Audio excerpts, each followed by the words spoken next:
Drama is just that, drama. A few harsh words, a bit of trolling, maybe some name-calling, but what happens when it spills into real life? Let's talk about what just happened in Las Vegas. Two YouTubers, Rodney Finley and his wife Tanisha, better known as Finny the Legend and Bubbly, were live streaming by the Bellagio fountains. Suddenly, a rival streamer, Sin City Manny, steps forward, pulls out a gun, and within seconds, both Rodney and Tanisha are dead. This wasn't some random act. It was the grisly climax of a feud that started online, all the way back in 2023.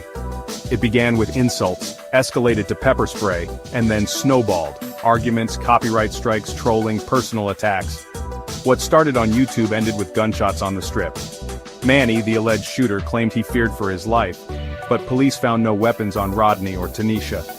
All Tanisha had in her hand was a gimbal, the thing people use to steady their phones. Now two families are shattered, and for what? A couple of nasty words on the internet? It's sobering, isn't it?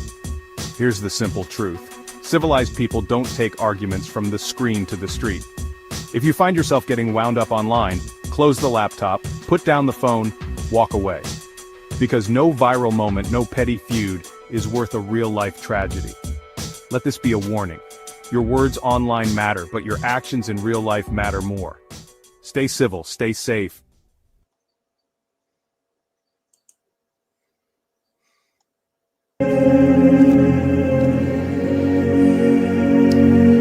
Hello everyone. Well, this week we're addressing the tragic incident in Las Vegas involving streamers. It's a dark reminder that online feuds can spill into real life, something we've seen before in our own community. We're not here to point fingers or stir up drama, especially after 2 years of staying completely out of it. But this serves as a crucial warning. Let's all remember to choose kindness and respect over conflict. Our goal, as always, is to keep this community a safe and positive space.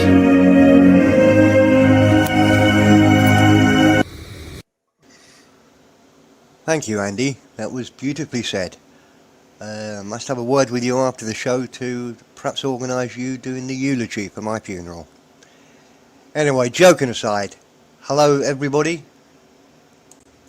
As Andy suggested, covering this topic will inevitably lead to accusations of reigniting long-forgotten boring drama.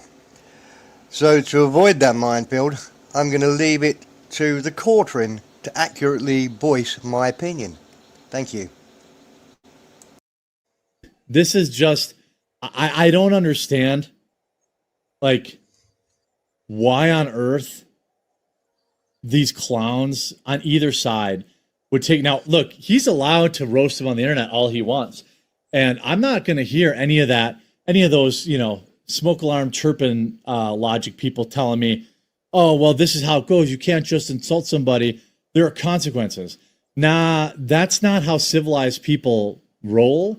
And, if you want to tell me that, the guy rolled up on him and checked him, maybe they got into a fist fight, maybe I'll listen, even though really civilized people don't put hands on anybody over words. But now 2 people are dead and the third person is in prison. It's so stupid. Like, you get one life, you get one life, and you're going to let some moron in the internet. Like, they say that about women, right? Women are so emotional. I see a lot of men acting like this, ruining not just their life, but other people's lives by acting emotionally and irrationally to words on the internet. Whether it's, saying something stupid to get themselves banned, or it's doing something to this degree, where now you're going to get life in prison, and 2 people are over 2,000 subscribers.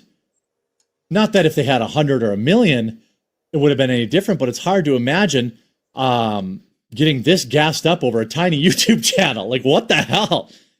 This other individual, Manny, I think had 10,000 subscribers at the time. Again, a relative nobody. And, like, what is he doing?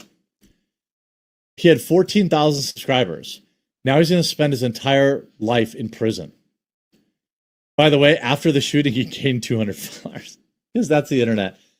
What a messed up situation. Life is, words are just not that important. You're always going to have haters in life.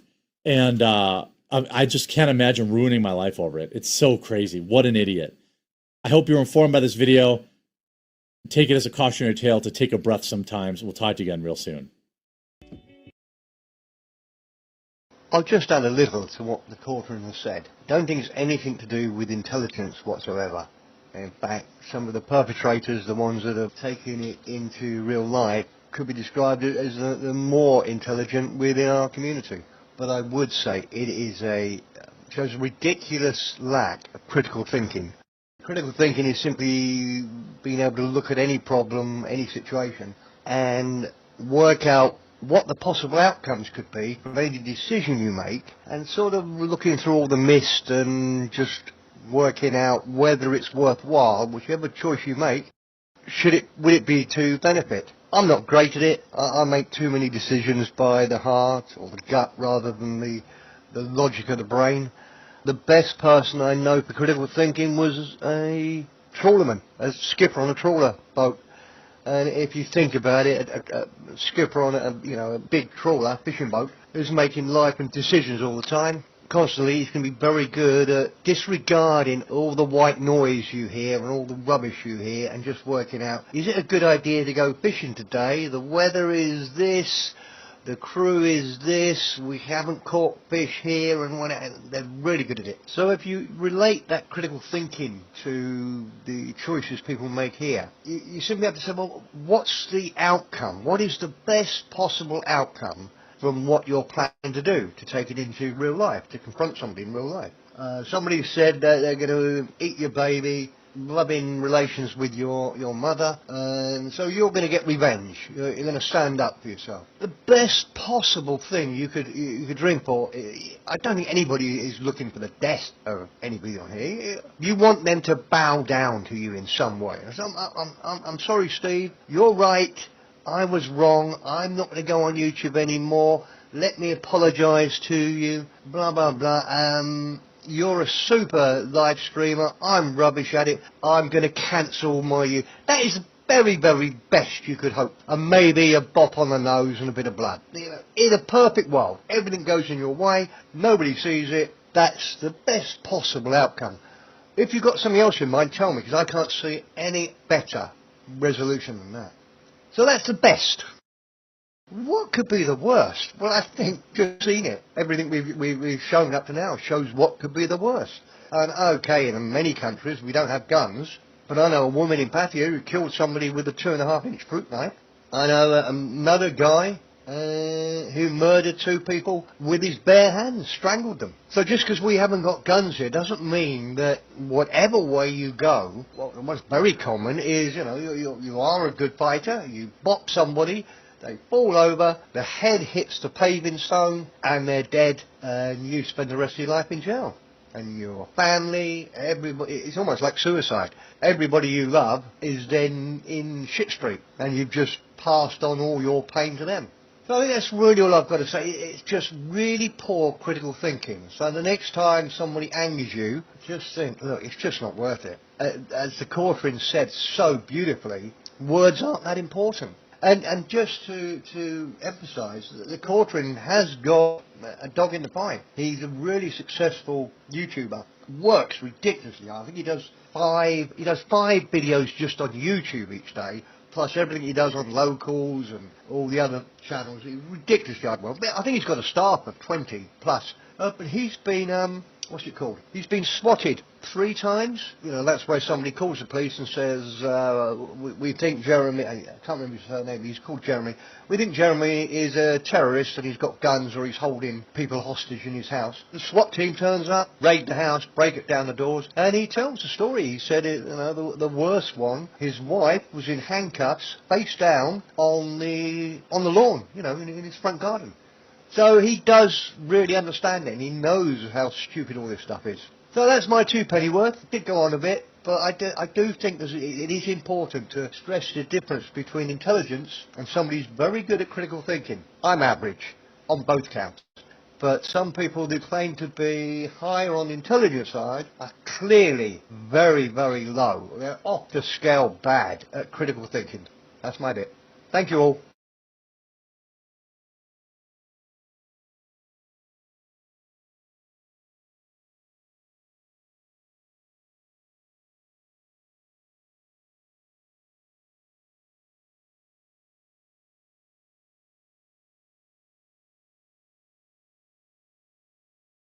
Hold on, sorry, Mike Bolt. I was muted for a second. That's it. That's our little presentation. Can I say welcome, Johnny?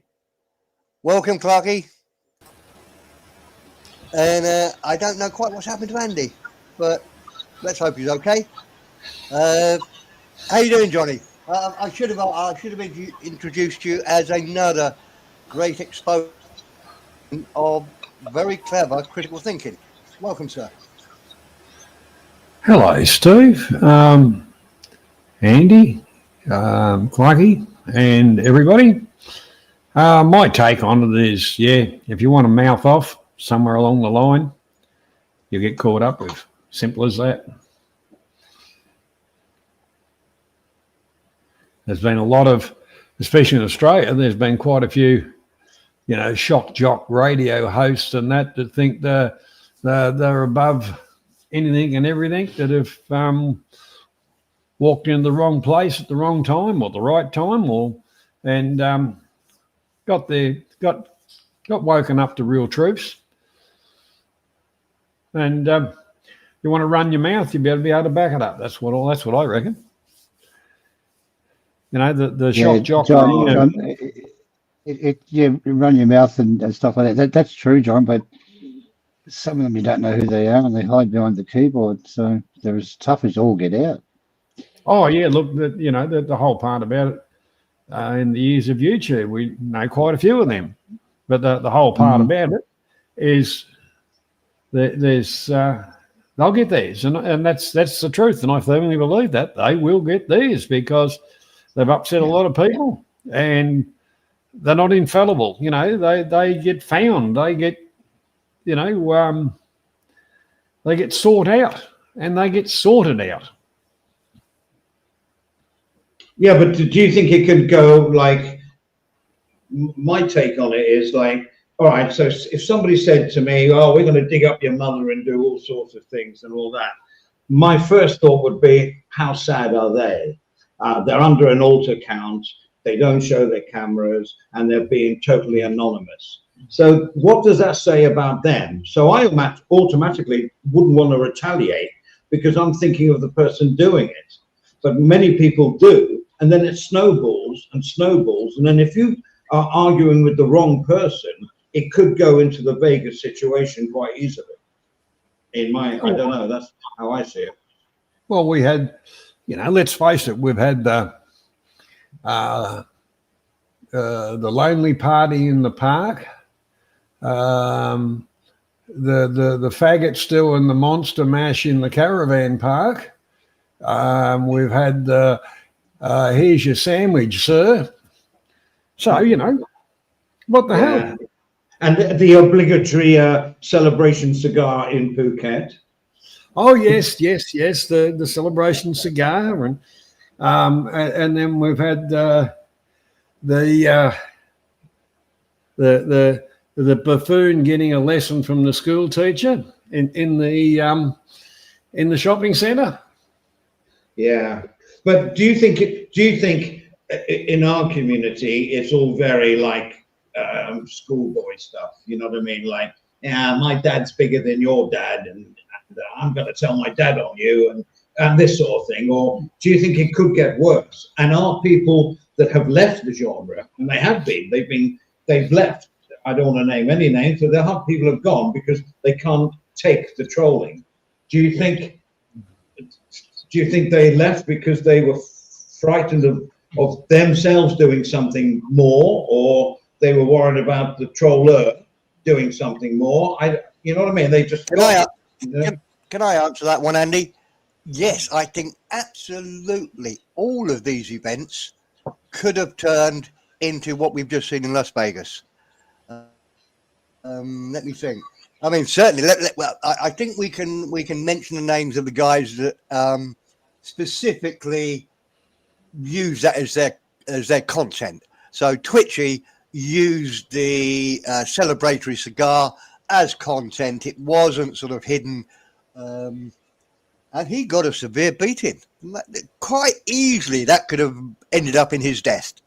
I suspect the other streamer's wife was quite involved, and I would imagine the Thais kicked the shit out of him. One put in the head, he might have been dead quite easily. The other one that he was involved with, I don't know, it's not so common, but he met another guy. I don't know, I don't really want to mention his name. I didn't get around it. He was a school teacher, English teacher lived in Bangkok. Very short guy. He'd had lots of drug American, problems in the Steve. past. He's American. Yeah, American. What did I say? At Rayong, in Rayong. Yeah, but he was a school teacher. He was a school teacher from Bangkok. He taught English in Bangkok. He used to come and talk back. Yeah, Anyway, beside the point. What maybe a lot of people didn't connect is that he met up with, and he didn't back down at all. I mean, there was almost a foot and a half, 18 inches difference in their height. Because Twitchy is a very tall guy.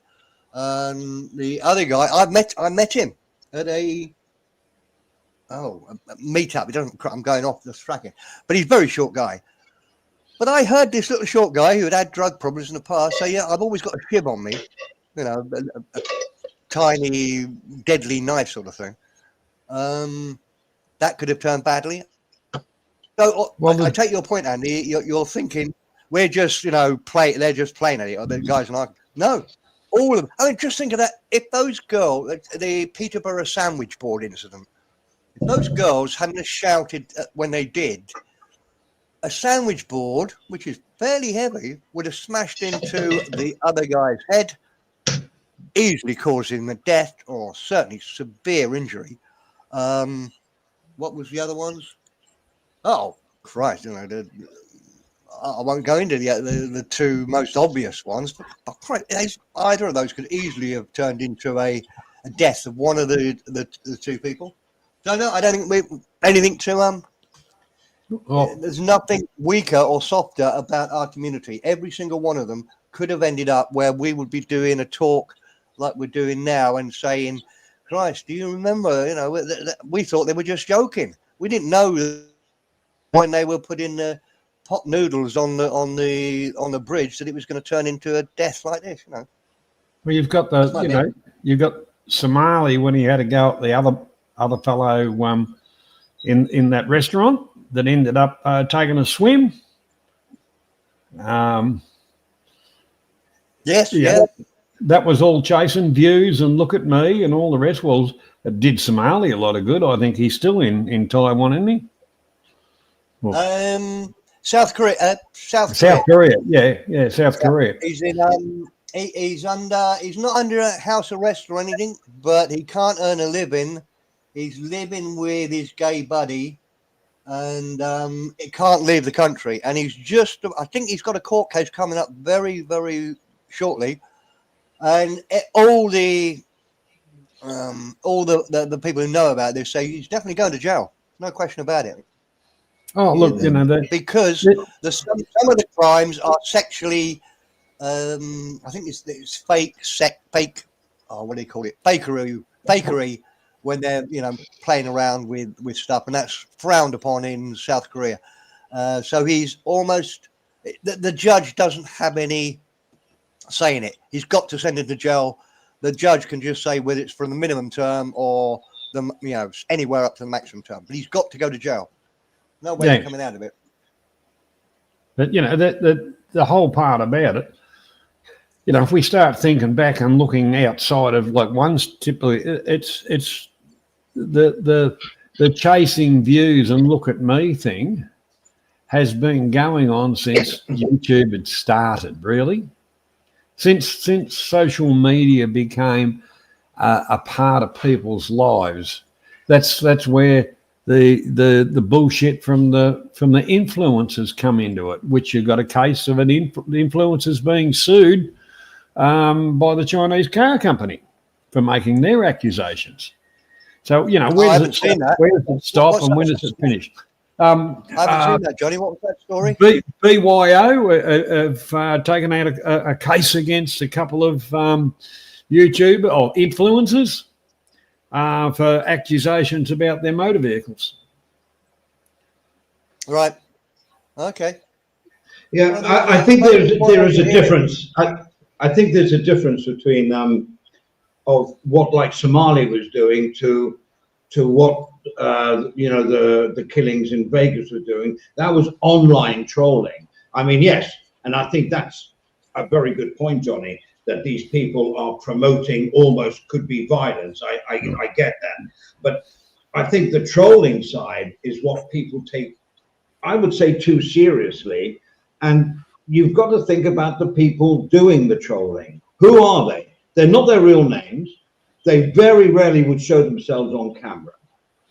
So they are absolutely nobodies. So even if they give you the biggest insult ever, which I don't even want to talk about, but digging up your dead mother and doing all sorts of things or whatever, which I've heard time and time again in this community, you've just got to think, who are they doing it and how serious are they?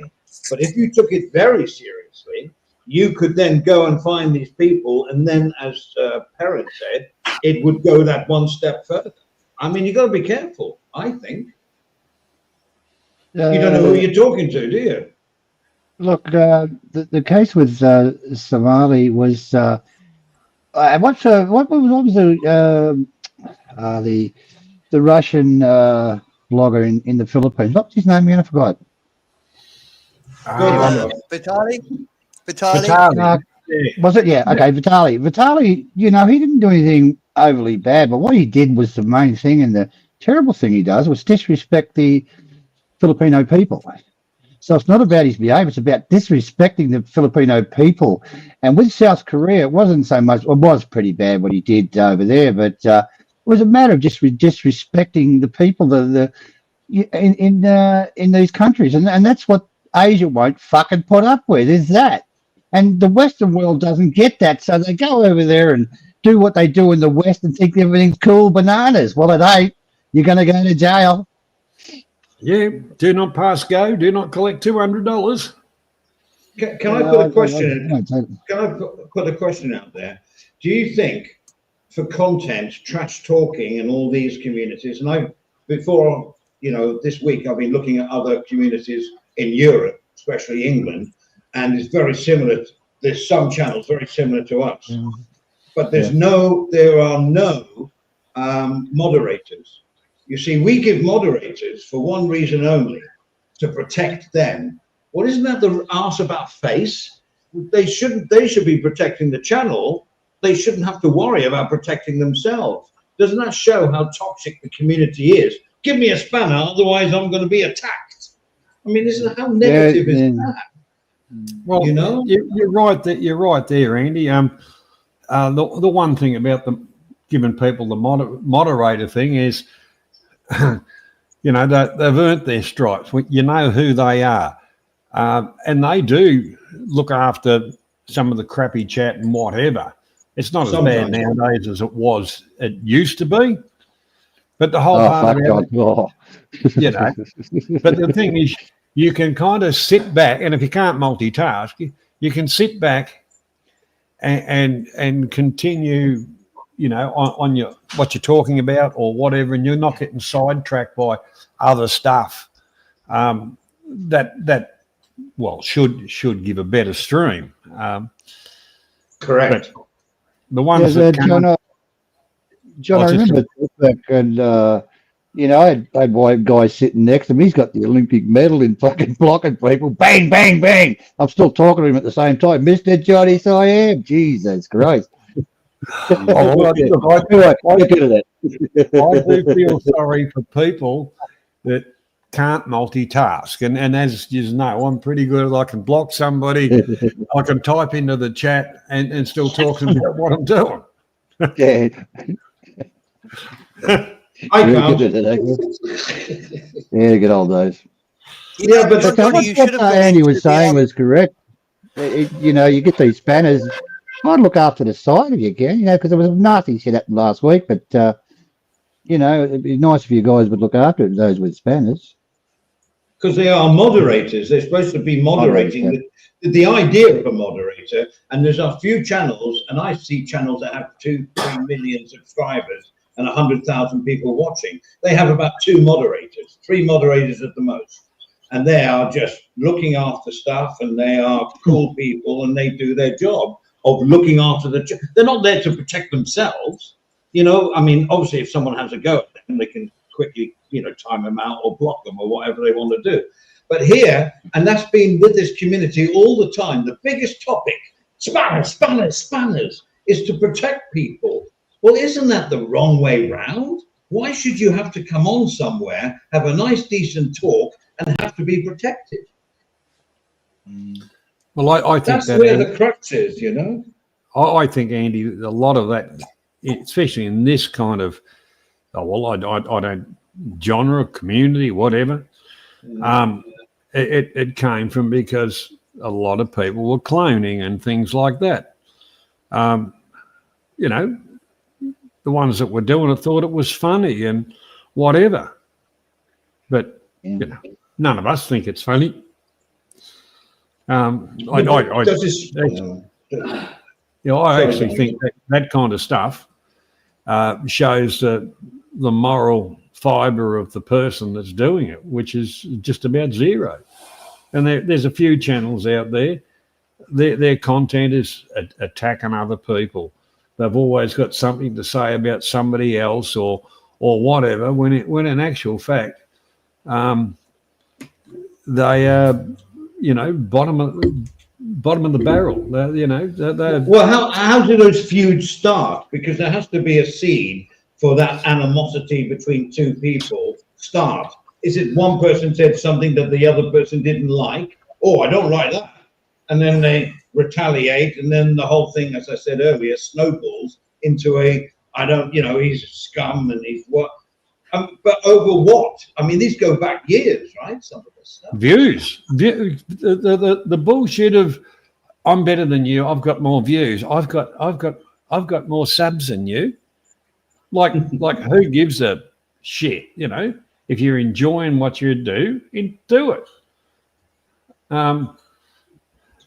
If you've got to go that far down the, to get views and that. Well, the thing is, I wouldn't want the viewers, to be honest with you. Well, I remember a long while ago, and this is when Perrin was actually getting doxed online. I was getting doxed in the chat, and I was trying my best, Johnny, at multitasking. I mean, in the radio business, I used to be doing 8 things at the same time. But here, I try to keep up with the conversation and trying to add to it and all that. But I do my best, but that's beside the point. I was being doxed to hell, not doxed, like the stuff that was coming out in the chat about me was unbelievable. And I saw all the people there with bloody spanners. No one deleted them. Not one person deleted them. And to me, that's selfish. They're a moderator of the channel. They should be looking after the channel. And as you said, Johnny, there are people that are very loyal and all that. But moderators should be a little bit more active.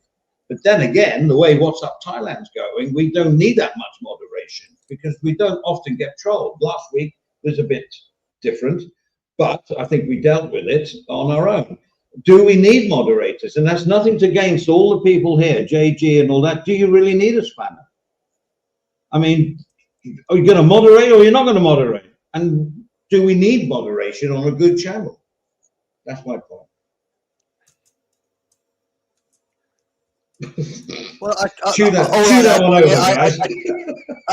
I think it's you either have to start again and get rid of all the spanners and just have 2 or 3 with spanners. But as soon as you start giving spanners, you almost have to give everybody that's part of your tribe, your viewers or whatever, you have to give them one because otherwise there are so many little arguments between people. If you don't give one person a spanner, they will be banned, blocked, whatever, by somebody else that you have given a spanner. So you look like an unfair referee.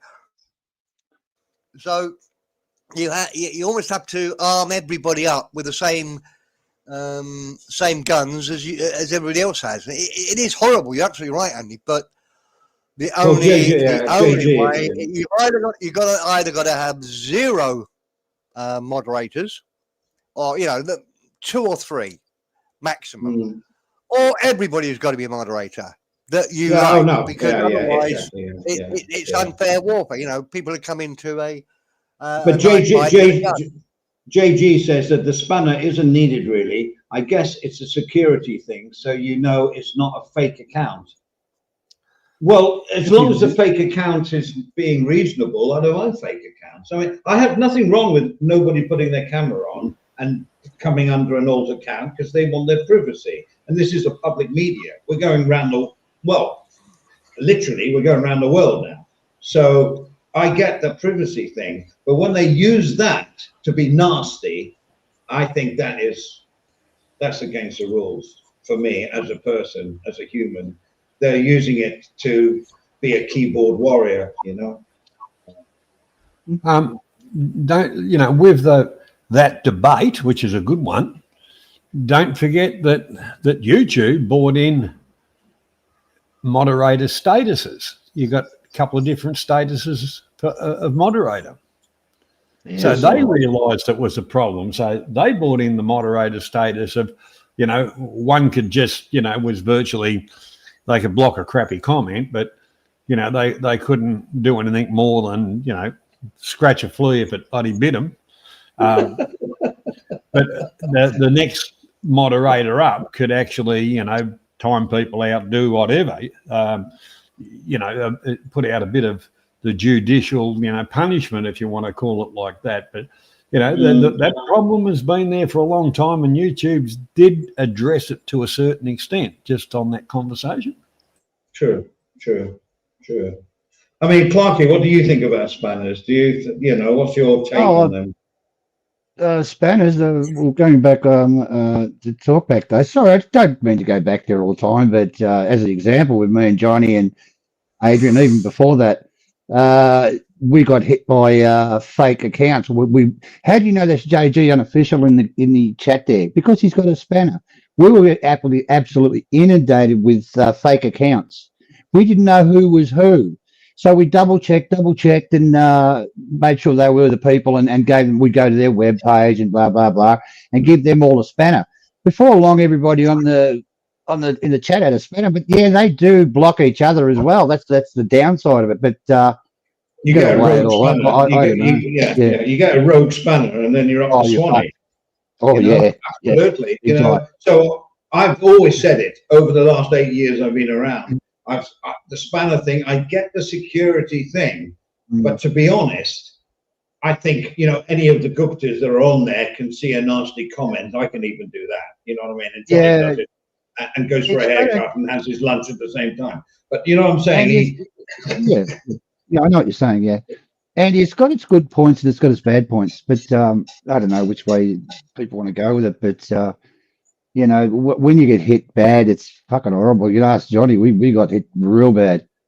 And we had to do something. And that's all I could come up with was give everybody we know a spanner.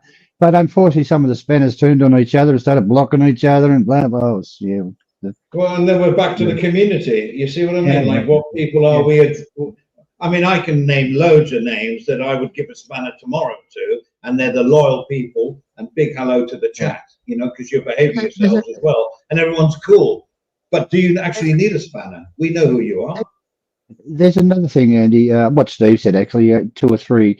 If you get 2 or 3 really good spanner people, they'll look after your channel. And they know who's who, and they will knock off the bad ones. But that's probably the way I'd take it. If I had my own channel, I'd probably do what Steve suggested: is 2 or 3 spanners that are on. We used to have one on Talkback. Was Steve Monash? Yeah, Steve Monash, and Steve Monash used to look up after Kevin Thailand. He was monitoring everything. But bang, bang, bang. What? Sorry. You fall off a chair, Andy. What's happened? What? Hold on, Oh, No, sure. I was just letting the dog out. Who let the dogs out? Yeah, you beat me to it. Sorry. Who let the dog out?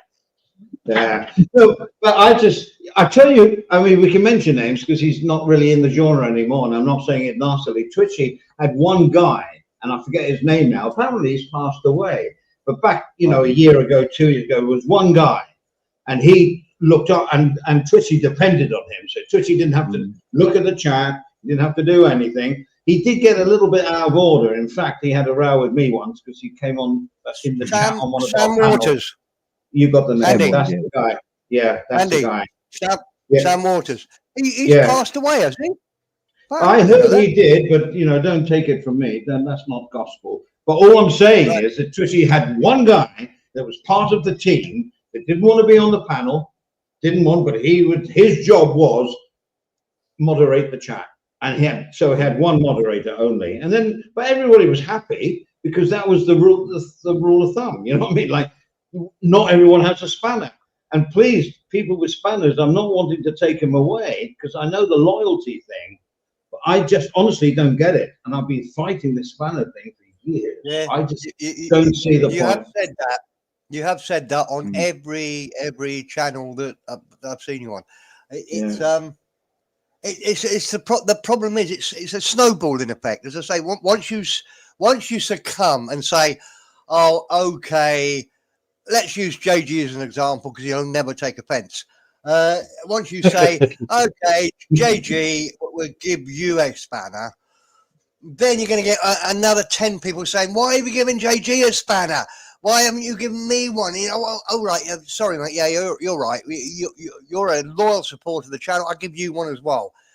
And then it snowballs. Once you break that rule of we're not having any spanners for anybody. Once you break that rule, snowballs, gets out of control. Nothing you can do. And I think everybody has the same problem. I think the really good streamers, the ones that are good in real life streamers, are very good at ignoring what the trolls say on, they pick up. I tell you who used to be, I thought was really good at it when he first started, was Tom Ford, the guy who's now left. What do they call him? No idea. Bar yeah, fines. you know what I mean. Bar fines and whatever. Bar fines and power lines. That's it. When he first started, he was really, really good at letting the trolls play until they play too much. He was a great judge of how to use the trolls for his benefit. And I think the best in IRL streamers are very good at that. But saying all of that, tell me to shut up when I bored you enough. But as you know, I watch more Kick now than I do YouTube. There's a young guy on there who obviously interests me because he's sailing down the east coast of America. And you can sail down the east coast of America from sort of New York to Florida, Miami, without ever having to sort of not have land on both sides of you. I never realized. You can sail all the way down there and you can swim. Whatever happens on your boat, you can swim to land. So he's sailing down there. He's 19. He's earning an absolute fortune. He's getting paid by Kick. Money's flowing towards him. He's bought the boat on the basis. He's got a Dodge. Well, any Americans, he's got a Dodge Charger, 2022. We need one of these car experts from here, but it's a decent car.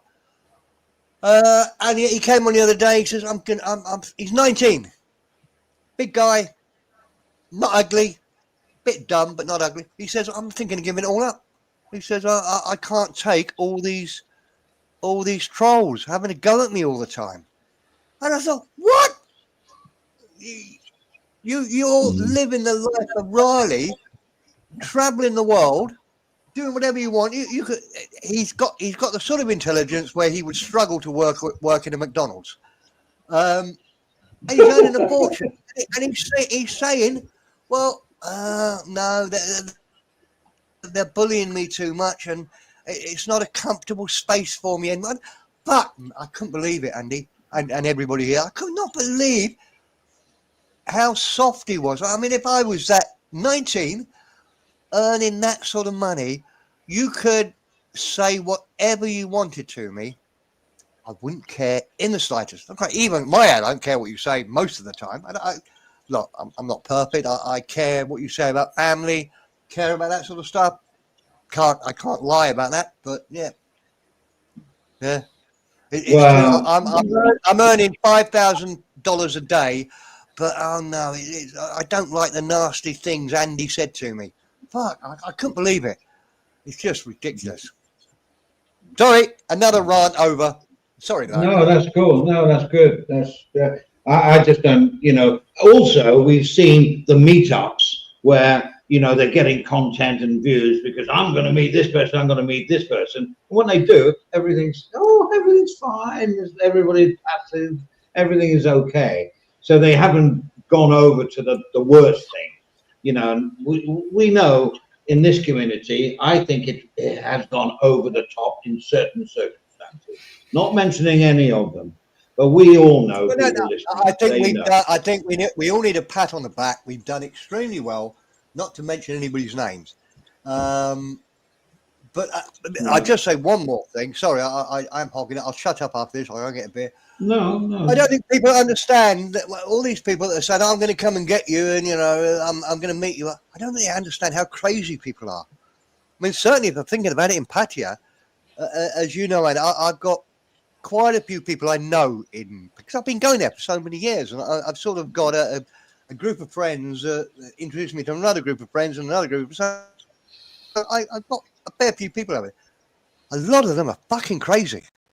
Excuse my language. They're round the bend crazy. There's ex-military there that have got PTSD. Look like they're about to cry any second. There's guys that are, that earn their living beating people up.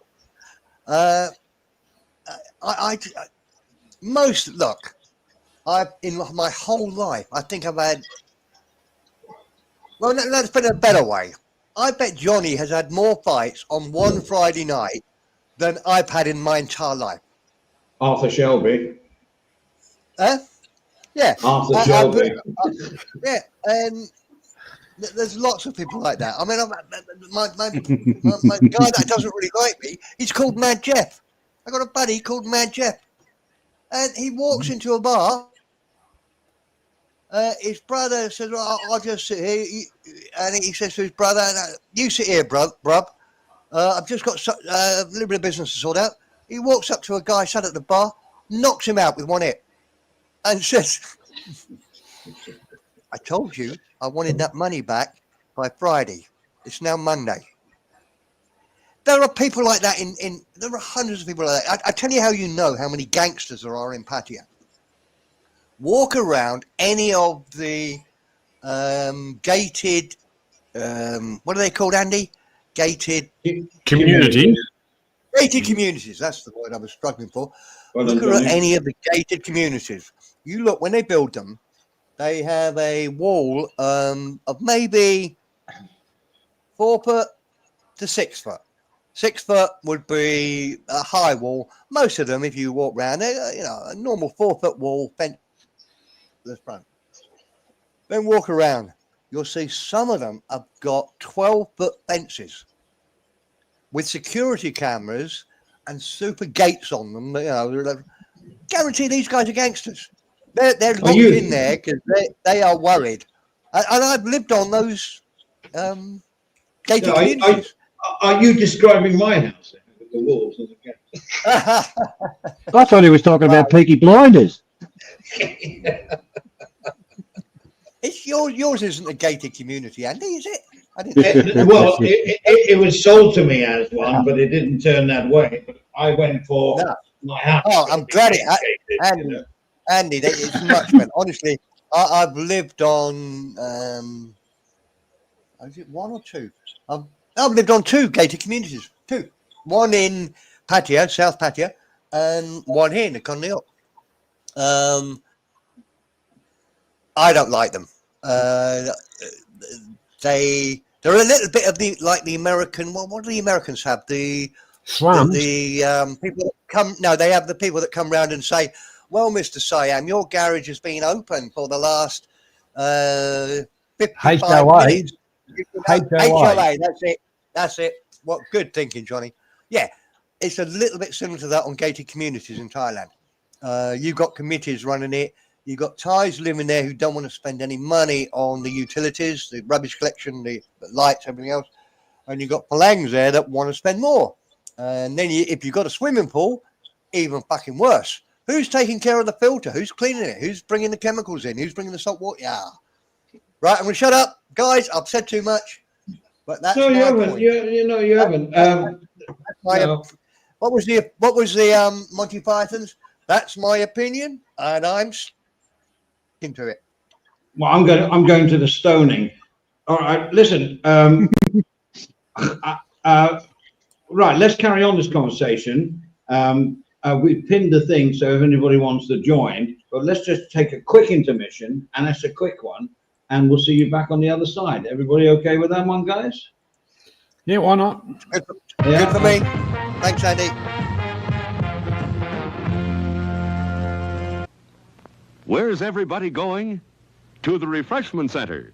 It's everybody's favorite spot for delicious, tasty food, from a snack to a full meal. Drinks, coffee, hot chocolate, and ice-cold drinks of all flavors, plus all the extras, including gum, ice cream, candy. Make your evening at this drive-in even more enjoyable. The refreshment stand has everything to make your visit here a pleasant one. Why not get something now?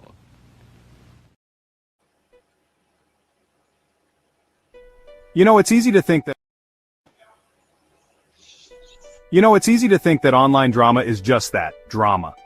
A few harsh words, a bit of trolling, maybe some name-calling. But what happens when it spills into real life?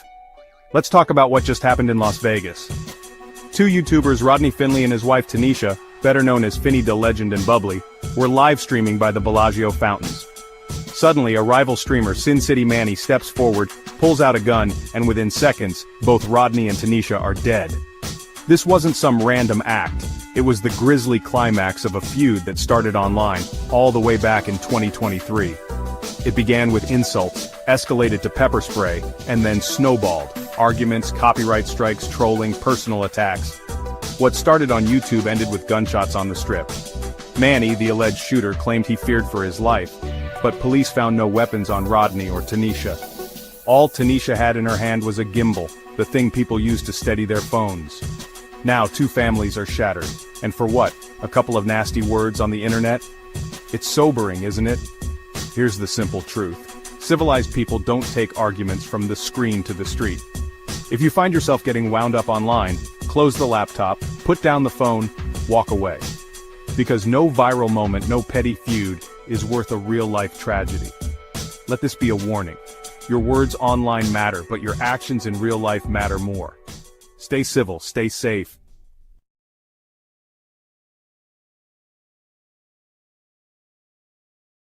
Thank you, AI. Yeah, I mean, there was one Gotta go, point mate. Get back that on he said again. is, I'll send you a link. I'll talk to you. I'll talk to you after the show. See ya. Yeah, I'll talk to you later.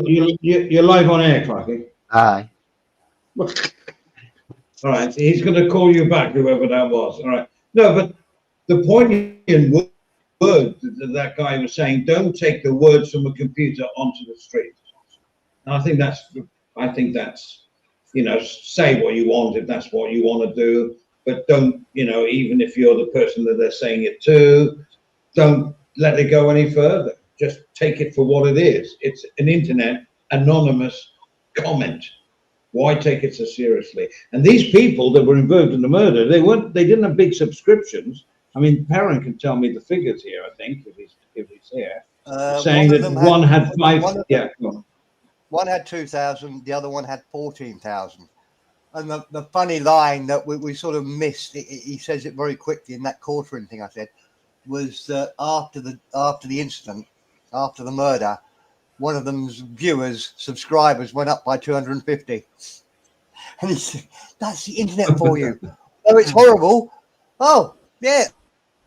Hold on, murder somebody. That gets me 250 more viewers. Beautiful. That's fantastic. But I'll tell you, I got a question for the panel. I struggled, as you could tell during my little talk. What is the goal that people are aiming for?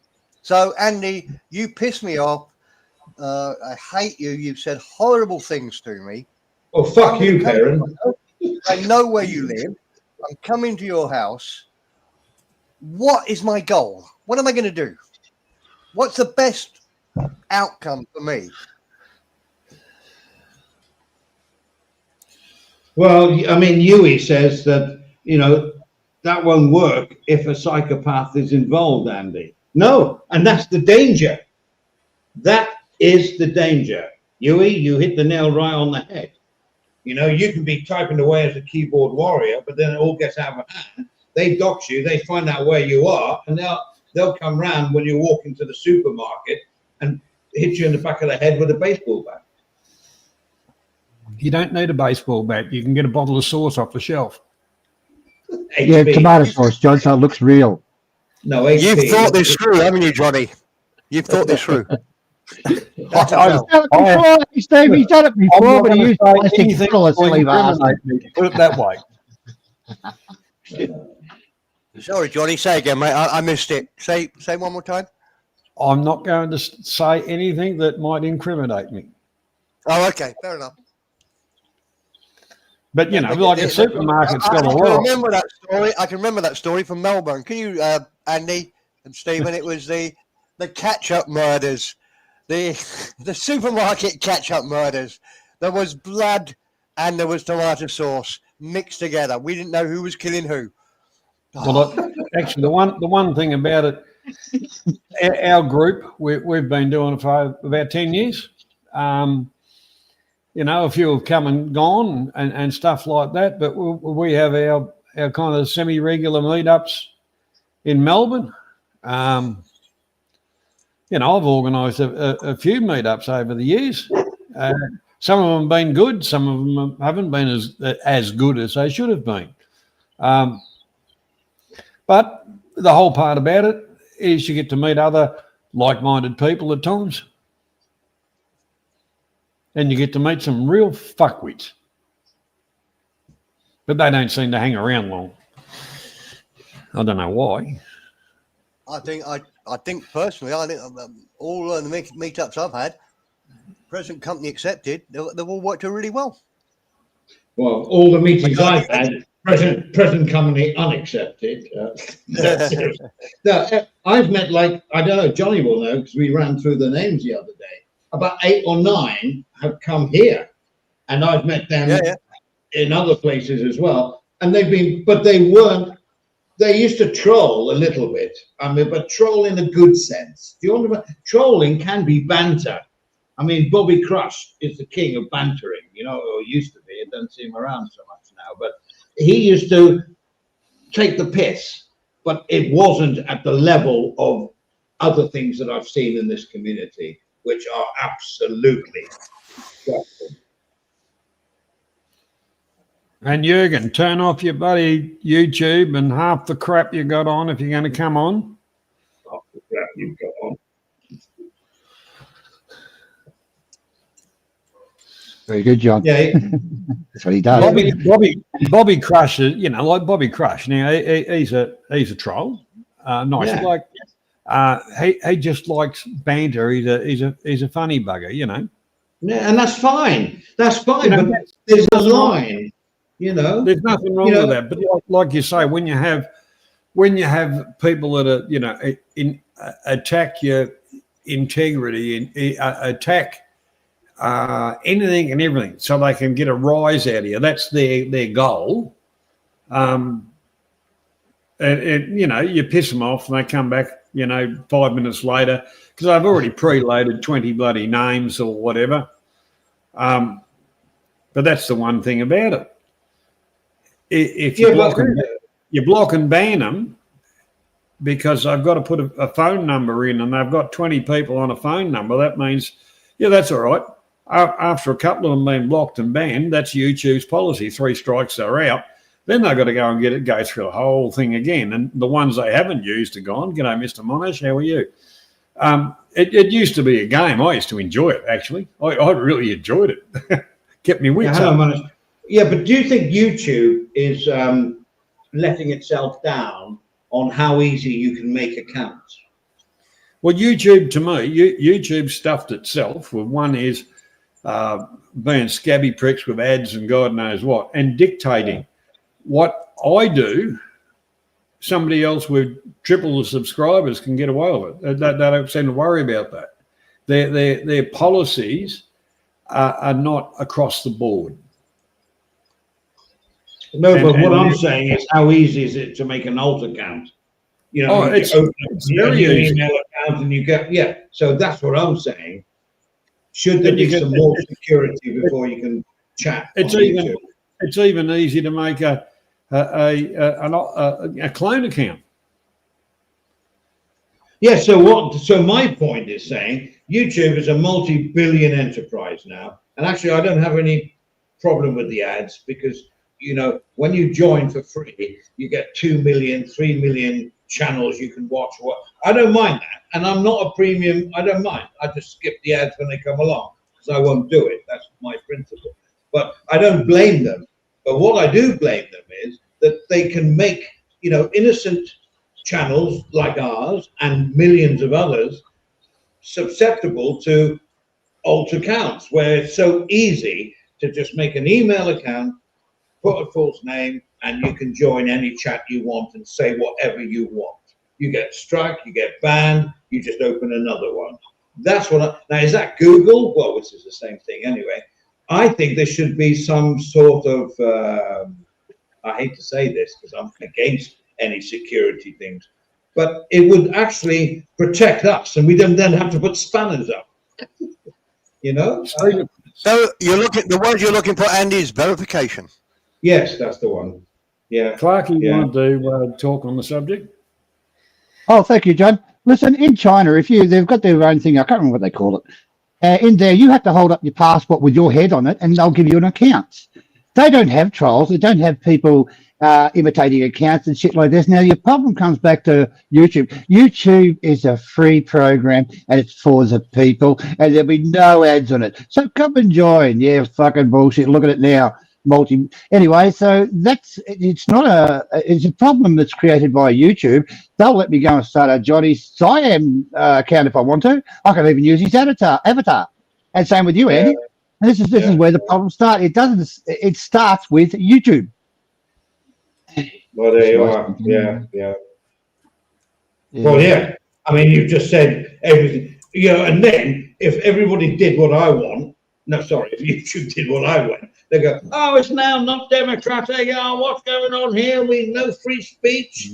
But always there's people that take free speech and make it an advantage for them, which is negative for everybody else. That's what I think. But how can you control it, Stop giving out the fake accounts. Stop giving them double accounts. That's how you control it. But they won't do it. I think YouTube likes the fighting and shit on here, Andy, because it gets the views. So they let us go for our lives. Or not all of us. I mean, I shouldn't say us. But we don't get ads on here, do we? We don't get ads on here, do we? No, we're not big enough. Well, I don't know. I mean,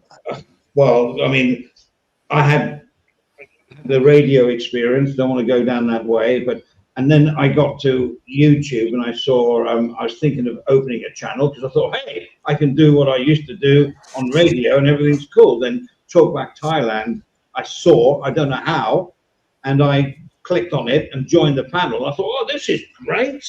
I saw Johnny Siam, Outboard Motor, or whatever he was called, Clarkey, and the other guy, what was his name, Loveridge. And I thought, oh, this is cool. And then sort of Global opened. I thought, oh, this is even better. And then, it progressed to music, and I thought, this is really good. And then suddenly, it went to shit. And I'm disappointed to say anything, and who spoiled it? That's the point. Who spoiled it? answers on a postcard?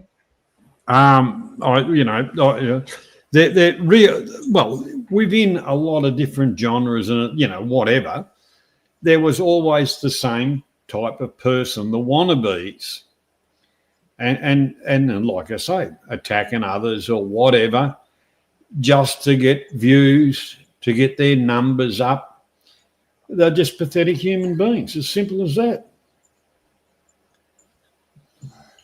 So, I think it was short-sighted, Johnny. I think if you get into the drama, it does have an instant effect, almost an overnight effect on your views.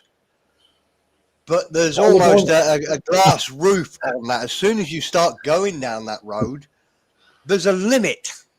Nobody else is going to join because it's horrible. If you listen to what goes on these, I mean, we know all the characters, and it's horrible and boring. You imagine if you happen to get recommended one of these channels, and you listen in and you think, how old are these guys? They're talking like 15-year-old schoolgirls, and there's no way will I join that panel or even listen anymore. So I'm not roundabout reasoning, but I think if you just want to go from having 100 subs to 500, 1,000, maybe 1,500 even, go for the drama, hit everybody, attack everybody, do what you want, and you're going to get to that sort of level without having to do any work, no content, no work, no nothing. You'll get to that, but you'll always be limited to that. Is my theory. You're right, and then you get a dog. I know. You naughty boy, Johnny. Johnny. My bloody beer then. Great line. So where have I got? I've got 3 dogs, Johnny. Hey, there was a song about that, Steve. There was a song about that, 3 Dog Night. Yeah. But I never exposed my boys to the internet to use them for monetary gain, do I? No. I've got morals. My dogs are innocent. They don't need to be on the screen to be good dogs. Sorry. I got carried away then. We'll discuss that on my next trip. Yeah. I've just taken my dogs for a walk down to the canal, and what can we talk about today? Oh, yeah. I've got this sack here. Yeah, well, you'd not use the dogs, but you can actually launch a pet food fucking company or something of that nature, Yeah, this is my pet dog. Johnny, it's a good kisser too. I could do a good 20 minutes on my dogs. Because Johnny, you know this, and Andy and Stephen, you all know this, but I saved 3 soy puppies about 2 months ago, maybe 3 now. And I've never had 3 dogs before. I've had 1 dog most of my life. Having 3 dogs, I thought it was going to be difficult. It's a piece of piss. It's almost easier with 3 dogs than it is 1 dog. They sort of learn from each other. But anyway, I'll save all that for the next. That's probably that's a good thing. That's like you do. They learn from each other. Yeah, but they don't do that. That's the problem. Hold on, through the chat. Doggy style. That'd be a good name for a channel. I bet that would get a lot of views. Well, in fact, if you really wanted to name a channel just for click views, you would name it Ladyboys Doggy Style. And you just have Ladyboys taking dogs out for a walk. You couldn't get it under the Trade Description Act. It'd be perfect. I mean, is there a Trade and Description Act? I think that's a perfect thing. I'm going to start a channel called Ladyboys Doggy Style, and we're just going to show Ladyboys taking their dogs for a walk. Oh, hold on! Hasn't somebody already? Oh, give me this joke. Hasn't somebody already done that channel? Well, if you go back, Hang on, come Tony. You're coming Come on. get You're my coming joke. on. Get my joke. No, we didn't get it. We Oh didn't well, get yeah, it. yeah. I Okay. think, The channel is but it's Lady not two dogs Boys rooting. Doggy Style. And I was going to start that channel, but I think somebody's already doing that. Well, Yeah, YouTube search "watching paint dry" and see how many subscribers. Welcome, Tony No, Buick. everybody's. Oh, come on, JJ. Hey, You how must are you? Tony, mate, how somebody you must going, get my buddy? joke. Yeah, good Hey, Tony, how you going, mate? Good day, Johnny. So I am. Good day, Mr. Clark, Mr. Andy, and Mr. Perrin. I'm only going to be a minute. Welcome, sir. I got to go out and I've got a little bit of a date. Well, I hope she's a woman, but Well, But you'll anyway. find out later. You'll find out a bit later on, Tony. That's what I mean. So I just had a shout. I was listening to the last 50 minutes. I didn't know you're on. I knew you're on, but I only just bloody had a nap and woke up. Bloody hot around here, and I thought, fuck, it's good to have a nap past a few hours. Now I just saw you're talking two content creators. Is that the one back in Las Vegas that happened about a week ago? Yeah. Yeah. Okay, yeah, that was weird because I was on a forum the other day with a couple of American people from New York who they talk different things, and they were talking about it because their show, their genre as well is people. Yeah, I'm going to come out your door. The Americans, they're all huff and puff, but you get a couple of weirdos as well that actually show up and do it. That's crazy. So there you go. Tony has just said what we've been trying to talk about. Like, there's many channels like this community all over the world, and they're all huff and puff. But you only need the odd one, and then Vegas happens. Yeah. Oh yeah, your problem with the Southeast Asian genre is mild compared to the one I bump into. They talk about all type of bikey stuff and mafia stuff, which I sometimes drop in, as a and they get really wild. I mean, these people and yet no one showed up. There was one. There was two blokes who did show up, and they ended up leaving best mates because two big blokes showing up. They it's more like a dare, but they didn't do anything. But anyway. Actually, thanks for that, Tony, because that reminded me I've got to renew my KKK membership. Lie down. Anyway, Jesus, Johnny. I'll stay listening. I'll put my headphones when I go on me. I'm going to get one of those. I'm in Bacolod City. I've left Jumageddon, by the way, back to a more quieter city. Beautiful city. And so I'll put the little headphones on and listen to your show as I'm driving down and meet this bird. Anyway, have a good show, and I'll be listening. See you guys. No, hang on, Tony. We want her name. What's her name? What's her name? He doesn't know Let yet. me just say a different name, just in case. You're going to have to let us know when you get home, Tony. Yeah, you're cutting in Good and old, out. good old now, bro. Philippines connections. So, lovely lady. You know what I like about it? It's the conversation. It's hard. I mean, anyone can have an essay. Now, you want a conversation. I heard that after 26 years coming to this part of the world. It's hard to get a nice conversation at a decent level. I'm not intellectual, no, by no means. But a conversation that, you can enjoy rather than shallow bimbo type, Asian bimbo style, It just, I'm over that. And where were you actually what I mean? after that statement, Tony? Where were you going? Out to a place with shallow bimbo fucking Asians? Yeah. Steve, on you, buddy. Tony, someone's commented, make sure her legs are the same length. Well, But she might be standing on stairs, Andy. I'll We'll make do sure that. I'll check. No, I think he's talking about the middle one, John. Make sure it's shorter. First thing I'll look is I hope there's no bulge down there. But I'll take off. But Hey, Johnny, any news from me? He's deleted his channel, right?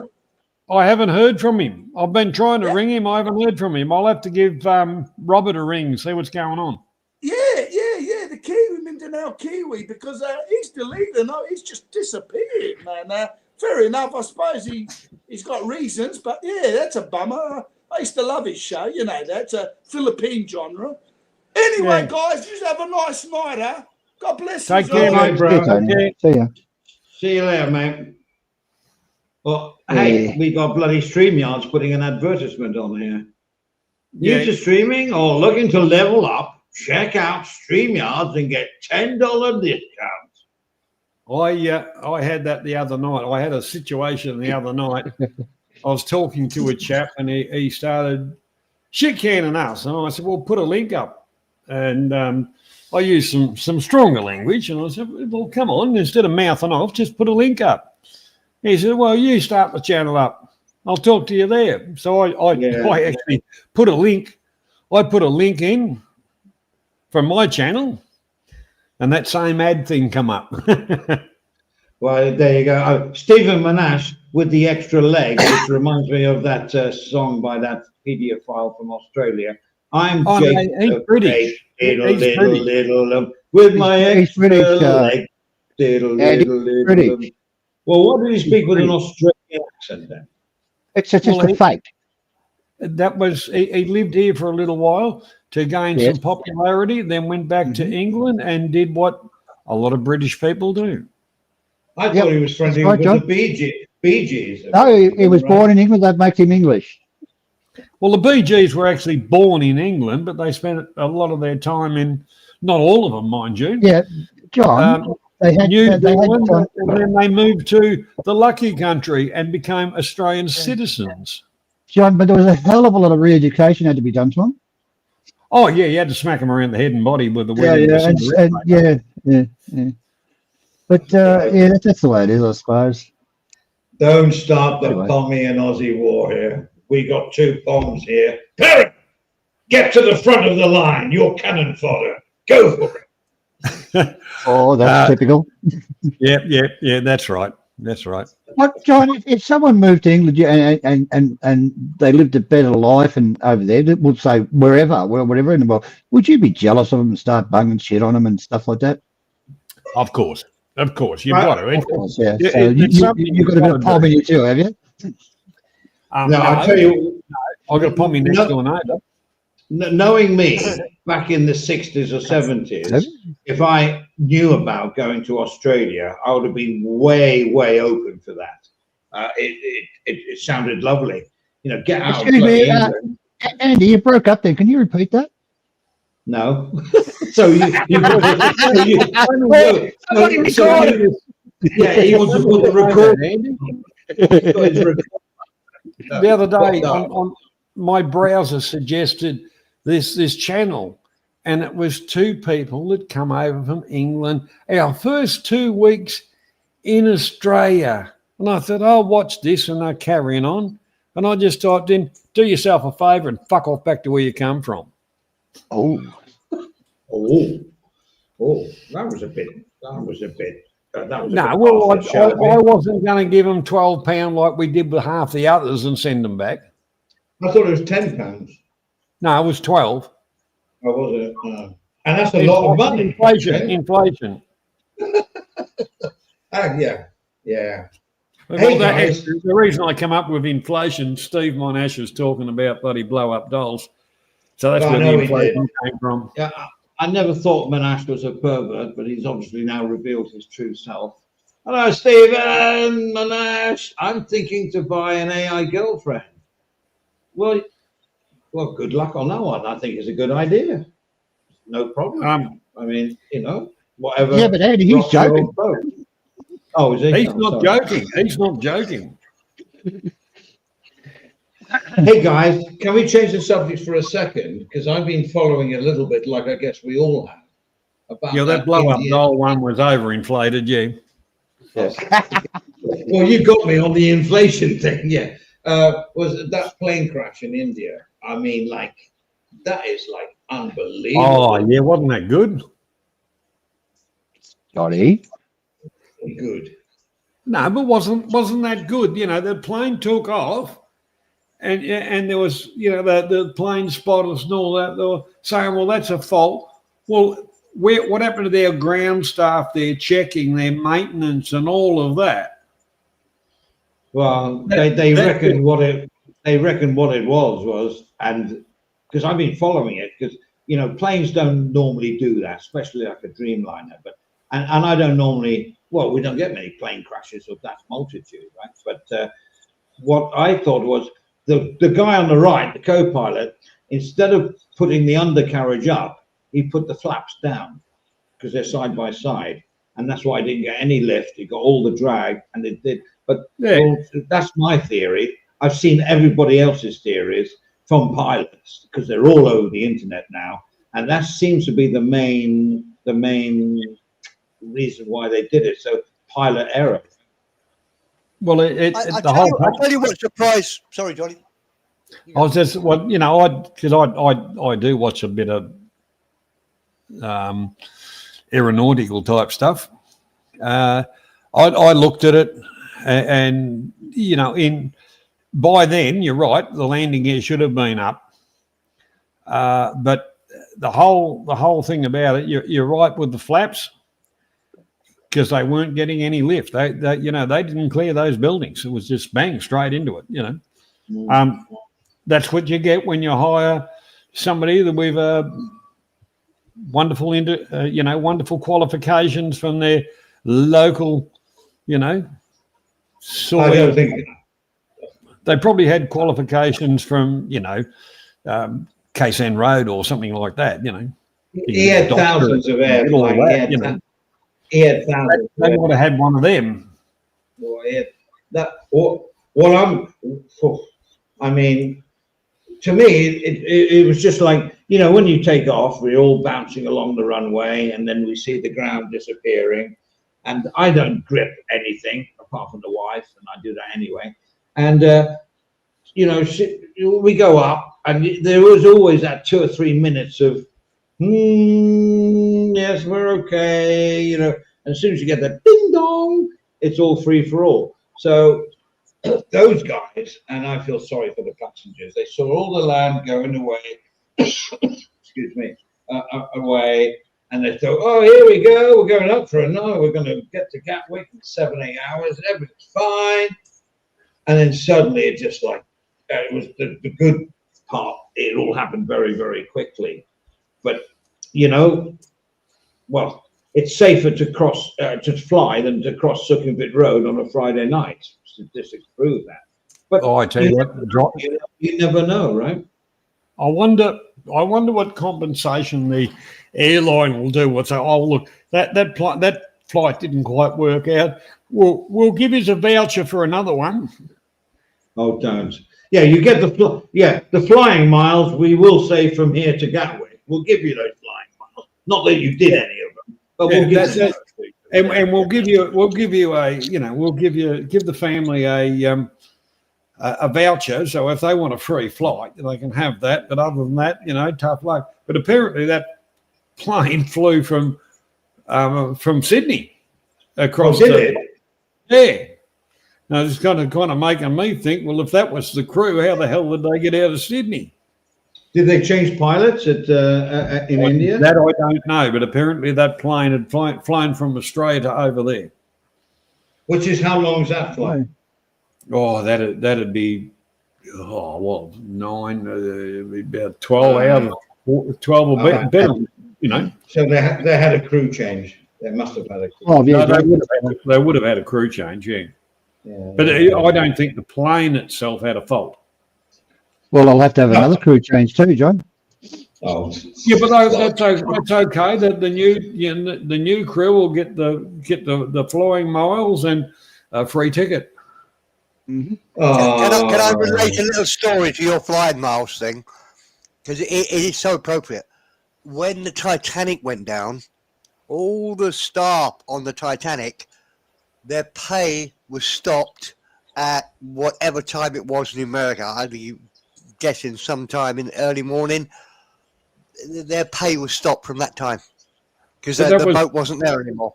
So Yeah, because that was a wages British stopped. company, wasn't it? Oh, probably, yeah. It was a British company, of course. Yeah. Isn't it good, though?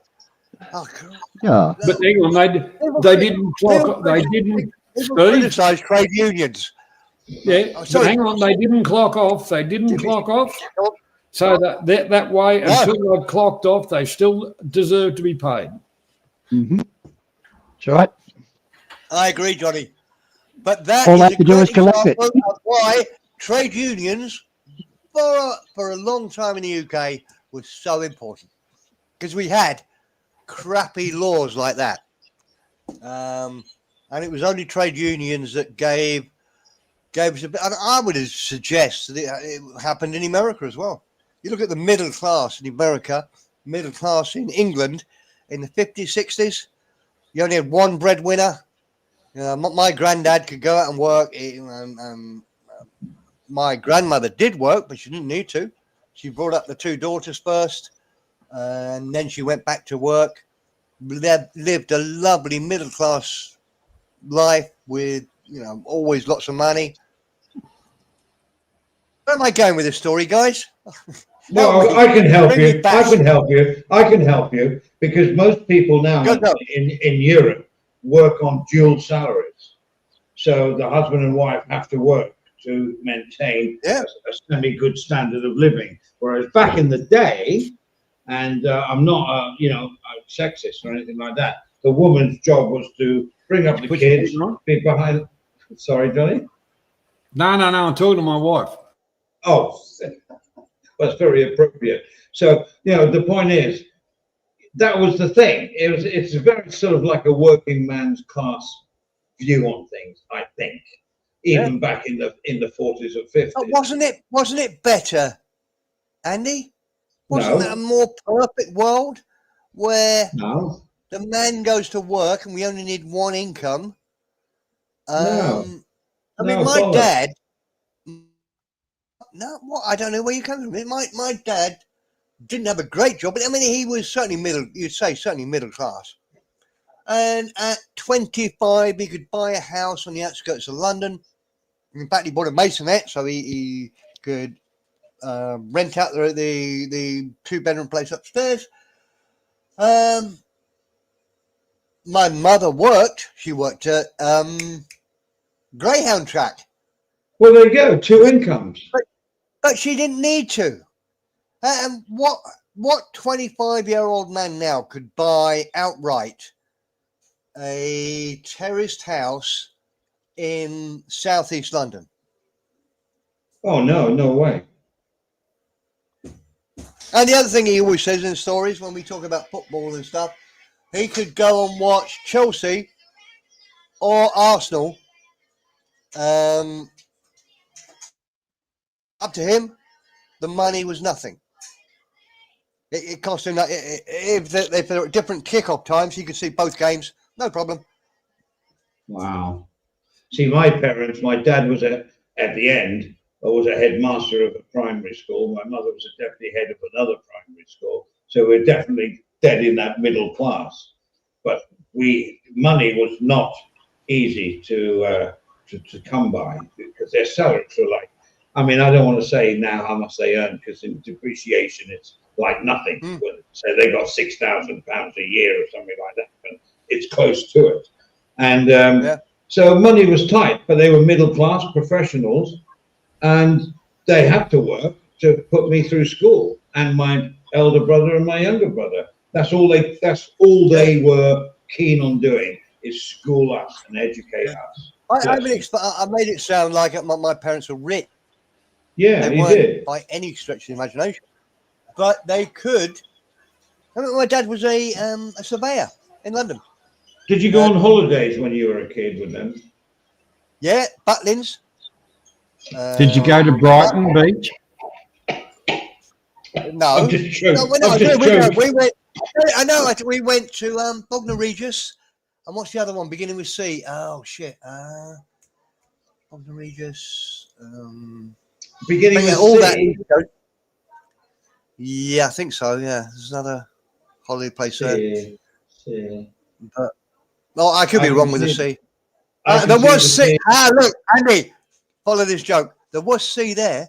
We were in the sand. No, there was lots of sea. But no, yeah, Butlins, whatever. It was only when I was about 8 or 9 we had our first trip to Europe and camped. Where? Where'd you go? Trip. Where in Europe? All over. We all over. That's Strasbourg, cool. Jura Mountains. Oh yeah, my dad loved and Germany. We spent a lot of time in Germany. We only found out the year after that his girlfriend that he eventually left my mum for came from Germany. Was that before the war or just after the war? Sorry, Andy, I do the old jokes. Yeah, I was 10, so no, I was 8. I was 8, so it would be 1960, 65. 65, yeah. And it was great. I mean, I've been to Paris 6 times, all as a kid, and once with my family. You know, my wife. That's and the great. So you lived in the higher arc. When I first went to Paris, up the Eiffel Tower, you could jump off it easily. Yeah, I remember those days. The thing only came as far as your belly button. You could jump off it. Yeah. For That's about before. the first 4 or 5 years I went there, it was only at the end where they built all the cages around, so you couldn't jump off anymore. Yeah. Why? Why was that? I don't know. And well, they did. Johnny, let me explain something to you. They did want people to jump off. Just saying. What? So they didn't want to pay overtime for the street sweepers. Yeah, probably. Yeah. But the thing is, at the end of the day, the people were probably on benefits or something of whatever nature that the government was paying for. If they did the swan dive, that when they hit the ground, the watch stopped. The British thing, they just stopped paying them. Wouldn't that be better for the economy? Well, can I say something? I reckon in the 50s, health insurance wasn't a thing. What health insurance? Well, if you dive off something, you're talking about they get health insurance. They get insurance from the death of a beloved one. Is that what you're saying? All right. Wrong. Explain again what you said. Who? Me? Yeah, you. I'm talking about all this stuff to stop people doing something. If they're that way inclined, do it. Save the taxpayer money. Oh, I got it. Yeah. You look at the Patio Flyers Club, all of that kind of stuff. Yeah, John, but a lot of that's assisted though. Jump. I don't care. Yeah. Well, that's sad. It's sad. I don't think you heard what Clarkey said. A lot of that is assisted death, Johnny. Well, really? sometimes, you can lead a horse to water, but you can't make it drink. But a little elevation, and it all works out. It comes out in the wash. Well, that's a good topic for another show, by the way, assisted deaths. Yes, I have it. Oh, that's going to open so many kind of worms, that one. I mean, anyway, let's not go there now. We'll save that for another day. Oh, yeah, but Andy, I think we should do it next week because you're in the mood for this eulogy type of speak. Oh, we could have sad music. Oh, it'd be so good. We're testing the memories of everybody watched Andy's bit. There was a movie playing in the top right corner. Do you know what the movie was? Apocalypse Now. Platoon. Oh, sorry, I shouldn't say it. I know. Andy, read that, John. I'm sorry, man. I'm sorry. Well, that was Platoon. Who said what? Andy, did you just give the game away? Yes, I did. Yeah. I'm so sorry. You got 1 point because you knew the answer. Okay, get the blackboard. Johnny, get the blackboard out. Andy has 1 point. No, I have 2 points. I fucked up the beginning as well because I didn't put myself on stage. So I've got 2 points here now. Well, anyhow, Oh, You read it, John? John, read Monash. yeah. he's about right.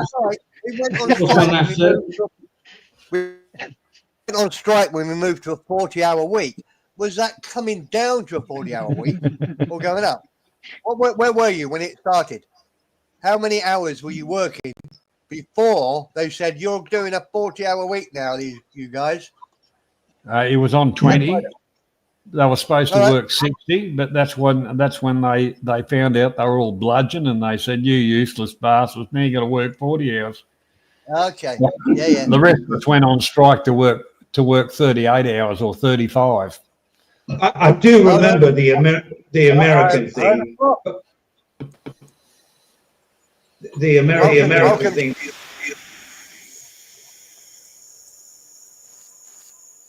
JG, you're the most technical person here. Every time you Echo. Go away and come back later. Every time he comes on, it's fucking nightmare. I remember the 60s when we used to love the Americans because they, had color TVs and they were all going for barbecues and going for trek. They invented that 35-hour week. Does anyone remember that? And I was only young, but I thought 35 hours a week, divide that by 5. Oh man, that's a 4-day week. And they were doing it, but they were doing 12-hour days. But they had it right. They did the 48 hours in a week and then had 3 days free. For English people, what are you going to do with 3 days in the rain with grey skies? And, but the Americans, they went off and they had the automobile, they had their estate wagons, and they all went off camping or shooting or fishing or doing whatever they did. I thought they really had, that was the American dream. I saw it. Oh, yeah. Andy, I agree. In the 60s, we were really jealous of the Americans. Oh, absolutely. I'm glad you said that. Yeah. I thought it was me. Yeah. Oh, yeah. No. Everything about them was great. They had a great standard of living. 4-day week. They had all the teenage stuff that we quite liked, that we never. I mean, movies. Drive-in movies. I thought, that was so cool. Soda fountains, jukeboxes. Yeah. And it was, and they were all la-di-da-di-da. To all you haters, when Trump says "Make America Great Again," it was really fucking good for the Americans in the 50s and 60s, 70s. No, it really was. You watched too much of Maybury County. Hang on, Johnny. Let's get the Australian view on all this. You watch too much of Mulberry County. Oh, golly gosh, Andy. Yeah. No,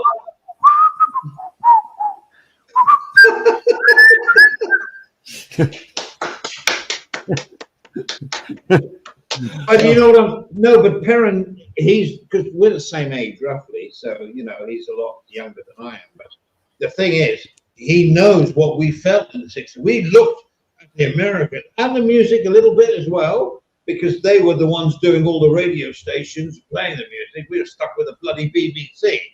There now, I have to stop you for a second. But one thing, we had 2 TV channels.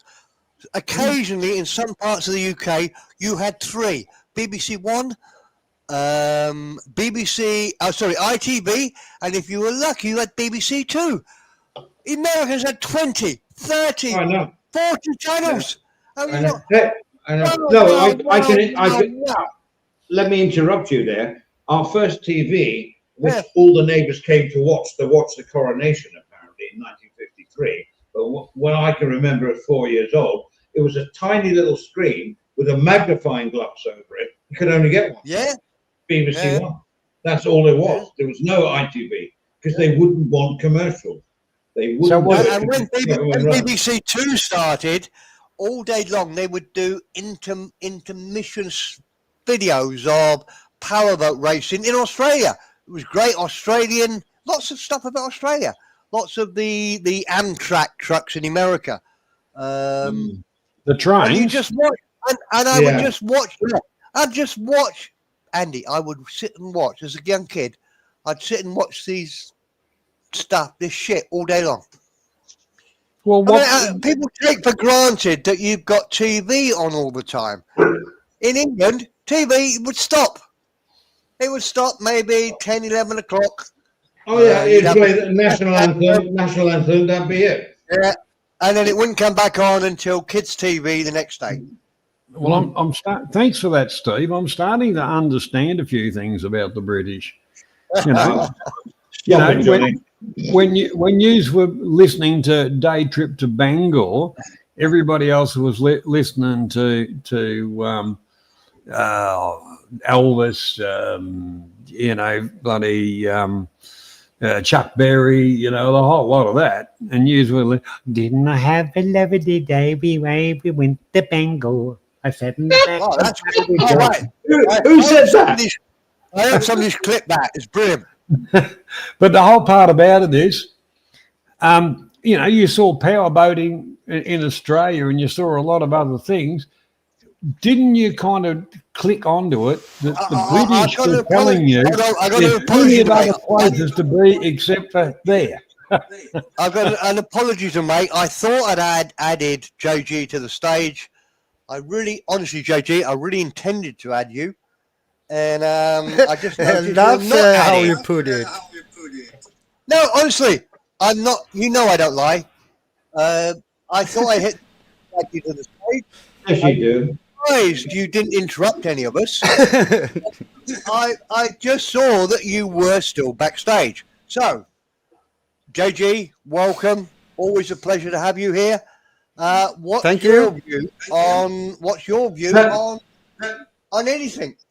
That's my old TV, by the way. 57. I can see why you wear glasses now, because you didn't have to wear them then. I mean, that was the first TV I ever had. I ever had. My mum and dad ever had. Yeah.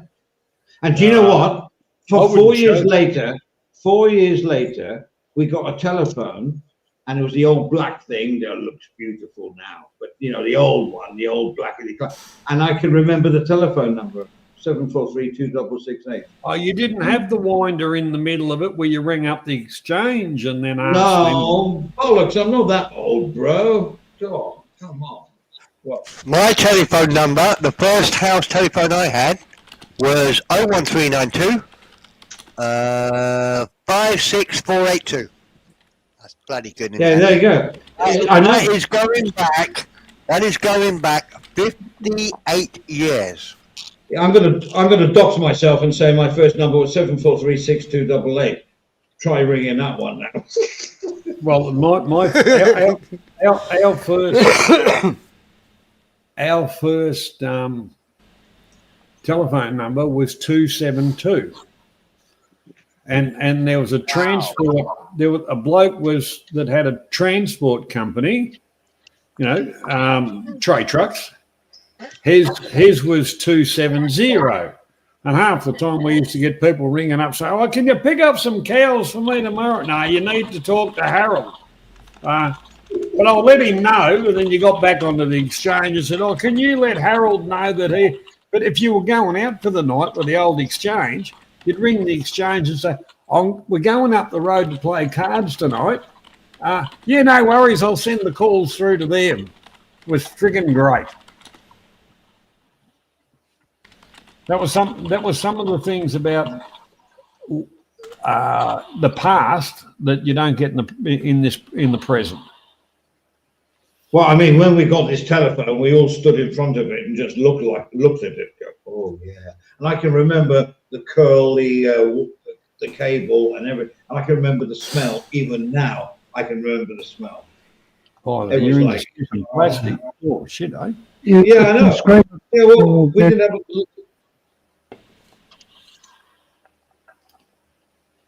Sorry, somebody said something. Can hear you, Stephen. Oh, I was just saying, JG's screen looks very busy. I just think She's multitasking. That's It what does, he is, Sweeney. it does Well, yes. react to the chat. Yeah, we don't care about all your IT shit. Never mind. Let's move on. Fine. It looks lovely, mate. There we go. Move on. Right. No, it looks nice, Jay. Yeah, good luck. Oh, thank you for being so nice, Andy. Thank you. That's okay, mate. No, but it's Oh, always, you yeah, know, like yes, it's good, you know. It looks like a drunken. I can have a or something. black background. I can put you on, no, I can put you on solo. That looks lovely. Yeah, it's nice. Good, all right. It's okay. Next time, have a shave before you come on. Yeah, Sorry. make me sick. We got smell-o-vision here, you know. Oh, that'd be cool, wouldn't it? Especially watching a porno. Oh, here he goes. Smell that. Oh, day off for you, Jay, or not? Day off for you today? I'm actually on vacation for 30 days, so Oh, good. Oh, shit. Are you going to travel or? no, beer is coming here. Good stuff. Who? He's got his wife's name's Beer. Oh, okay, yeah. I thought you said it was only 2 minutes. It was only 2 minutes by e-bike to get some beer. Yeah, I thought he was just Yeah. So that's why he keeps lifting his can every now and then. I know. I thought Yeah. he was. Bloody terrible, isn't it? It's just The first time she told her name, I was like, what? Oh, perfect, mate. Beer? No. Now, Jay, But Jay. yeah, it Oh, is. yeah, It is beer. Yeah, It is have you beer. ever heard in Thailand the word "cum"? Me mate's one of her in-laws. Her name's Cum. How can you keep a straight face talking to her? He's had another one was called Jew. Yeah, but hang on. Hey, You got them all, you got them all together. Hang on a second. Jay, Can I interject? Jay. No, hang on a Yeah. second. For the next 30 days, you're going to be on the beer. Yeah. Yeah. Let me have a little go. Because people who don't know Thailand don't realise that the beer is just a nickname. Maybe the grandmother gave it to her. Parents I can before. tell, It's not. Perrin, Well, I can JG, tell you how she JG. got the name. Let me. Sorry. Sorry. One- Sorry. One at a time. Perrin, you Right. said no shouting. So stop shouting. Okay, my go. So, for anybody that doesn't know Thailand, every child is given a nickname. Usually, it's the grandmother, grandfather who gives you that nickname. And although JG is saying his lady is called Beer, beer may not mean the same to them as it does to us. Beer could be a Thai word. It does. The pronunciation It does. sounds like beer, but it doesn't mean naturally. You know, I want a pint of lager. It does. There's lots of women that are called knock, which means bird. But there's lots. They're all nicknames. Yeah. Where was I going with this, JG? So yeah. I don't know about Perrin. Wait, no, you interrupted me, so you threw me No. again. No, my question is. Perrin, No, you let me asked the finish. question. No, Perrin, I didn't. Let you me asked finish. the question, I and did. if you ask I a did. I question, didn't I think I'm supposed to answer your question. No, that wasn't a question. This is my question. It was. Can you pronounce your lady that you call Beer?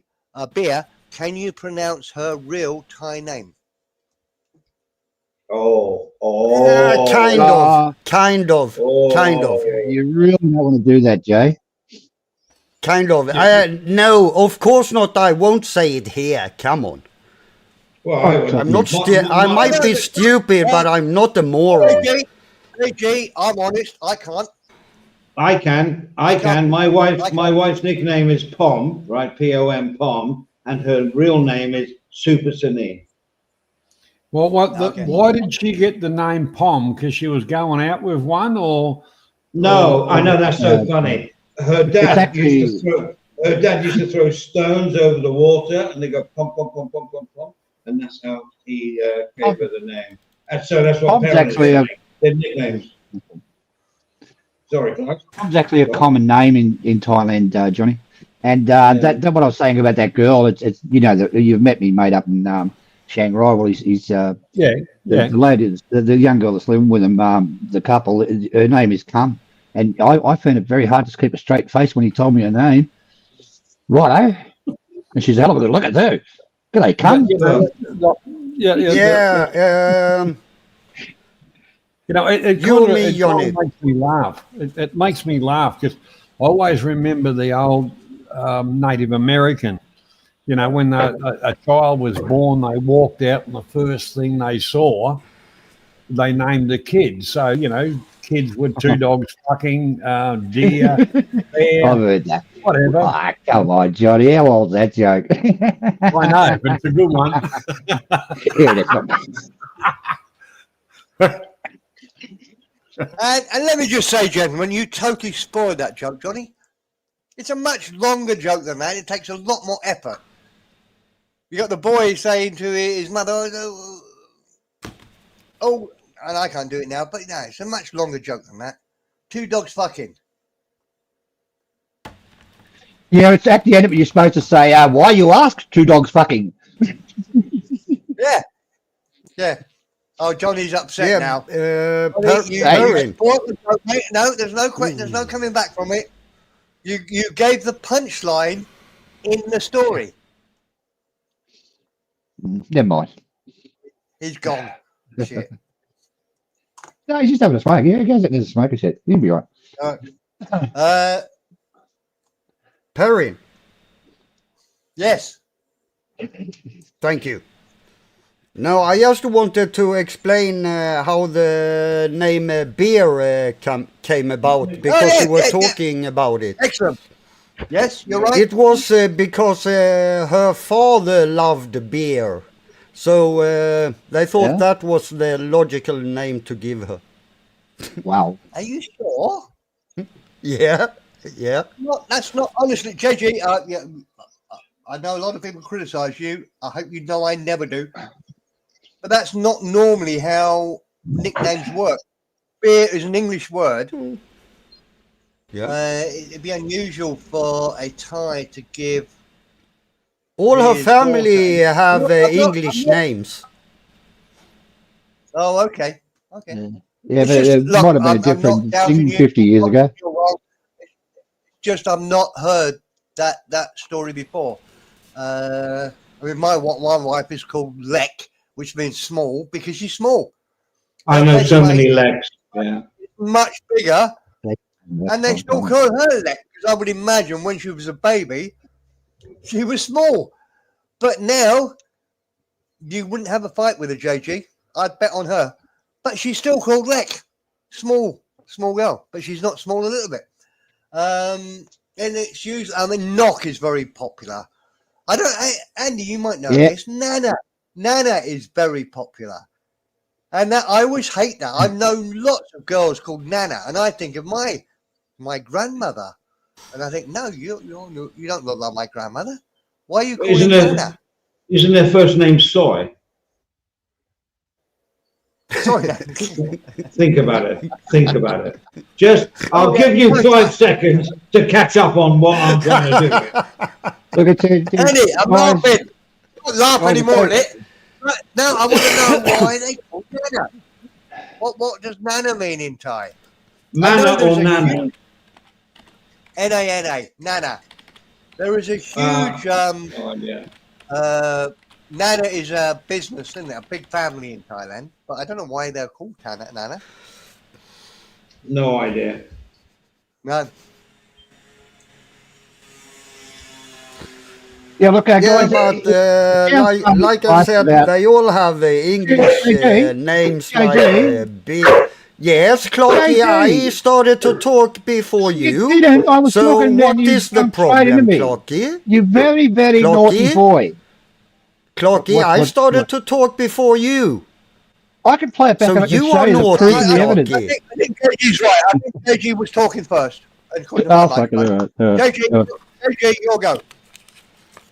Yeah, I just wanted to say they all have English names like Big, Boss, Venus, all kind of English names. Every JG, one of where them. are you travelling, mate? JG, where are you travelling? I've never heard any of those three names you said. They all have them, so I don't know. I've never heard any of those. Have you, Andy? Johnny? Stephen? Venus? No. Knock, Palm, Luck, Small, None of them have Thai nicknames. All Joy, English. Joy, Margaret Minter. They're all short. I never heard Venus. Well, what about Oh, Uranus? it doesn't matter. Uranus. Yeah. Well, if you're talking about Venus, that's a planet. No, Uranus, not Uranus. All right. Uranus. Okay, you've had your bit, Stephen. You'll go, mate. What do you think? Oh, it's okay, mate. It's okay.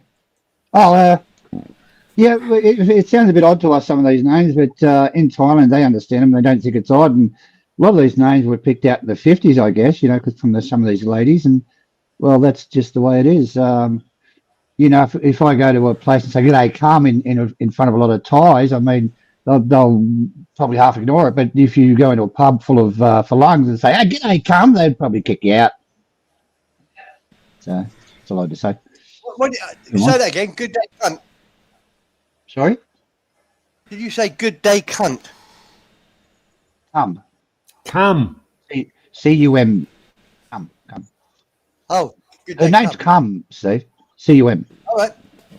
Nickname. I've never heard that one before either. I don't know if it's a nickname, John. Actually, I'll ask him next time I talk to him. Yeah. Well, the whole part about it is, you're right. You get some, and you got to keep a straight face, and you kind of mind's wandering or whatever, and at different stages of intoxication can get you into trouble. Yeah. Can I just ask something about what you just posted on screen? How does that, if it means many and multiple, how do you translate Nana Plaza, for example? A plaza Man, That is was the name of a hotel. That was the name of a hotel, Jay, and they changed the whole area to that name. Well, what happens in that area? Doesn't matter the whole area. But it used to be the Nana Hotel, wasn't it? Is that right, John? I think it was Nana Hotel. the Nana. I suspect that it's different here. I think Nana isn't a nickname. Like it's a name of a family. Name of the family that probably owned that land before. It's like JG. Have you seen LK? Lenki. LK all over Pattaya. All comes down to Lenki. Lenggkee, I think. All comes down to the restaurant in Central Pattaya Road, Lenki Restaurant. Everything grew from that. So you've got Lenki roads and whatever, all grew from that restaurant. So some of it is just family names. It's what is different. And I suspect, I did pull myself back to where we came. I suspect Nana isn't always like a nickname. It's also the name of a wealthy family from years ago. Well, Yeah, but Nana about family, that makes sense. But if Well, you to give you an talk about idea- something that is one, like Nana Plaza, that's one place. And Nana means many. How does that work? You're When still it's missing one my point, place. JG. What I'm saying is, JG, what I'm saying is there's two meanings to it. Some people could be called Nana as a nickname, whereas Nana Plaza is probably down to the family that originally owned it. Does that make sense? Fair enough. Yeah. Well, Fair enough. the meaning of plaza is a meeting place. But it's like Sukhumvit Road, that was the first bloke to build roads and survey roads and stuff like that in Thailand. That's why Sukhumvit Road is so long. Yeah. It changed And over what- the time. Yeah. What you said about the plaza was a meeting place. Then Yeah. it makes sense with Nana because it's a place for many to meet. Yeah, yeah, So- I reckon so. Nana So it Plaza makes started sense, as a at shopping the end. centre, gentlemen. It was a shopping centre. Had the Nana Hotel across the road. Well, it's still you can still go shopping there, Stephen. Well, yeah, John, but yeah, and you can get takeaways apparently. Products on the shelf is a little bit different.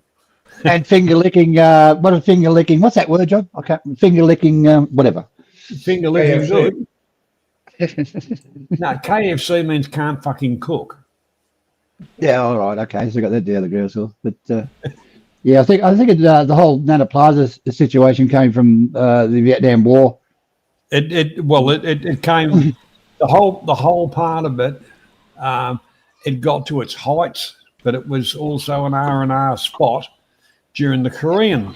It wasn't a war in Korea, nor Vietnam. There were police actions. That's right. Yeah.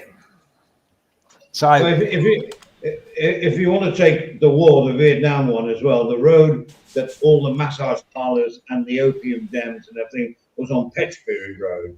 And Nana Plaza, when I first came here in '83, you could actually park inside it. They had a what do you call it?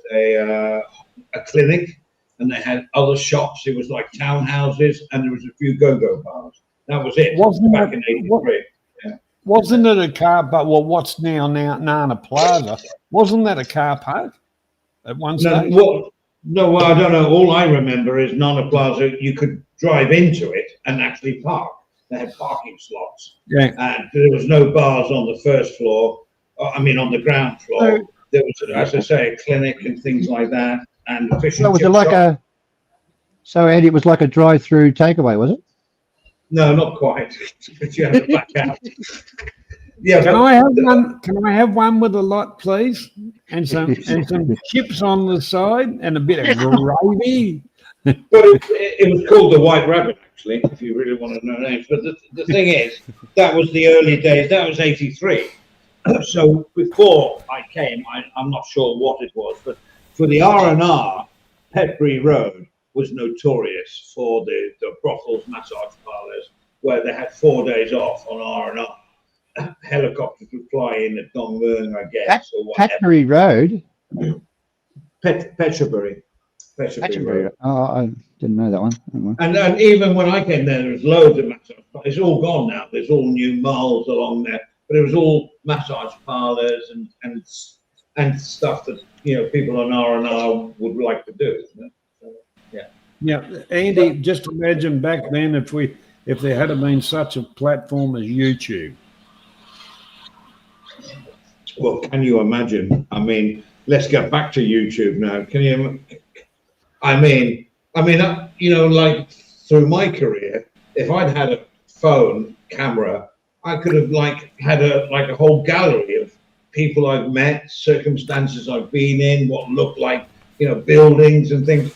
Now nothing. It's all in my cloud now of everything after, when a phone was invented for taking photographs. Back then, can you imagine all the photographs you could have taken? I mean, I'm talking about everybody now. All your experiences, all the people you met. But, you have to have a Kodak bloody 32-roll bloody camera. It was a deal. Now it's just click, click, done like that one, delete, click, click. You know what I'm saying? I mean, so much easier now. Oh, I remember traveling back, you could tell the intrepid travelers because, they'd have 3 or 4 cameras around their necks and, Wow. When I went to England with my wife back in when we got married, so it was like 90, late, I can't remember my marriage date, around about the 90s. She used to bring, I was in charge of going to the shop and getting all these bloody rolls of film. She had about 20 of them.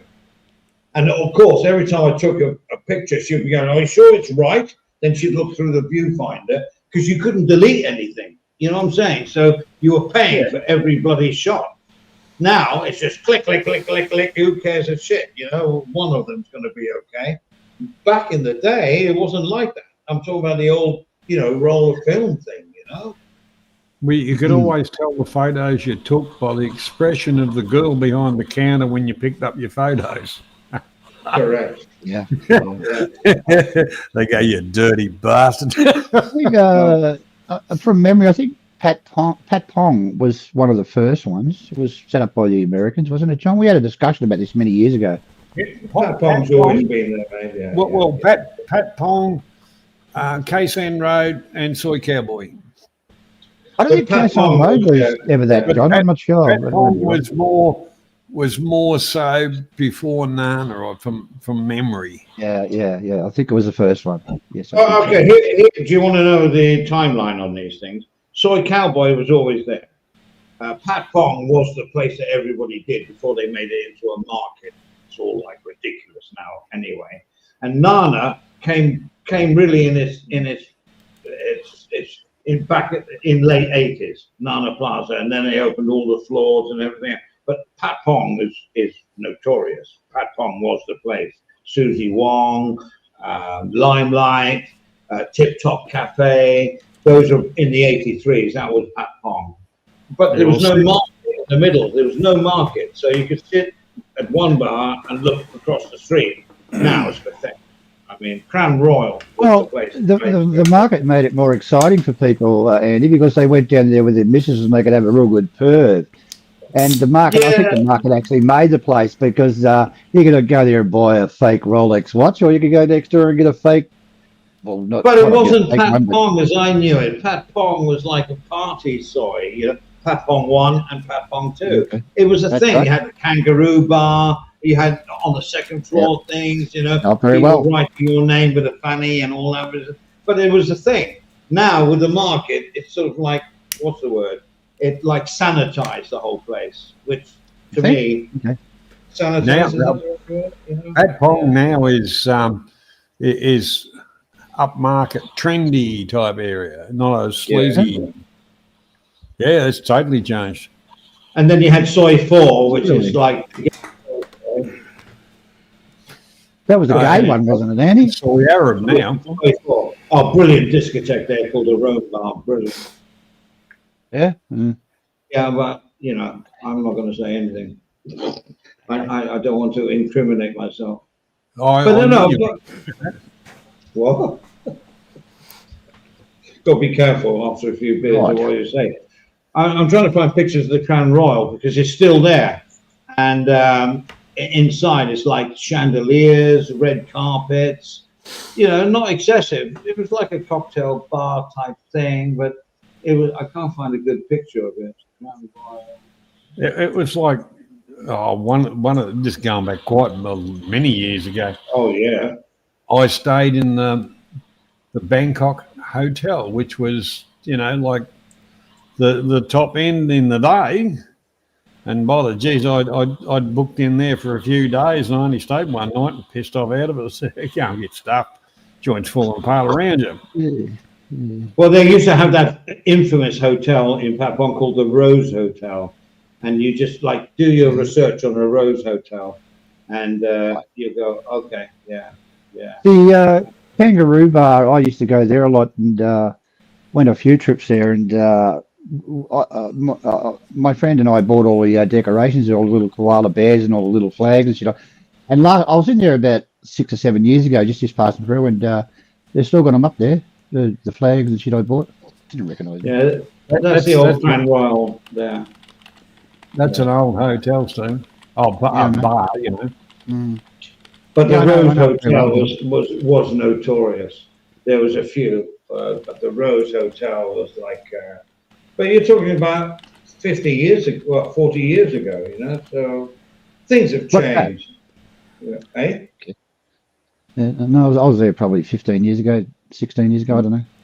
I don't even know. Yeah, they were quite impressed with all the stuff we brought.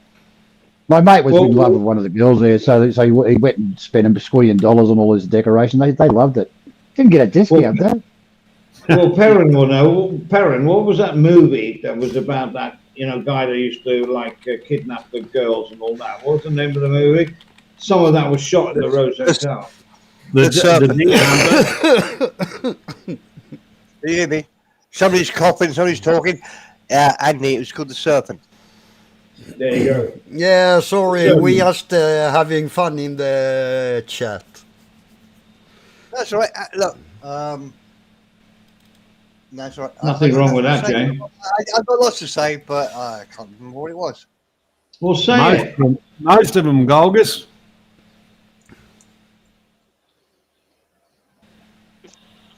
JG says that's fucking funny. Are there many girls working Bangkok bars from Manima? I don't know. Really? No, my comment was for Stephen me the Monash. question, JG. Why do you look? I haven't said anything for a while. I'm JG, trying to get you into what the answers was about.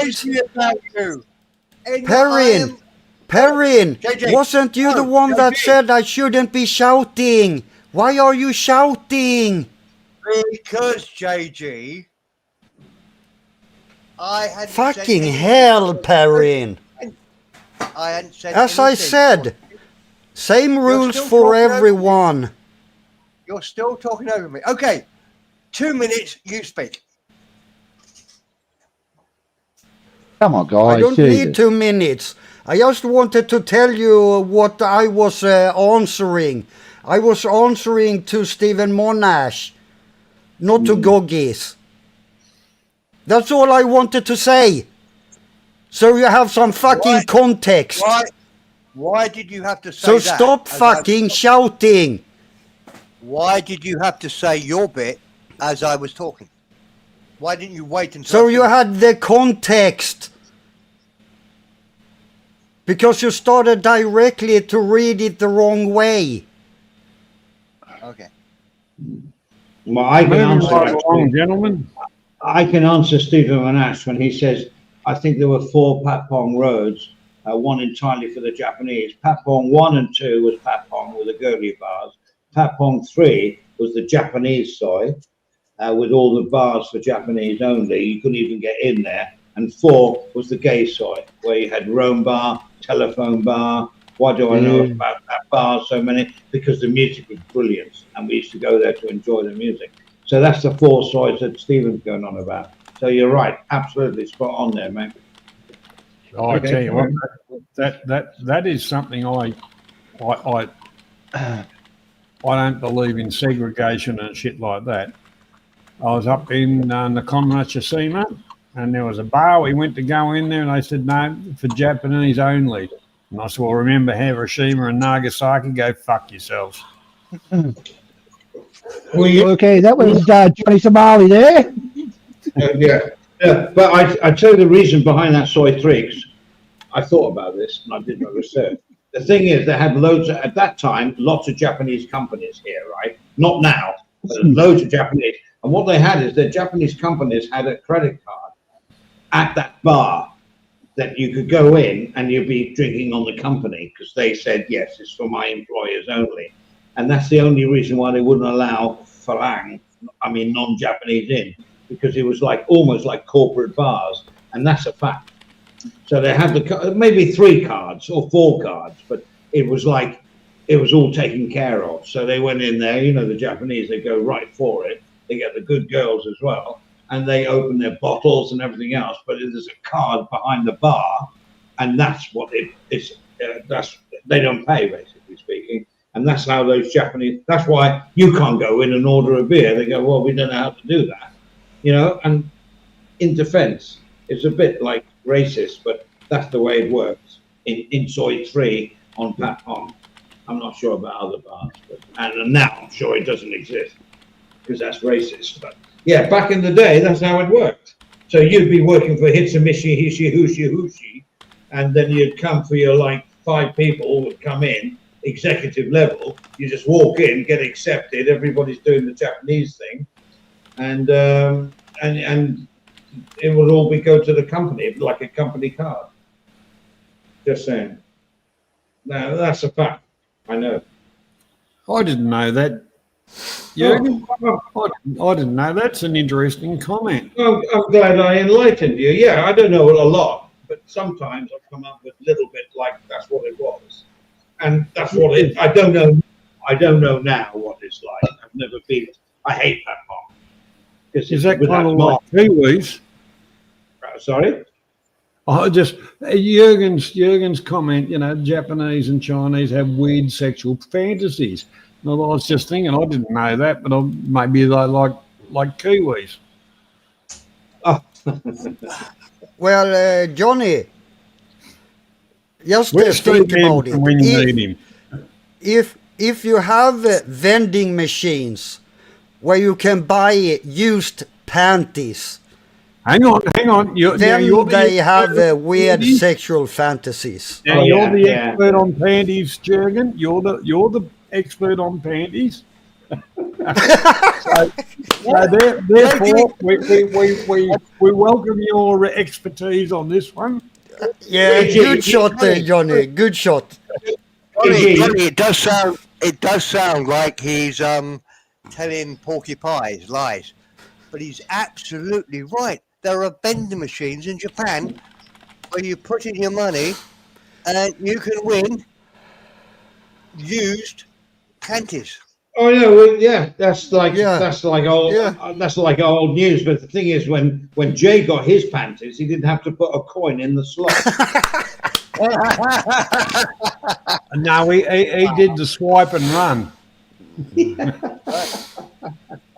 Yeah. It is what it is.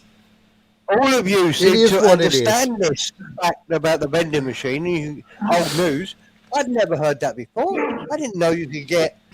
Oh yeah. Are you serious? Oh, that's like 10 years old. They used to do that. I mean, Yeah. Japanese are mad on vending machines anyway. They're everywhere. They're everywhere. You didn't you know they actually had this burglar problem? I don't know if they still have, but they had, because people were going into gardens and stealing their panties. That's how bad it is. We've seen that in Thailand. There was a story about a year ago that we covered doing exactly that. Yes, But there it were. never wasn't Aztec involved in vending machines? Yeah, hey, what are you saying? As was a snowdropper. Well, I just know that Aztec was. Look, I didn't know Just he saying. was into vending machines. Yeah, I missed I think that so. one. Yeah, I think that was his business. Yeah. We don't know, JG. Oh yeah, I was we're not thinking casting- about someone else. we're not- Sorry. We're not casting any aspersions on Aztec. He could have been selling Coca-Cola and Cadbury's cream eggs. But now you've told me about these vending machines that sell dirty knickers. Who knows? We just don't know. Now, the as far as these underpants, do you get a choice of what day? You know, you got to Google it now. Yeah. No, don't. He's not googling it. It's in his bookmarks.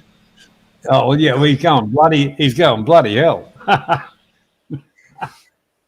Yeah, weren't the Japanese that like made popular all the upskirt movies and everything else, right? Oh yeah. Yeah. Well, there is some deviants around, but anyhow. Oh yeah, not just about the panties. They have hentai and all that weird shit as well. So. Say that again, JG. Say that again, Sorry? JG. Hentai. I've never heard. Hentai. Oh, hentai. Hentai. Cartoons. You mean Cartoons. like anime? Yeah. Yeah. Yeah. Stephen Monastes, a ping pong ball landed in my whiskey glass. Disgusting. I took it out and finished my drink. Of course you would. As you do. Yeah, The for amount you sure, paid for it. sure. But I just, Jürgen, what do you think about bondage?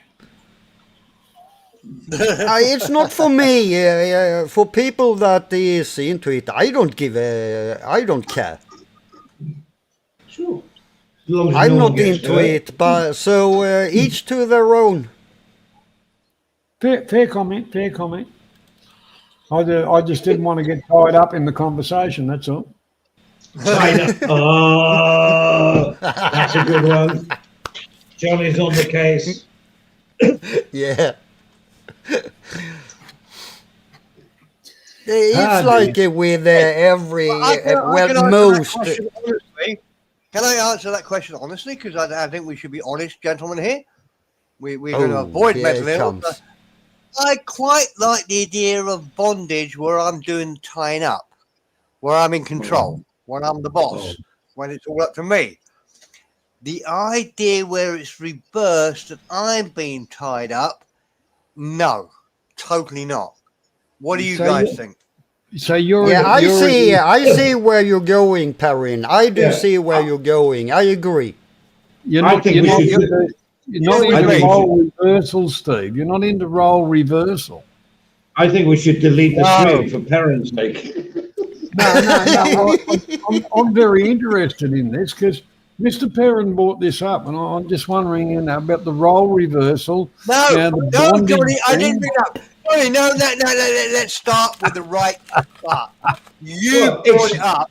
You brought the subject up. I just added my No. few pennyworth. Steve No, but that's Perrin, what- explain that's yourself. Explain You know, yourself. the thing is, Steve, we got tied up in what Jürgen was saying, and then you were talking about role reversal. So I was just very interested in it.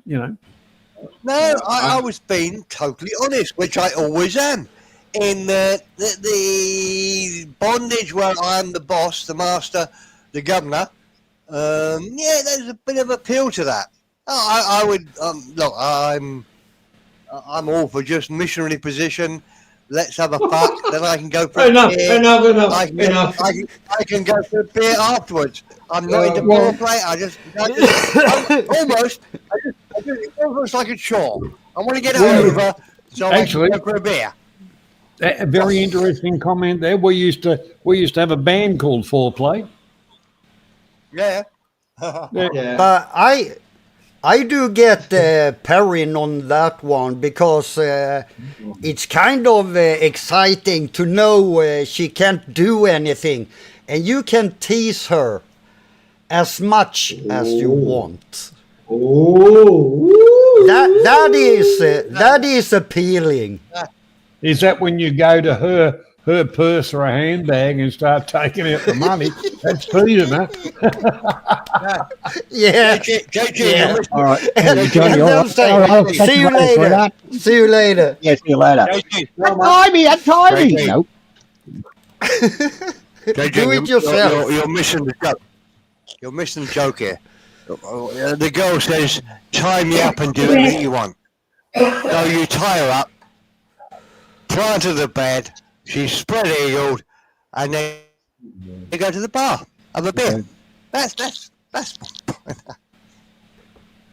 And the good news Well, is that when you go wasn't back- how I imagine it, to be No, honest. But fair parent, play. you go to the you go to the bar and then you go back and she is exactly where you left her. Tied up. Yeah. That's kind of messed up. I know. So, have you guys been to the ping pong bars at all? The ping pong. I've yeah, never we've been. done Yeah, I've I never went to been. one once. I'd never go back again. It was disgusting. So anyway, we walked. I was in Phuket. We walked in, and the girls wanted to see it. I really wasn't interested. And we walk in, me and my mate and the wives and shit. We walk in there. They all sit down, and we walk around a bit all over the carpet. Geez, there's chewing gum and shit and cigarette butts all over the carpet. This girl comes out with a ball of string up her, you know what, and pulls it out on top of the carpet and slowly sort of thinking, "Oh, you dirty." And the ping pong balls were landing all over the carpet. He rammed them back in there. Oh, it's fucking off tap it was. And they want you to pay for that? Yeah, okay. Whenever you I'm walk into a thinking of bar and different the carpet ping is pong ball to you. exactly. I'm thinking. Sorry, Andy. I interrupted you when I was talking. Sorry. I'm thinking of different ping pong balls, Stephen. The go-go bars I've been to, you can buy 20 baht ping pong balls. So you know, 100 baht gives you 500 baht gives you whatever that is. And you then throw them to the girls and they all fight for the ping pong balls. And I've seen girls fire ping pong balls from the lower regions of their body. But I've never seen them pick up dirty ping pong balls from the floor and put them into their... does that make sense? Yeah. I've seen the first two, but I've never seen them take... I mean, that would be disgusting. I've seen them open a bottle of beer. I've seen them open a bottle of beer. I thought I could do with one of them on my table outside. Yeah. Yes, but I would guess, Andy, that would all be clean. Should have given that bottle a proper clean. I mean, it is frightening. It is frightening that a girl can do that. Well, to be honest, yeah, I think it's a bit degrading, right? I mean, I'm not being... Oh, yeah, I absolutely hate it. And I hate all those sort of things. I confess many years ago, I got drunk enough to kiss a pussy I shouldn't have kissed. But Right, in one of these things, in one of these go-go bars, but it was 25, more than 25 years ago. I didn't know what was going on. And then it went and day, oh, fuck, what did I do last night? Horrible. Okay. But, look, we all do dumb Steve, things when we're drunk. Steve Perrin has demanded an intermission. So here.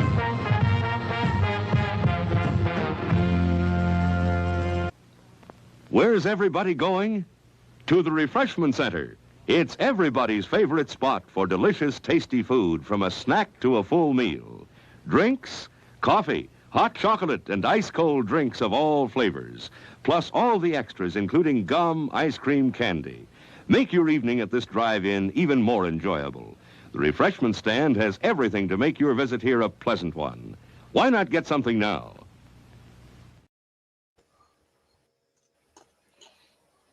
That's good.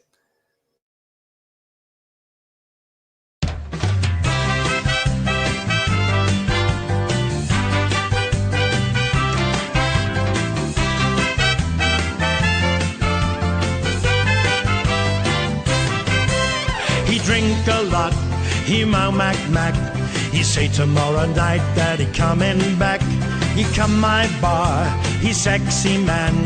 Has anybody seen the little drunk Farang? He pack one, his mouth so sweet. I think he go to Walking Street. He spend big money, but he won't get far. He buying lady drinks in a go-go bar. He say he love me and he say he care, but he got girlfriends everywhere. He break my heart and he make me cry. Why I fall in love with a butterfly? He drink a lot, he mac. He say tomorrow night that he coming back. He come my bar, he sexy man. Has anybody seen the little drunk Farang?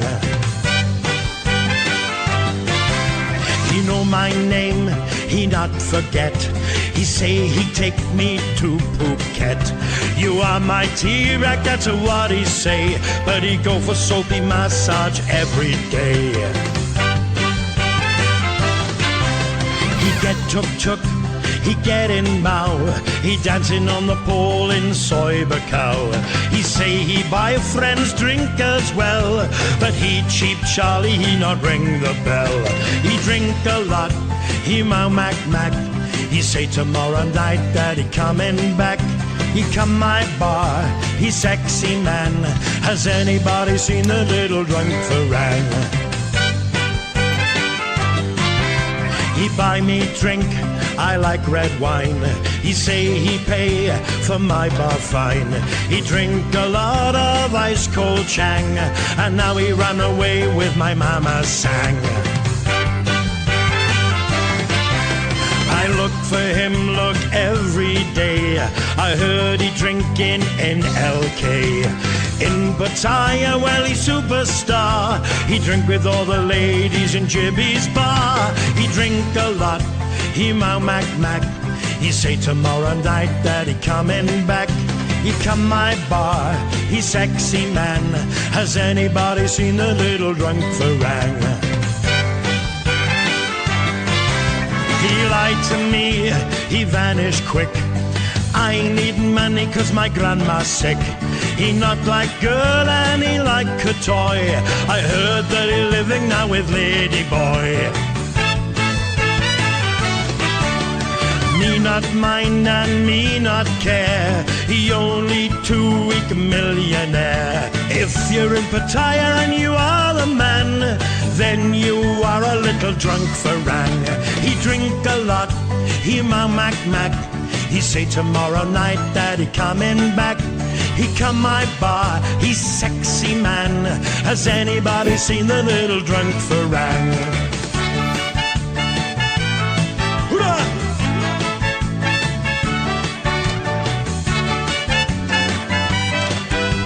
Yes, you are a little drunk Farang. That is still good. And can you interrupt me, JG? Yes, you can interrupt me. Okay. Fuck you. Perrin. Here, this is just a suggestion. You don't have to follow it. Chill. I stopped talking, didn't I? So just chill, Perrin. Talk all you want. Okay, Jay. Go on, Jay. So what you going to say? Yeah, in that music video, around the start somewhere, I promise you, AI caught Johnny something. I promise you. To the right, left, right lower corner. I promise you, that's Johnny something. Okay. Johnny who? Johnny something. Johnny something Oh, that's happened. his name. Oh. I don't know his name. That's what his Somali. name is on Somali, isn't it? YouTube. Somali. Okay. Right. No. JG, you had your go. Let me have my So, go. Oh, fuck Ken, JG. You can't talk forever. You said your bit. Johnny something is then the king. Right, my go. Stephen, that is still a great video, mate. I'm surprised that this isn't a bigger song. There's another one. What's the patio one that we've all heard before? Oh, There was but a the really big- Yeah. This song that Stephen found, I knew nothing about, and the video he's put to it is much better, I think. I don't know how you can get the copyright to it, Stephen, but it's as Andy said to me 2 or 3 months ago when we were talking about music. Keep playing it, and when you get bored with it, that means it's really good. But I'm at the stage now where you keep playing it, and I like it more and more. Every time I hear the Drunk Palang, with the video you've done, I think it's fucking brilliant. Honestly, mate, I'm not sucking up to you. What do you think, Andy? I think it's great, really clever. The way Stephen's edited it, and the song is beautiful. Now it's going to be hard to get the copyright for it because the guy's going to say no, it's mine. But he's done nothing with it. It's a really good song. It should be playing in every patio bar. Okay, that's my bit. You'll go again, JG. No, I'm done. Oh, And his name was Johnny. There is something happening. that's what I said. Well, thank Very you. good-looking guy. Very What was that? good-looking guy, young guy. I wouldn't say From, that. I No, think I'm not he's gay, giving but him. I wouldn't say that. Well, But look, he's better looking than you and me. yeah, maybe. Depends on who you ask. Oh, then we got music coming, JG. Now, Shut the fuck up. I don't really care what the men thinks about me because I'm not into men. So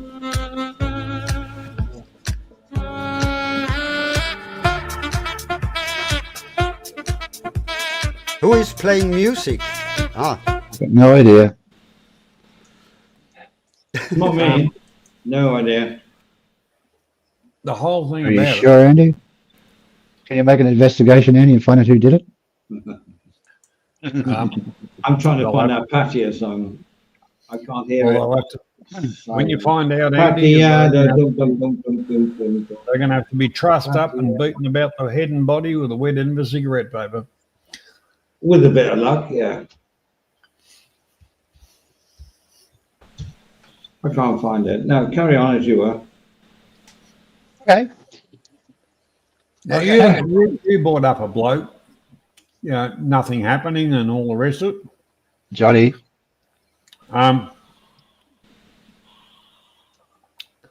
Very interesting. I didn't hear what you said, Johnny. Sorry. I'm just saying, you brought up about a bloke, nothing happening. And very interesting Ah, yeah. life and person. You know, the whole thing about it, that is a lifestyle that could really lead to another totally different stream on a different level. Mm. For sure. The decline of people when they make the move. Look, JG, Johnny, and myself have been around a long time, and we know all about what he's talking about. So, Yeah. it's two people. Definitely two people. They're in there. Anyway, it's his business. Anyhow, the thing about life's to be enjoyed, not endured. Mm-hmm. True. Anyway, Would you, Johnny? Would you say, as many people do, we only get one run in this life, so enjoy it to the full because there ain't another one. Are you on that one or not? This is quite deep. But... Well, It is deep. Andy, it's a great subject, but it's very deep. you know, the whole part about this, there's no test drives. You know, if you believe in incarnation, depending on different religions, you'll come back as a cow or a fucking whatever. But for what you're living at right about now, there's no test drives. So I think, you know, you'd be the best person you possibly can be. I'm not following where you're going with that, Johnny. The expression is, this is not a rehearsal, this is it. You know, you get one chance at it. That's what Andy's talking about. It's not a rehearsal, this is it. If you believe that, my argument would be, if it's not a rehearsal, what's the fucking point? Every little bit of knowledge you gain from the life you've lived, if it's all going to end when you die, there's no fucking point. You might as well just be a cunt. You're not gaining anything. You're not passing anything on. Do you follow my reasoning? If it's not rehearsal, there's no point to it. Okay. If there's not ghosts, why am I here? There are two people in this world. I could do lots of these, but there's two people in this world. There's people that are scared of ghosts, and people like me love the idea that there are ghosts. So there's something after I die. That's my opinion. Okay. I'd say you watched that fucking Patrick Swayze fucking movie and got right into it too much. But at the end of the day, John, no, Kenny, I'm being 100% serious. I'm not, yeah, not so joking. Yeah, I learned a trade, and who did I learn of? Older people. So that's passing on knowledge. Johnny. No, Johnny, you're better than this. Look, Andy brought up a really serious subject, which I love, because I think about death every day, honestly. And what he said, is this the only time you're on this planet? Is this it? When you die, are you dead? Are you gone? Finished? No more? Or is there something else? And you started talking about, well, exercise, practice, whatever. What I say is, no, if this is an exercise, you're learning from this. If it doesn't go to something better, then there's no point. I mean, if this is not a rehearsal, why do it? I would love to think this is rehearsal and that I'm going on to better things in the future. My cynical brain says that no, this is probably it, and that when I die, that's it. Over. Everything I've learned, everything I've done disappears, and the only thing I leave on this planet is my DNA from my children and my grandchildren. That's all I do. Right. That's my That's whole reason for being here is to have sex with women to pass on my DNA to little parents. And that might upset lots of people who don't want little parents here. But that's what you are all on this planet for. And if you're not doing that, then you're letting your DNA down. So if you haven't got children, you're basically saying, yeah, I don't want to be part of this planet anymore. And there's lots of us who would say, yeah, we are quite happy. You don't want to be part of this planet anymore. You've made the right decision. You see what are you talking?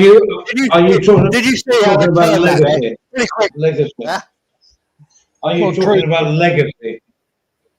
No, what I'm saying is, Andy, don't you? I don't know why I'm going to put you must do it all the time. What the fuck are we here for? What the fuck are we here for?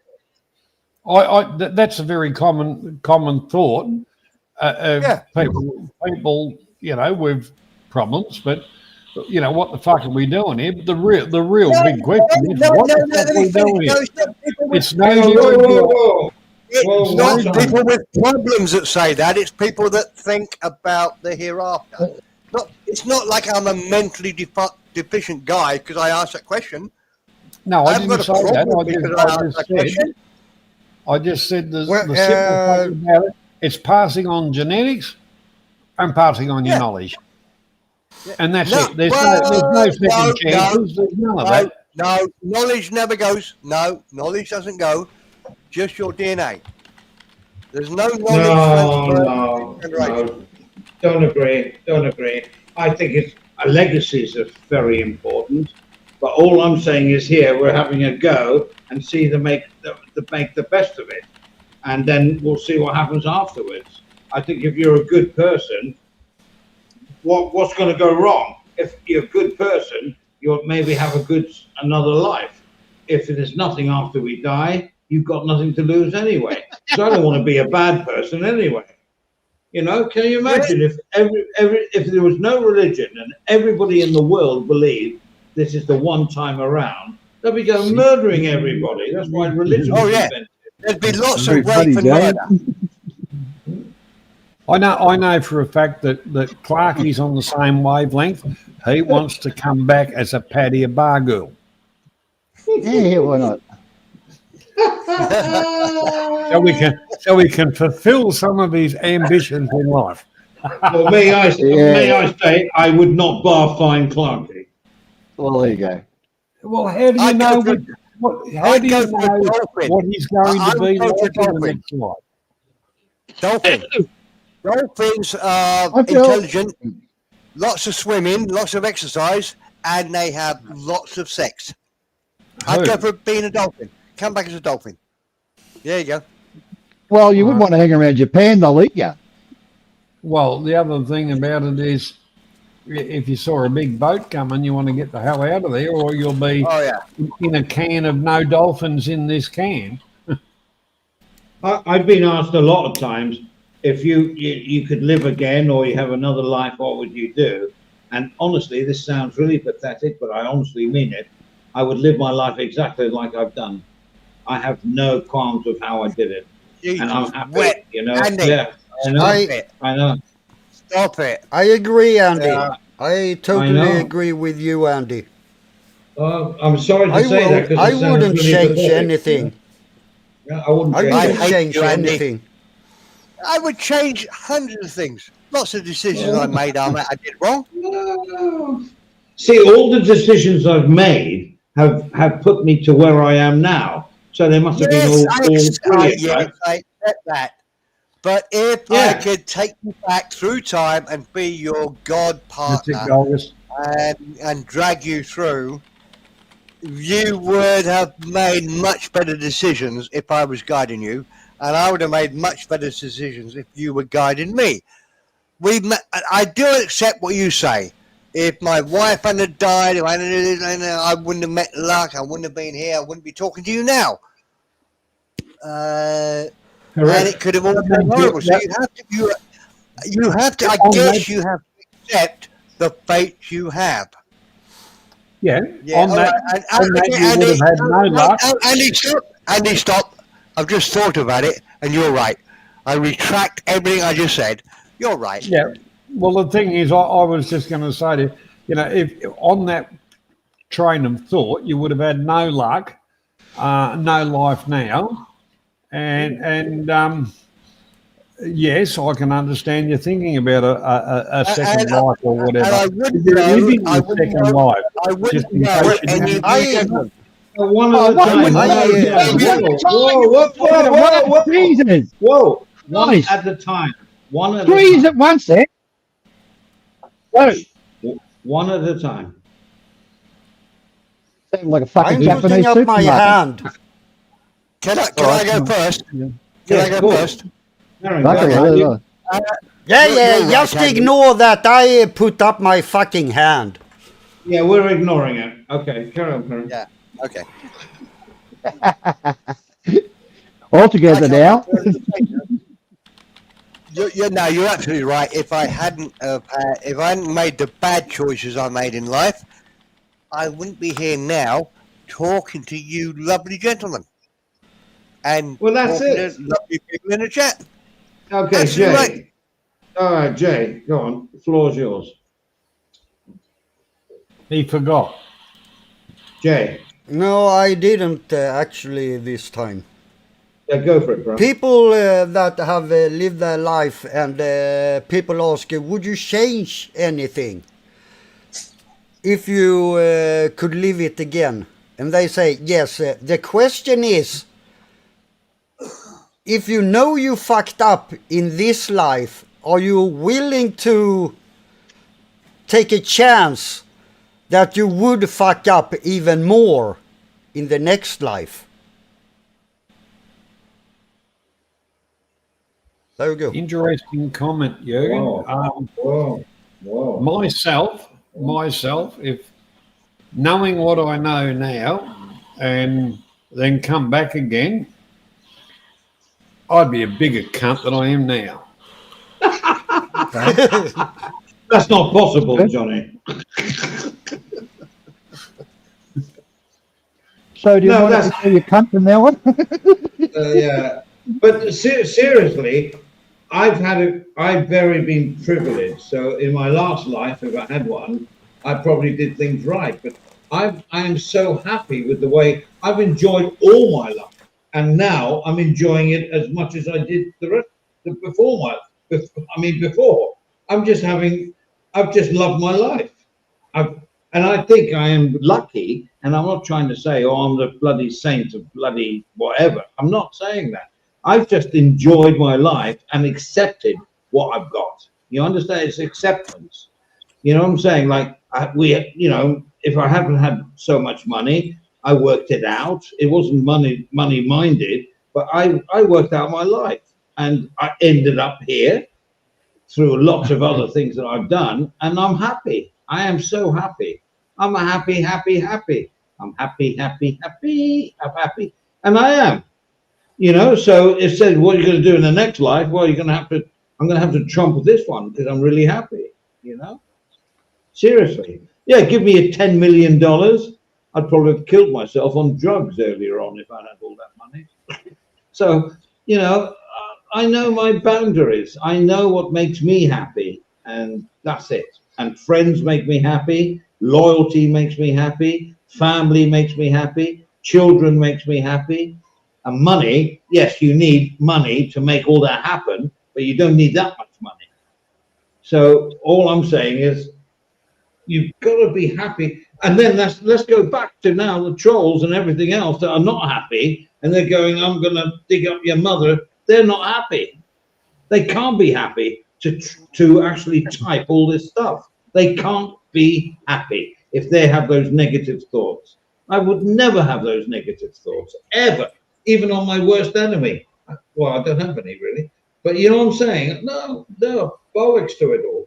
You've got to be comfortable in your own skin and in the life that you're leading now. And if there is a future, well, I ain't done nothing wrong, really. Well, I've done a few things, but you know what I'm saying? Yeah, we got a copy of trial, right? Yeah, that I can't run with that. Well, Johnny, you know me. We've talked very in depth on many times over, 3 cases of Leo. I've never changed that perspective. I've never changed it. And that's what keeps me alive. The fact that I'm okay. If you start thinking negative thoughts, and I know I don't want to go into Perrin here, but he told me a few things that, he thinks about mortality and everything. I never think about that, ever. Mortality is fictitious. Look, I'm really surprised that it's only me that thinks this way. No, I'm really worried about you, Perrin. You got to come over and stay with me for a few weeks. Well, I feel much better now. Andy wouldn't pay me if I was a lady boy. I think you would agree. You've seen my life. You've seen all the stuff I have. You know that I live quite a fun life. I have freedom. You have a great life. You have a great life.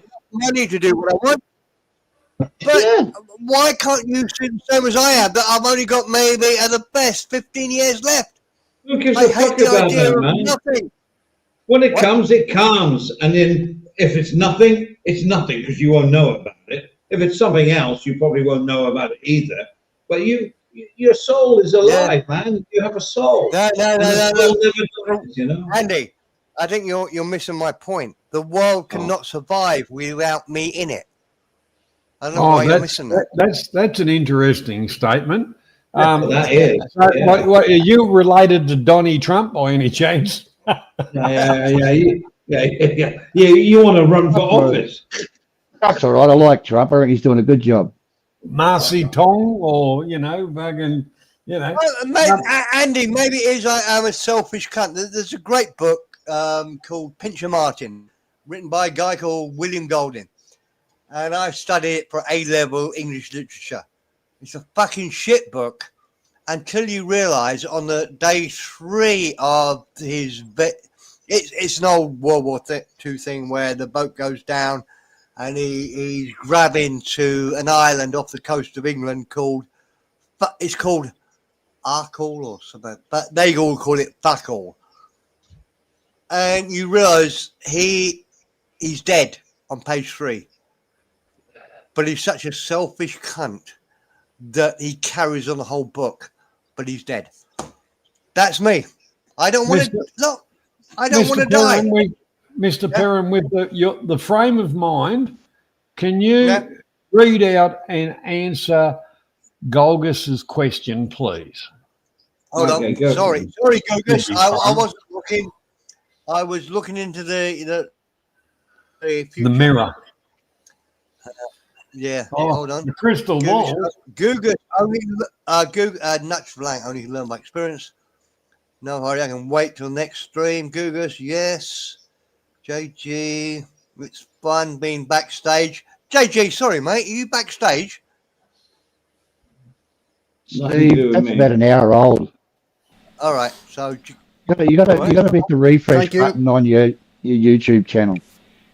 it's fun being backstage. Duck Palang says, you would think people have enough experience from their home country. No, Seymour says. No, well, I can't see. This is interesting question. My Can friend you- visited Padia and kind of fell in love with an older bar girl. Was upset Okay. here in Finland when the lady goes with customers. No reason to say up front, just to figure it out, the system. Oh yeah, I got it. Hold on, I can. No, I can't. That's the one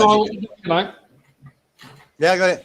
My friend visited Patty and kind of fell in love with an older bar girl, which is very common. And you know, you see lots of criticism. Oh, they're all going for young girls. Very rare. Most men go for a girl fairly close to their age. Young girls. Now, I think. Sorry. Go on.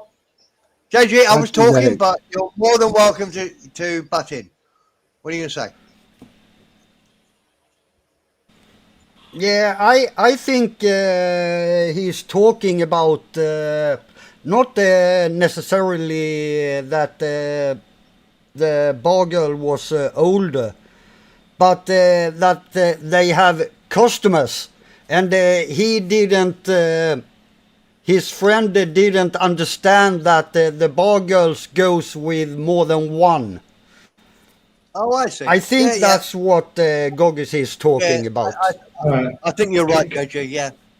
Yeah. Can I suggest something that You I know, read? he's close to Sweden, so I kind of understand what he's saying. No offense, Goggis. Common case in Thailand that bar girls need rescuing by the Falungs that go there because they're bad. What? Captain Saberhawk. Yeah, yeah. Oh, sorry. That's yeah. it. Have to say, well, That's the it. thing is, can I finish or you just want to? Can I finish?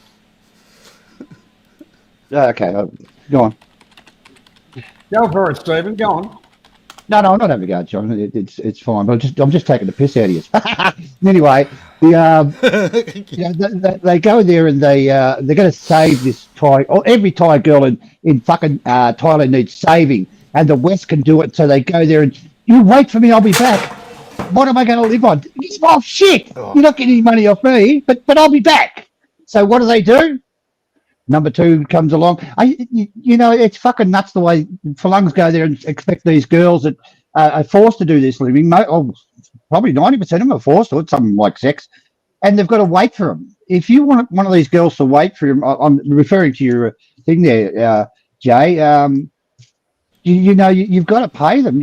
And nowadays you've got to give them 10, 20 grand a month. Anybody can afford that. Well, good luck with that. And well, there was one time when I did a video and a guy said, that girl in your video, who is she? What date? He wanted the time and the date I was there because she was with another guy.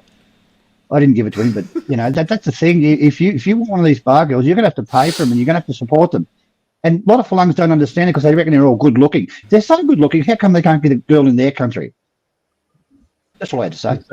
Pig dog. I'm just taking a piss out of you guys, that's all. Hey? That's fine. They're fucking ugly, that's it, John. They're ugly as fuck. May I suggest everybody needs to take a moment and remember the name Egot Tolle. He's probably from your part of the world, Jay, and The Power of Now. If you read that book, it'll change you and the way you think forever if you read it. It's called The Power of Now. It's a famous book. It's sold millions. And it's all about the now. And, it puts everything in perspective. I'm just putting it out there, all right? Egot Tolle. Okay, can I reply to Stephen? Okay. Stephen, you said there's lots of girls that are forced into the life they lead in Pattaya. Don't believe that at all. You said there were 90% were forced. I don't think that at all. They go I there don't think because that either. Okay. What? Oh, JG, can you just give me a fucking minute before you interrupt me? You cunt. Oh, Jesus. Oh, for fuck's Perrin. sake, let's get on with this. Stop shouting. All right, JG, you talk. I'll talk when you finished. That's how conversations work. I don't know why. I have no idea why that makes no sense to you. Why you think But, when I'm talking, Perrin. you can talk over me? Why do you think Perrin. that works? Perrin, why do you get upset when I say 2 words? Andy can say 2 words while you speak. Johnny can say 2 words while you speak. Clarky can say 2 words while you speak. But as soon as I do it, stop shouting! They cannot Stop do shouting! That. I fight them as well. I fight them exactly the same as I fight you. Shouting! Perrin, stop fucking shouting! Stop interrupting me. What did you... Wait until I'm Perrin, finished. what did you tell me before the stream even started? JG, no shouting! And here you are shouting like a fucking bitch! JG, I've had enough, mate. Look, I'm drunk. I've had enough. I've told you not to interrupt me, but you still think it's funny to talk when I'm doing... I was about 5 seconds into what I was going to say, and you think, oh, it's funny, I yak at Steve. So now I forgot what I was going to say, all gone, all into the mist. Thank you very much, buddy. Thank you. Oh, you're welcome. You helped me a big deal. Fuck you, cunt. You're welcome. Oh, thank you. Yeah. Love you too. Hang on. This is going south, not fucking north. No worries, Johnny. No worries. It's okay. The real part about in that answer, you know, if you find a girl working in that environment and you want to play captain save a whore, it's going to cost you. It's simple as that. Mm-hmm. A lot of them don't understand that, John. Yeah, go back home to your village, and I will give you, you know, this much, and she'll say, "Oh fuck, Exactly. I can earn more than that down here." So you either have to. It's like a cattle market. If you want to bring it to the real truth, if you're not willing to pay for that, well, she's just going to keep doing what she's going to do, isn't she? Yes, John, that's correct. It's basic economics come into it too, for fuck's sake. Yeah, that's right, John. But that's the way it is in Pattaya. A lot of the Falungs, or foreigners, if you want to call them, they come there and they're like they think that every Thai woman needs saving. I'm here to save you. And like I was saying before, they think that many of the girls there, they have, you know, they come from up north or whatever, or mostly from the Eastern area. You know, they come there, their husbands left them, they've got 2 kids, but, you know, they should stay there and starve to death with their fucking children, or go down to Pattaya and do something they hate to do, which is, you know, whatever they do down there. And that's sometimes, I'm not saying all girls do the same. Some of them actually fucking like it. And that's the way it is. Can I tell a little story here? It only goes for about an hour, so grab yourself a popcorn. Why not? I was thinking of I dropped Mel off at the, she'd done the yoga. I can't remember what she was doing. Probably had a boyfriend. But anyway, I goes to this bar. I was talking to a girl there. She was a young girl, and she was beautiful, really good looking. And he said, oh, I felt sorry for her working there. And I said, what did you say? What have you, down here making? No, I said, what do you do for a living? She was from Shanghai or something. She said, oh, I used to work for the government in the building. I said, oh, so you lost your job? No, I just quit and come here because I like sex. Oh, fair enough. Some of them actually do that too. Did you believe that? Well, yeah, well, it was, you know, you don't know what to believe. Something here and there, Eddie. Anyway. No, I think this is a topic for another show. But I mean, okay. I think no. I'm not saying everybody's wrong. What I'm trying to say is that there's many reasons why they don't want to be ankle deep in a rice field and like living hand to mouth, where they can come down to, wherever, Gochang's normally the older, Padia mainly, and live a fairly, to their standards, a fairly good life. And you can see them enjoying it. You can see them having a laugh with the other girls, and they're all got all their phones out because they can afford one, and they're having a good time. Their morals, well, who's going to morally judge them? Who's going to? Because they're sending money back home anyway. I don't know. It's a tricky one. It's a tricky one. Oh, it is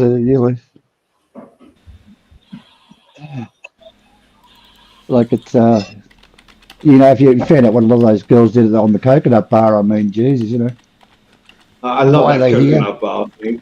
As I said to you last time, I didn't even know what a coconut bar was, but now I do. It's fine. Yeah. But hey, I think we've exhausted everything. If everybody's happy, shall we close, or do you want to carry on? No problem. We can carry on forever. I don't mind. Oh, I'm okay. What about you? You want to go there? No, I don't want to go. No, I'm fine. I've just run out of beer.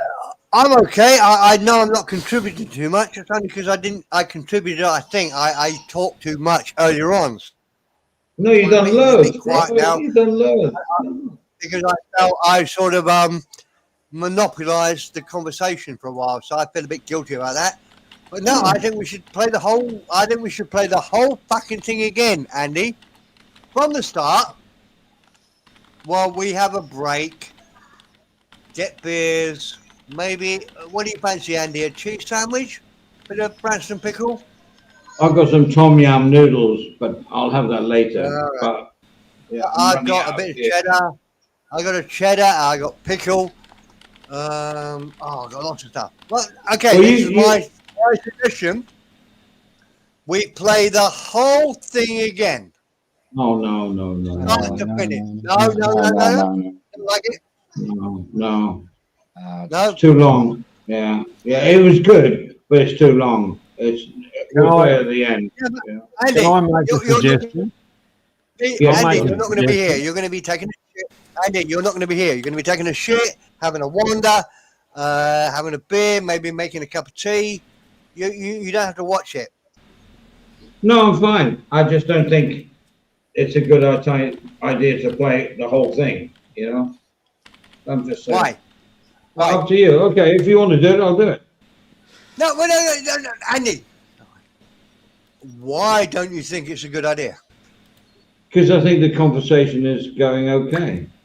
So do I. I think it's flowing very well. But then fuck me.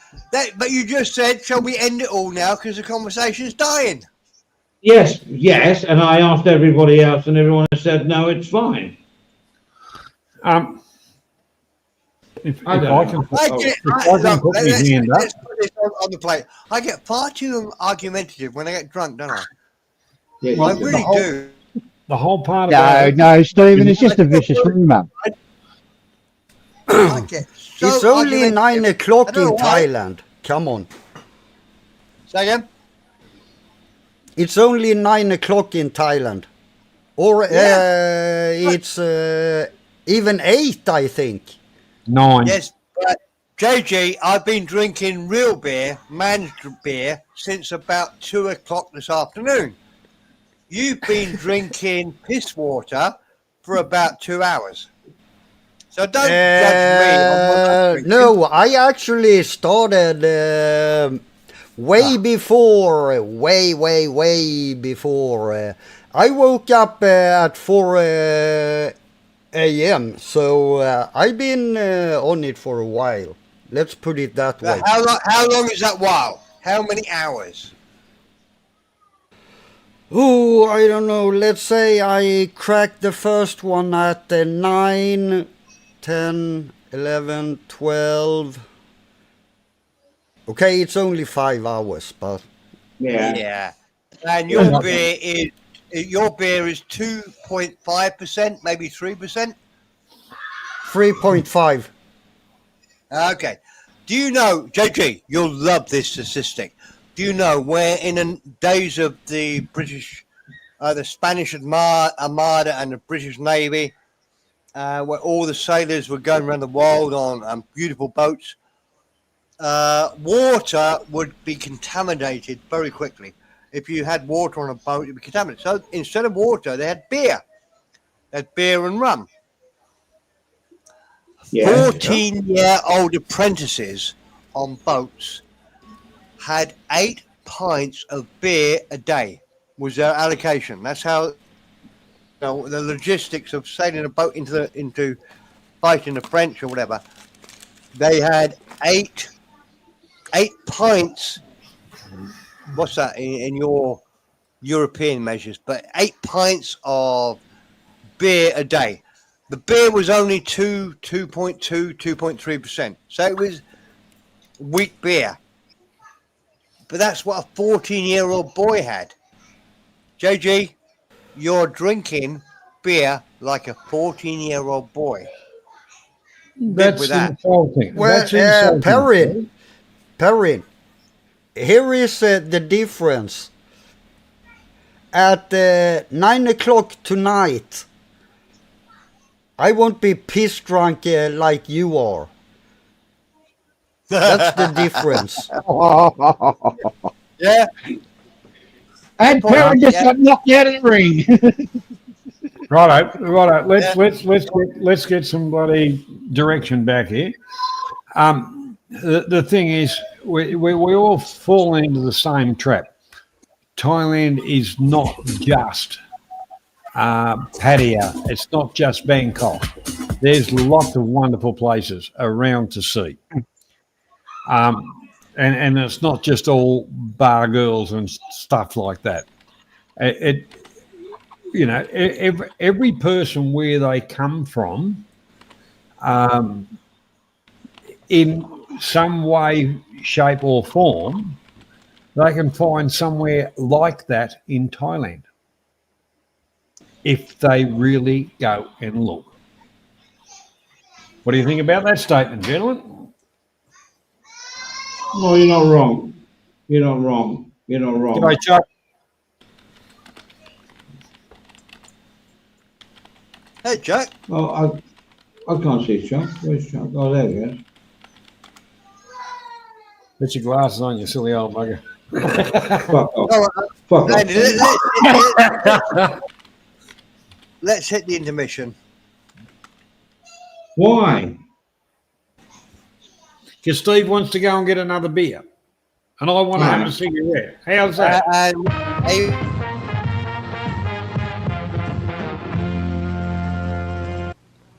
Where's everybody going? To the refreshment center. It's everybody's favorite spot for delicious, tasty food, from a snack to a full meal. Drinks, coffee, hot chocolate, and ice-cold drinks of all flavors, plus all the extras, including gum, ice cream, candy. Make your evening at this drive-in even more enjoyable. The refreshment stand has everything to make your visit here a pleasant one. Why not get something now?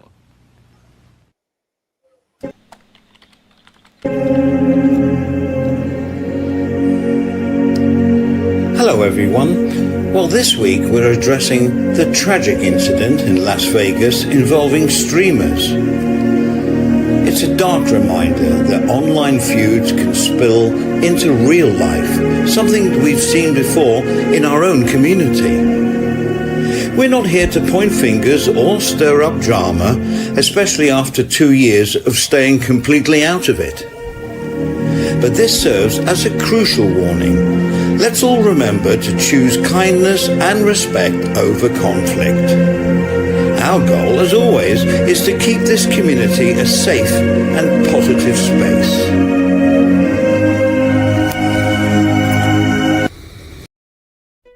You know, it's easy to think that online drama is just that, drama.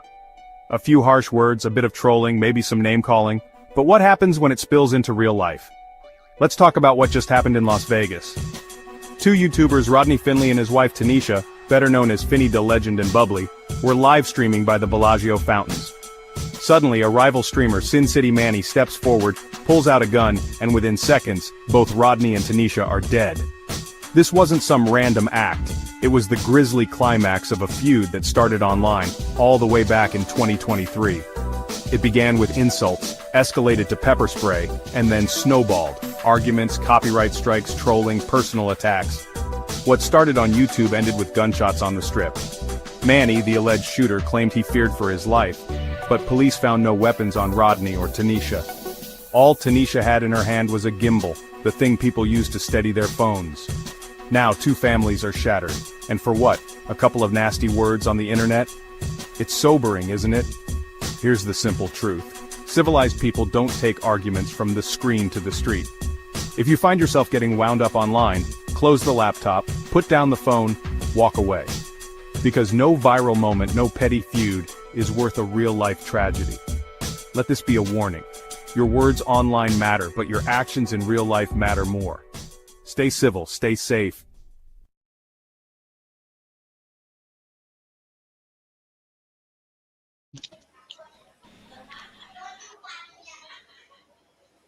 I really enjoy that. Can I ask a question to everybody on the panel and everybody? I might have done this before, but I can't remember.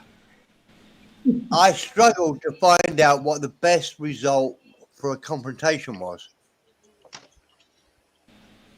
And I said, "Oh, I want Johnny Siam to bow down in front of me and say, yeah, you're right, Steve. I was wrong. Whatever."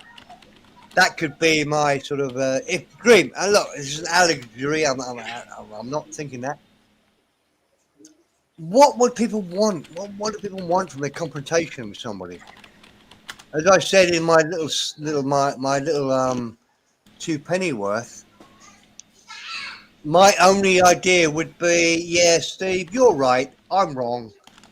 I'll stop streaming. I'll stop talking bad about your children. That's the very best. Very, very best. The worst is the guy pulls out a knife and kills you. Or your wife. Or whatever. I need help here. What are people looking for when they take it into real life? What's their goal? And nobody can hear me because nobody's speaking. Am I? No, we're letting you. No, nobody's speaking, Stephen. Okay. We're letting you speak, Steve. Yeah, Jesus, Stephen.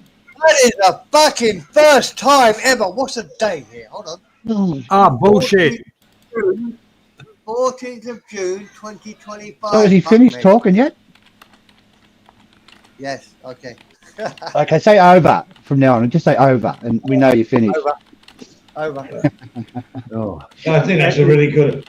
Do you remember the old days? About a year. Sorry, Johnny, just for a second. I was like on a stream actually with Timmy, but there was a StreamYard's big problem about the talkovers and things. So he did. We all initiated over, and do you know what? It works so well. It does. You start talking, you go, and you pause, but never mind. You didn't say over, and you go over, and that was the cue for everybody else to talk. That's not bad, you know. Well, a lot of people will talk, Andy. A lot of people will talk and talk and talk. Then they pause with what they're saying, and you think that pause is the end of what they're saying. So you start talking, and then it let me finish or whatever happens. That's the problem. A lot of YouTubers, they on these panels, they keep talk, and they pause too long, and you think they're finished, and they can't work that one out.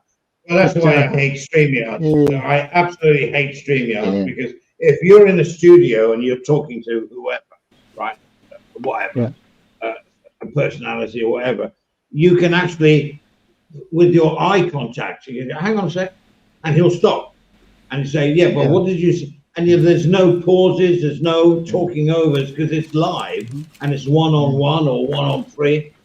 And StreamYard's is crap for this. It's absolutely for me. Andy, if you notice with me and Johnny very rarely talks over the top of me. I very rarely talk over the top of me. I'll say, sorry, go on, Johnny. Or you'll say, sorry, go on, Stephen. You know, and we've learned to do that over the years. And you'll find we very rarely talk over each other. Very rarely. Well, That's I very don't true. think I do. I have, I don't I think I have do. noticed that. It I have comes noticed from that. it comes from Experience. realizing that there with internet connections, and it goes back to the host. The host that hits the go button, the one that whatever, their internet, and there's lags from other people. So if you know, I make a slight pause while I collect my thoughts or something like that, somebody thinks I've finished talking, and that actually leads to frustrations. But Yeah. a little bit of a little bit of professionalism is you wait a little bit, but the idea is not to hug it, is put a statement in and then wait for the reaction. Yeah, good one. Yeah, that's correct. Yeah, I mean, I've done radio calls on the radio where there's been a little bit of a telephone connection problem, but if you're doing it properly, you just wait for them to finish, and if there's a couple of seconds of dead air, who cares? You know what I'm saying? And then they've finished. But StreamYards, and we all have something to say, and this is the most important thing. Listen to me. I've looked at this deeply. We all have something to say. What you have to do is unless somebody is hogging it, and then you tell them to fuck off. But normally you just have to wait, and then when you wait for that gap, there's three people wanting to say something because they're interested in what you're talking about. So they all go at one time, and it's like, who's after you, and that's why StreamYards is crap at all this sort of thing. It really is, unless you mute everybody and let one person talk, and then you unmute everybody else. And I would never do that. So it's difficult. It's difficult. On That's that, all I'm Andy, saying. on that, Andy, we tried that. It would be mute everybody, one person spoke for whatever, then unmute, and the first one to come up, because you can see the icon or whatever moving, the mute everybody else except for that one. But that becomes a real task. Oh, absolutely. It has its problems, though, John, doing that sort of thing. Yeah, I know. We did that over the years, but the one part about it is you do get to the stage you realise that not everybody, when they're talking on a subject, that I'm doing this on purpose. That little break means I haven't finished talking. It just somebody else go, oh, he's finished talking. Well, they're collecting their thoughts. There you go. There's the real thing with it. You describe it beautifully. You described it beautifully. If you see professional people, like I say professional, I'm not degrading. And Steve Clark. There you go. Started there straight away. But here's the thing. Like on Piers Morgan, there's lots of over shouting, but they're on a different system where both people are heard, because you've heard Piers Morgan and there's somebody else and they're shouting at each other.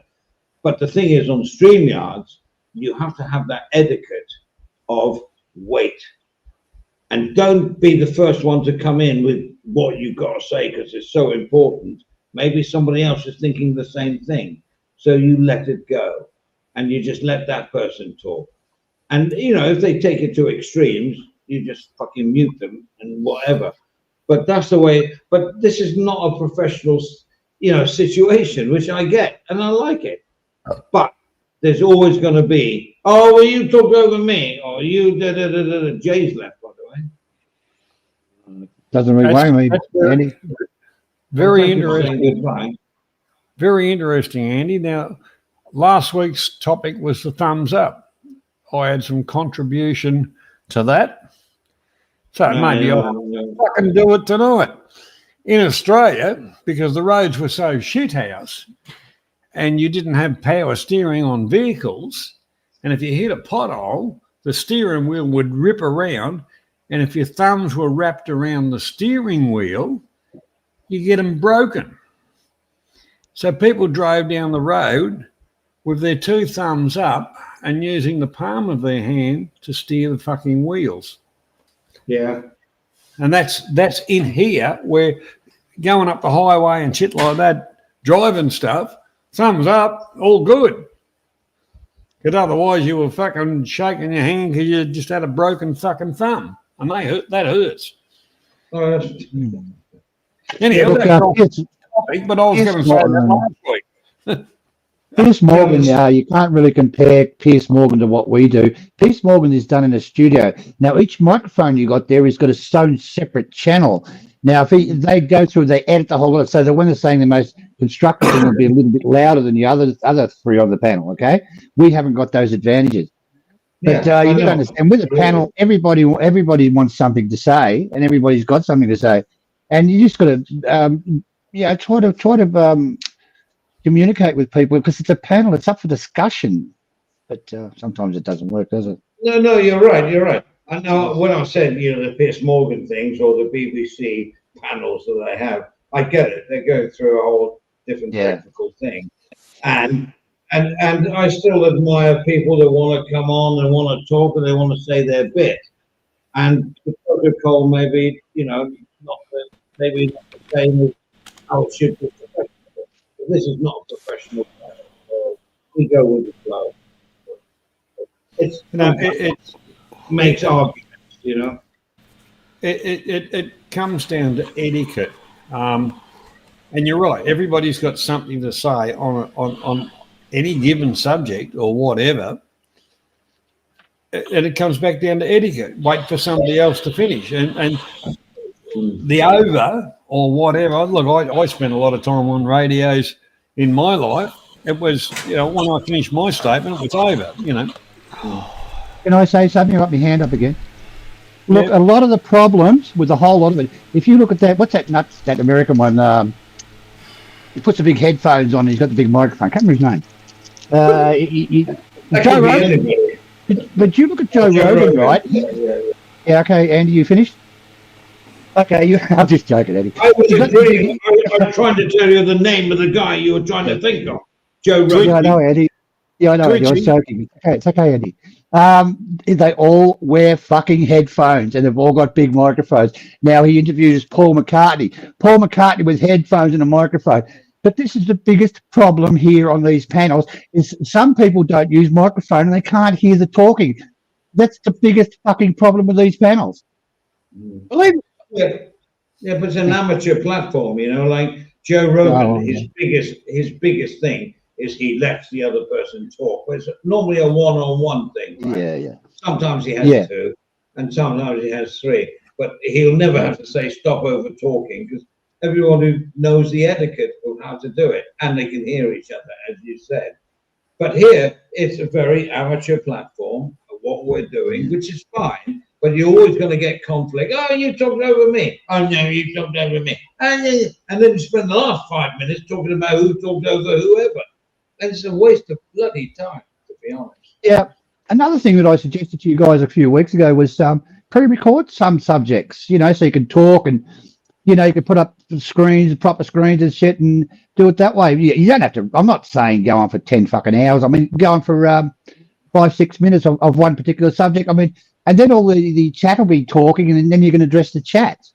But that didn't bear fruit. Yeah. Good. That's a good point. I just like the panel because I like people to get on and say their bit.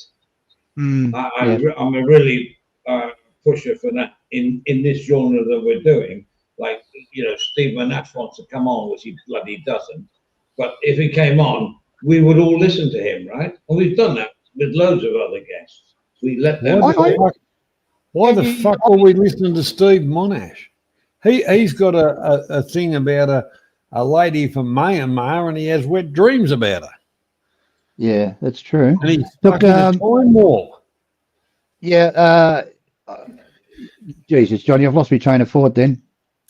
Oh, well, I wrote it all. I wrote it all down, but I can't read it. The next train's going at 1:15. I hear that train coming. It's coming. And that's around another thing. Another thing that you want to look at is have a fucking notepad, for fuck's sake. If someone talks over you, write down the last word you said, and you can usually pick up on it again if you can read your own writing. But just a notepad, headphones, and a microphone, and you're in fucking business. And anybody that comes on this panel, 99% of them are very interesting people and have got interesting stories about the subject you're talking about. But sometimes they can't get a fucking word in. That's my opinion, anyway. Well, no, this is like a family Zoom thing. Let's face it. You know, Zoom, and you got your cousin number one, cousin number two, and the auntie and the grandma, and you're all. Remember the Zoom days and COVID, and it's fine. But if you're trying to do something like that's interesting to the viewers, not the people on the panel, it's very hard for them to comprehend what's going on, and that's the thing. That's the thing. It's not like a private StreamYard here when we go off air. We can all do what we want. But when you're like on air and you're trying to, integrate the chat and get some good people to come on or whatever, but it's difficult. I'm not saying it's easy. It's very, very difficult to do, and I don't think we'll ever surmount that. To be honest, it is what it is. That's my opinion. Yeah, well, yeah. Well, that was a very, very interesting summary, Andy. I tried my best, mate. Well, you fucked it right up. Anyhow, at the end of the day, it is what it is, and you just do what you do with what you got. Yeah, exactly. So, but nobody should lose their temper about over talking people, because at times I've yelled at Jürgen, I've yelled at Stephen, and I've yelled at Steve. I haven't yelled at you yet, but anyhow, I've yelled at a lot of people. For fuck's sake, shut up. How can you keep on asking questions if you don't expect an answer, type of thing, Can we all get wound up? Don't you worry about that. Because some things are very passionate to us. That's the word, passionate. Exactly. Yeah. And you have to have your say. And then you see a gap and you go in, but three people are going into that gap at the same time. Yeah. And then someone's going to get offended, But like the one I brought up earlier, which I think we probably should take that avenue, is forget about Bangkok hookers and bars, patio hookers and bars, and Patong and fucking.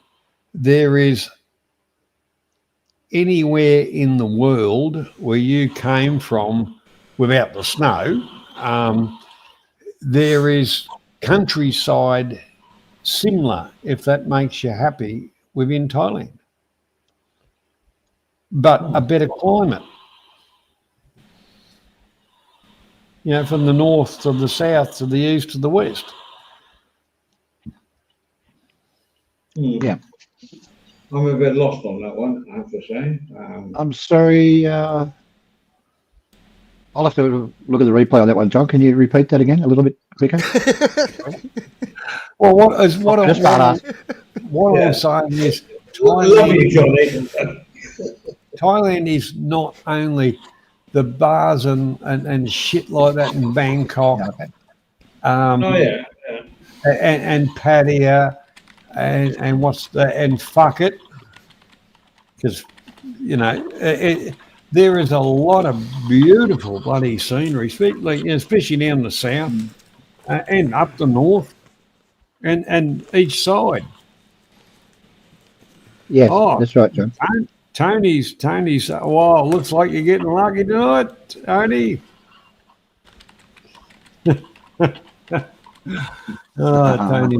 Tony, you deviant. Just keep her away from your wallet. The scenes in Thailand, John, are incredible. There's just so much to do in Thailand. I won't sort of go on a bit, but I did 700 videos when I was doing it, and I went all over Thailand, and I've seen a lot of interesting stuff. I rarely went. I don't think I did much in Pattaya or the walking street areas. I went in once or twice and just did a film because people wanted to see it, and but there was waterfalls, there was mountains, there was, doing the basic things you do in Thailand, and I loved doing it. But I'm not into the patio bars. I mean, I went, well, I'm going down there for a while to do some other business, but patio's not my cup of tea. But I'll go down there for a little while. But bar scene's not my thing. But a lot of the viewers want to see that, John. Unfortunately, but I said unfortunately. I mean, well, I don't think any of us are experts on the bars in Thailand. No. I remember when you were doing some of your stuff, I always comment and say, "Oh, did you go around the fucking here?" And you must have thought to yourself, "Where hasn't this cunt fucking been?" Because I did, and I've always. It's only been the last few years that I haven't travelled around quite as much as I had, but I still did to different places and shit like that. I put a little bit on a few shorts and stuff like that, but realistically, for the views or anything like that,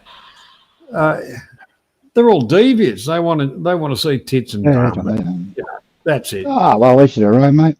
Each their own. Yeah, well, that's fine. It's who doesn't? It doesn't matter. Like I might be old, but I'm not blind. But the real John, if we were in patio now, me and you, we'd be sitting at the bar having a perv. I'll probably you too, Andy and Steve, just having a perv. But look, don't touch it too fucking old, you old cut.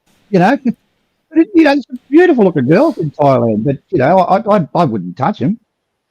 No, but like me and Parent, we've done it many a time. We'd just go out, have a beer here and a beer there and shit and have a laugh and a joke and a bit of fun, not hurting anybody or whatever. And then we end up getting ourselves back to the bloody hotel and so, that was a bit of fun last night.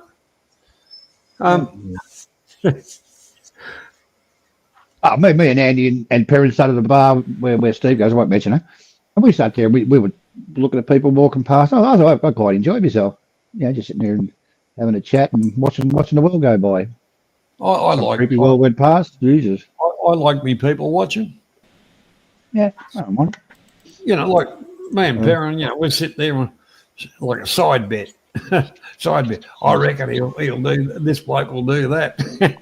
That's entertaining. Well, I mean, sitting at a bar at 2:00 in the afternoon with a few Leos and just watching the world go by and having a good chat. Nothing better than that, in my opinion. That's right, Andy. That's exactly right. I love doing that, just sitting down and just watching the world go past. Oh, there's nothing better, mate, than your eggs and bacon, a cup of coffee and a beer. Let's face it, there's some good-looking girls in Thailand, but we're all old classes. To be honest, I don't care if they're good-looking or not good-looking. I'm not being an old farm here. It just, it's a thing. I just don't, no, it doesn't turn me on. She's lovely. Yeah, she's great, but I'm not going to make any interaction with them because I see what you mean, Andy. So let me rephrase it. I love sitting there in a bar and watching all the ugly people go past, the fat women and shit like that, and gumboots and stuff like that. That's my home city. and there's a lot of fat people there that come from England. Westerners, John. I don't know if they access seats or access on the baggage. Yes, can I add a little commentary to this? Yes. You're absolutely right, guys. Well, the weird thing is we often get criticized for how can you live a life where all you do is go to bars, have a drink with your mates and yak about stuff that you've done or stuff that you're going to want to do. I think it's a perfect life. Bear in mind, we are retired. We've earned to be retired. We've done half well for one reason or another. Hold on, I got my wife fucking shouting. Give me a minute. Just mute myself for a second. I'll be back in. Yeah, so I can I totally agree with Perrin on this one. I mean, come on. Asperger. I wish I could. What do you mean by shh? No, I'm telling Yourself. Cottage. Ah, Oh, fuck me. We're so sensitive on here. Oh, fuck me. aren't we? Aren't we? Fucking hell. Jürgen, for fuck's sake, spit it out. Come on. Yeah, like fucking Perrin said. Like, I wish. Don't do that again. I What? wish I could do what Perrin is doing. Living his life, or Andy for that matter. Living in Thailand, having a good time. Come on. I wish I could do it, but I can't. Nah. Yeah. Because I don't have the money for it. Yeah, have you thought Okay. about robbing I've killed my wife. I've killed my wife, so I can carry on the conversation. That's a bit extreme. What is the dream for anyone? Yeah, that sounded totally fine for me. So Yeah, well, hang on, Jay, hang on a second. Hang on. Jay was saying Perrin and Andy have a good life, and he wish he could live it, but he can't afford it. I'm not quite sure. Well, I don't know your financial stuff, and I don't want to get into that either. But for me, I didn't come here with hardly any money, and I forged a life that where I am now, but which is not brilliant, but it's okay. So when you say, Perrin, but we didn't come here with like bucket loads of money. We just like what we were doing, you know. yeah, Floor's but yours. Andy, And JJ, I was 100% focused on living in Thailand. From almost the first 2 or 3 trips I came here, nothing else in my life mattered more than moving to Thailand. And I think if you go like that in your life, it's hard for your dream not to come true. Now, don't misunderstand me. I had a bit of luck. I've had a bit of luck along the way. I've got more money than I would have expected. But even if I hadn't have had that bit of good luck, I'd still be here. I'd still be living in Thailand. yeah, So let Perrin, Jay reply. Let Jay reply. Go for it, Jay. yeah, Perrin. I get all that, but like, sure, I could move to Thailand tomorrow if I wanted to. And I could live there. That's not the thing. The thing is that I don't want to live on the edge, so to speak.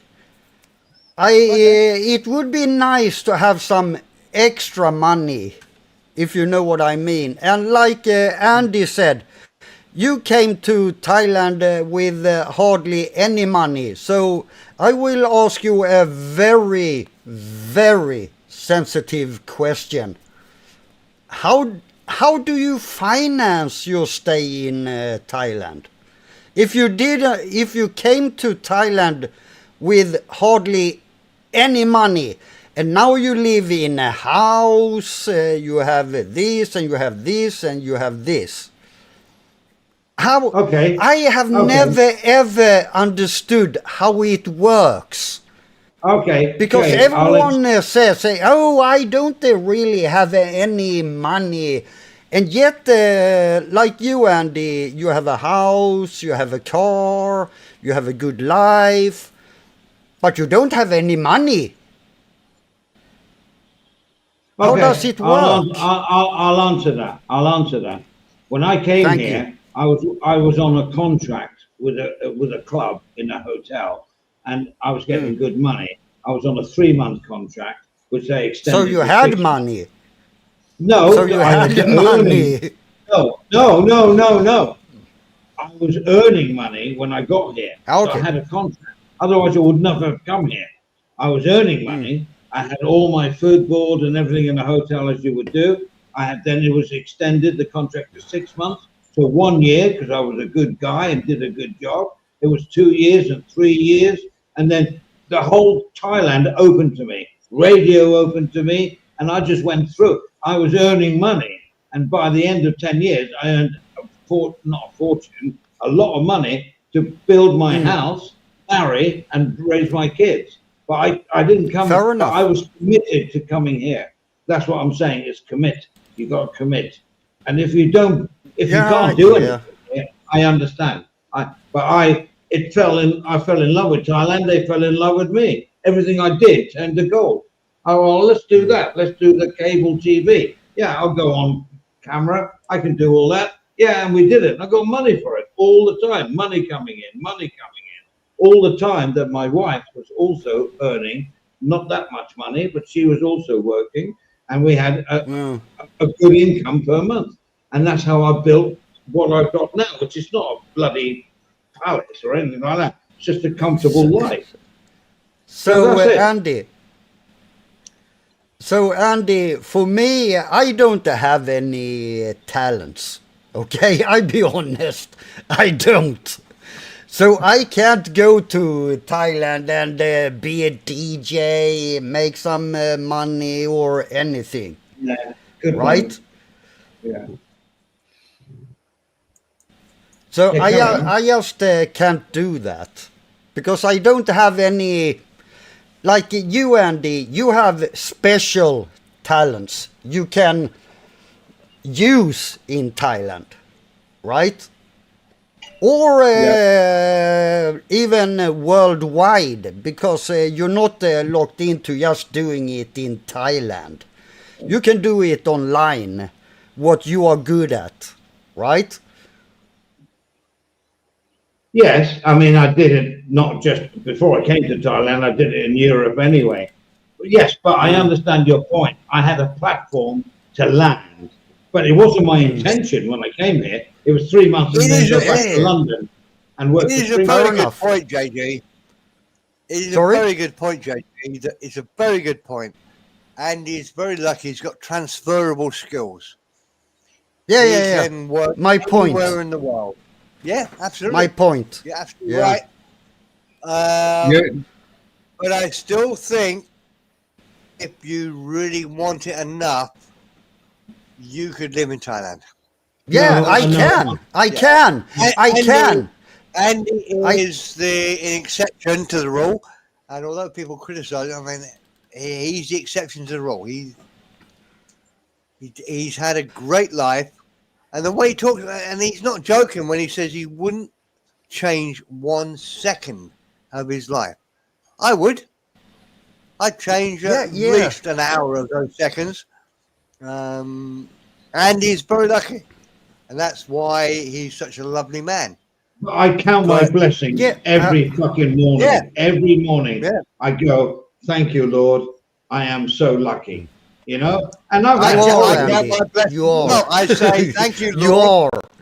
Andy, I do the same. I say, thank you, Lord. I'm a friend of Andy. But do every morning. I would say it isn't fucking the joke. Don't be Lord dark. that did that. That's Andy working hard, not the Lord doing shit. Okay. Can I In my say- opinion. Yeah, In can my I say- opinion. Yeah, can I say here, Yeah. and this is not upping me, I work fucking hard. When I Yeah, that's had my the point. DJ well, Jay, yeah, I had the DJing thing. I was like 30. It was 1983, and I lived a life for a while. Which G'day, I've done. Dan. The girls didn't, I didn't care. I had them all around Europe. Who cared? I was a DJ. But then I suddenly started to think, okay, let's like maybe live here. Then I met my wife to be, and then I just went ka-chung, ka-chung, ka-chung. What do we have to do? What do we have to do here? And we started making money, and good money from cable, from radio. My wife was working with Dianta, and it all just came together so perfectly. You would not believe. If I wrote a book on this, they go, "You're bullshitting." It all came together. Her parents were brilliant. No like diaries or no nothing like this. It was all fantastic. And I built my family on that. And that's why I say I am so lucky. I am so, so lucky. I would not change my life. It all just worked perfect. It just worked perfectly for me. But then the next question is, now some might get Who's pissed interviewing off. who here?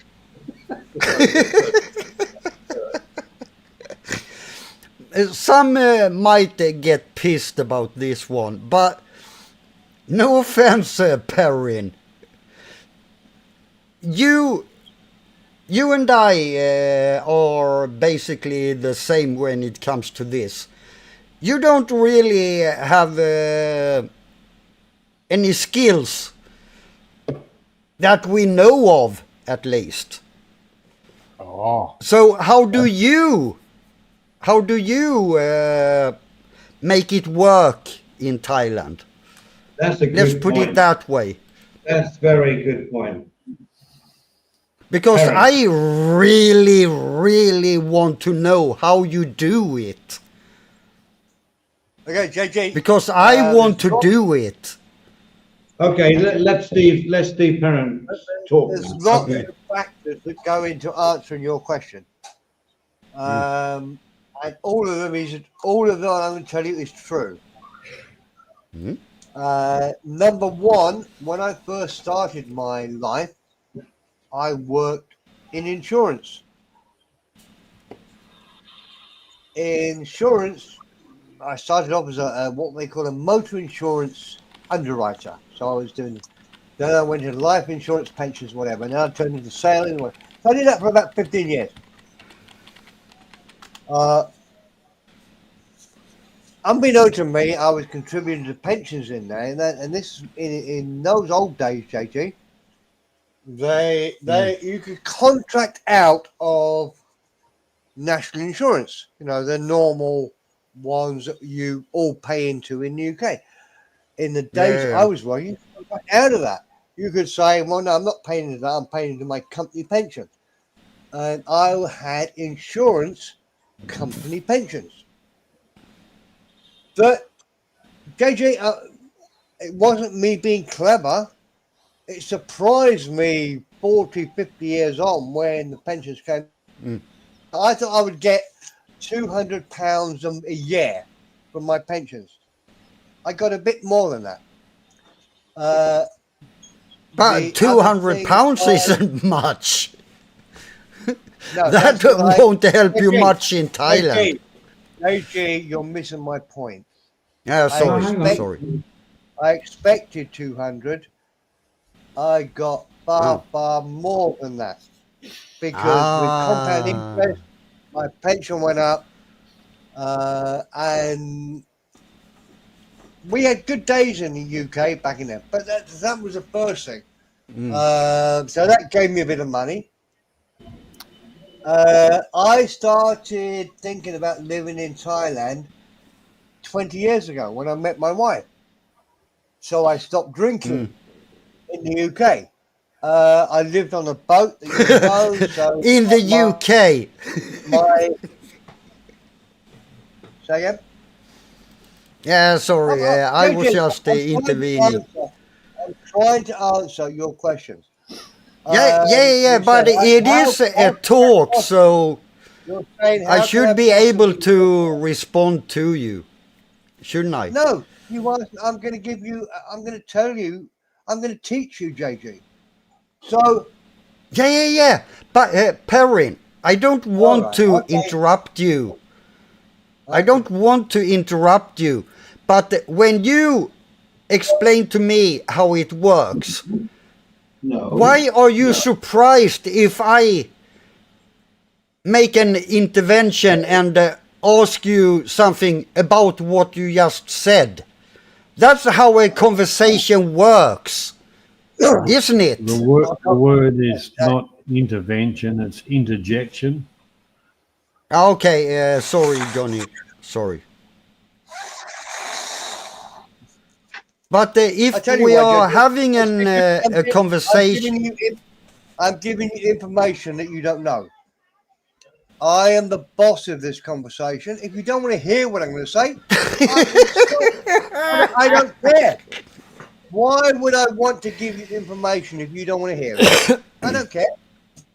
I can tell you I how want to to get hear where I it. am. I can tell you how to get where I am today. But if you want to yak at me, okay, I'll shut up. No problem. I'm Bye-bye. not yakking. I'm trying to have a conversation with you. It's not a conversation. I'm teaching you how to get to where I am. You said Okay, you were I fucking frustrated. shut up then. You said you were frustrated that you couldn't get to the situation Andy was in, I was in. I was trying to teach you how Fucking you can get. interesting. Andy could take a normal conversation. But okay, I shut the fuck up. I'm done. I've lost my thread. I don't care whether you get in or not. I could have taught you, but you don't want to know. You're a fucking annoying child at school. You really are. I don't know And why. you're not. I don't know why. Why do you think you know more than I do? When did I say that? Everything you do, JG, is angry. I don't No. know why you do it. No. Yes, you do. I tried to ask you a fucking question about what you said. You are the most angry man I've ever met. Holy fucking But I shit, know that in Perrin. real life, you're not angry at all. You're a decent guy. I tried to ask Why you a you question. get angry on here, I've no fucking idea. You are the one that is angry, Perrin. I'm not. I'm trying to ask you a question about what you are talking about. And you go on a fucking rampage about it. Because I wanted to ask about something you said. Like I said, this worked perfectly well. You're not allowed Perrin. to do that. You're not allowed to interrupt me. I don't know why you don't understand that. It's not about interrupting. It's not about interrupting. It's about having a conversation. I've been talking too long. Johnny, Stephen, Andy, can we have a new subject? Yeah, sure. Or shall we? Hey, Johnny, you there? Or shall we? You there, Johnny? I'll just starting to pack up and heading over to Thailand. I'm not quite sure I'm going to go yet, so still thinking about it. But I decided to travel light this time. I mean, some people take all as much as they can across, but I'll travel light so I can move around. But Shanghai's looking pretty good. I don't mind that place, but unfortunately I have to go. I really don't want to go, but yeah, a lot of my friends are going down to Pattaya, so I'll go down there. I'm booked to go down there for a while and play around and get a bit, I guess. But after that, I don't know where I'm going to go. Maybe go to Bangkok for a bit and then probably up to Shanghai and maybe Lumpung. I'm not sure. We'll see what happens. But and stuff like that. What about all your furniture and stuff? Are you going to sell that or get a container and take it to Thailand? Well, Steve, that's the problem. My father was a hoarder. He fucking collected everything. Unfortunately, his wife was exactly the same. She hoarded everything. And unfortunately, they passed it on to their son who fucking hoards everything. So I've got probably a semi-trailer load full of stuff. But I've thought to myself, well, I've got a huge garage here and, if I rent the place, which I'm looking at doing, I'll just rent it without the garage and stick everything there. I don't know why, but I mean, there's stuff there. If you haven't used anything for 6 months, you never will, so I might as well throw it out.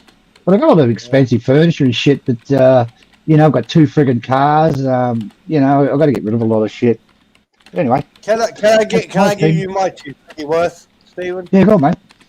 I wouldn't bring anything over here, mate. I would sell everything you got. Yeah. On whatever it is, whatever it is, Facebook or whatever.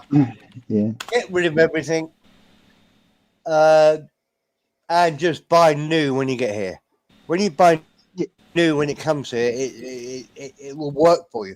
There was a guy. I guarantee you know this guy. This guy called Simon, who lives south of Bangkok, had a resort Yeah, I know. called, I think the channel was called Lost Land of the Smiles or something.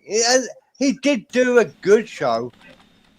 And he had bar finds visit him and lots of people resort. His wife was great, but he built a fucking resort in the middle of nowhere and thought it would work. I remember But this one. that's beside the point. My point is, he brought over lots of stuff from England. He had a whole what do you call it? Container, whole container, all his stuff from the UK, maybe two. Because he didn't want to feel alone. He wanted to see his leather chair. And no, that's stupid. Absolutely stupid. Sell it all. Come over here with nothing. Stuff costs nothing in England. He bought over his refrigerator. And I generally don't think refrigerators in the UK are as powerful as refrigerators in Thailand.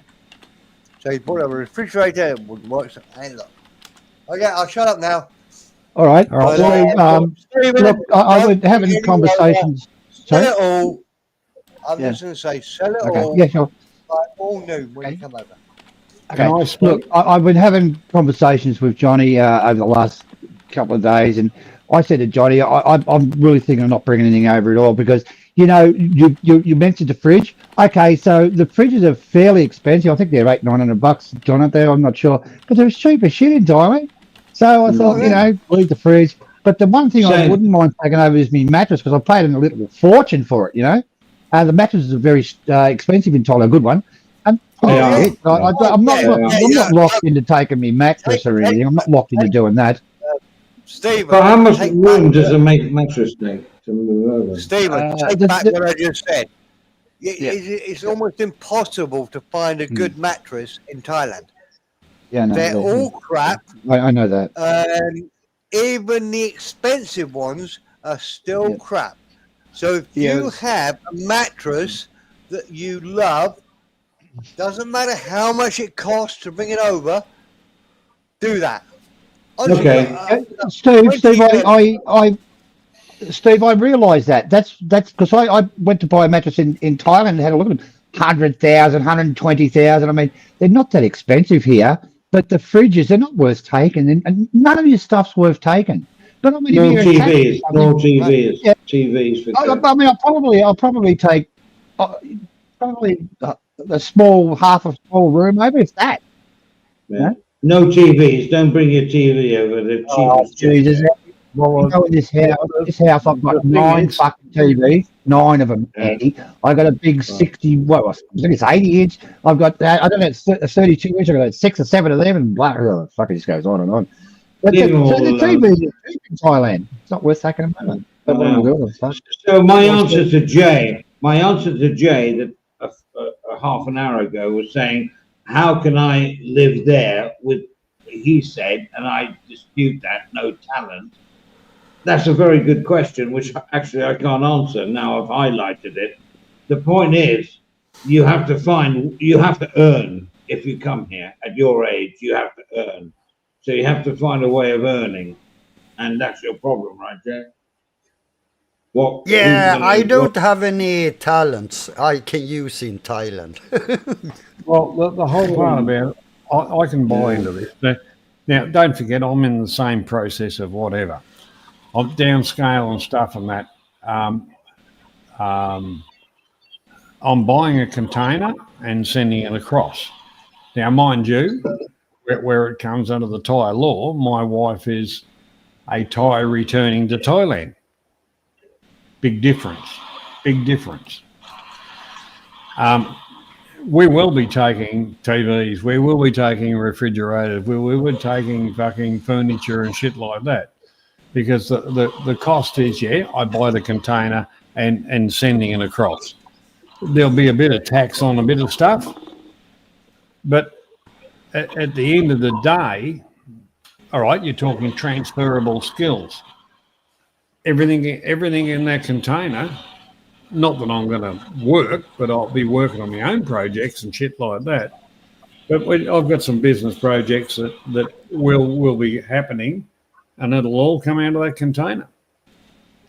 Because I've been looking at second-hand gear and different stuff in Thailand. Even if I have to pay tax to bring it in, it's still cheaper to bring it in than the quality of shit that I can get there. Johnny, does your container go through customs? Yep, the whole lot of it. It gets loaded at Melbourne and then gets offloaded in Bangkok. And we'll be there to meet the container, talk to the customs people. They scan the fucking thing, and then they go, oh, what about this, that? And the wife just said, well, that's my stuff. And there will be a bit of tax, and that's the usual shit. You just say, well, I'm prepared to pay you that for tax, and they just say, yeah, that's okay. Load your container up, take it up to fucking Tartar Cape. that when you say it, it sounds so fucking easy. It's not easy. It's not easy, but the easy. But it sounds like it when you explain it. Yeah, well, there's a lot of fucking paperwork and shit like that, and money changing hands. Yeah. The whole part about it is, I can buy shit in Thailand, but I'm not prepared to sell stuff for $20 here. Oh, that's the thing, John. Yeah. That's the thing. Those TVs I'm talking about, John, the TVs, I'll probably get $80 to $100. I mean, they're not worth selling, so I don't know, mate.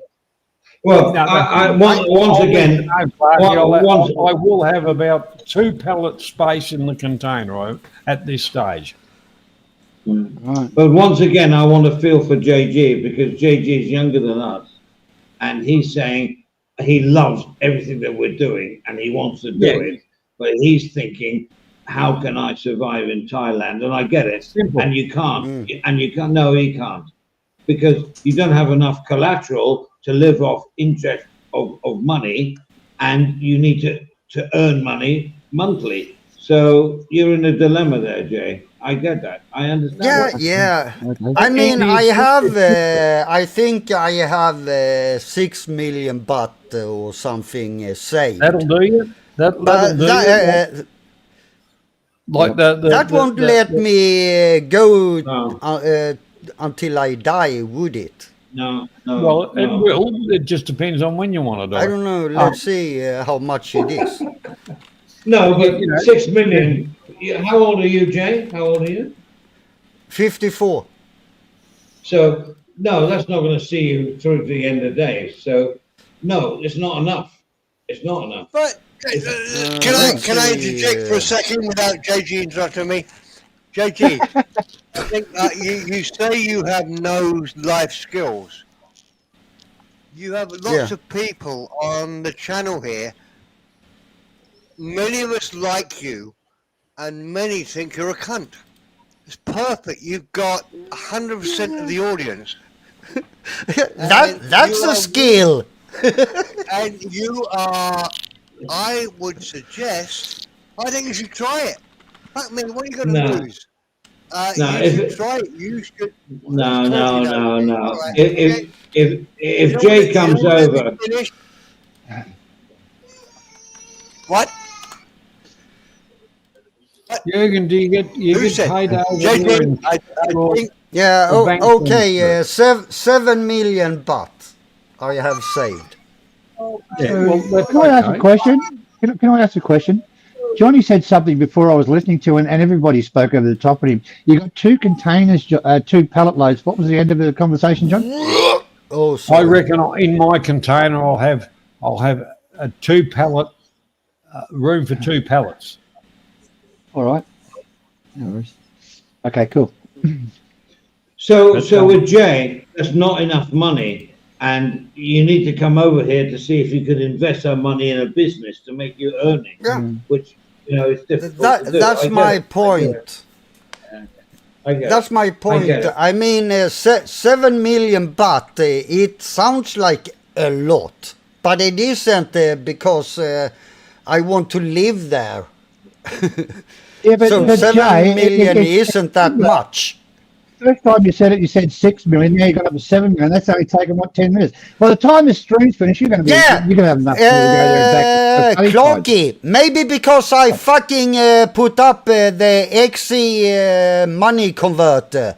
Maybe that's why it changed.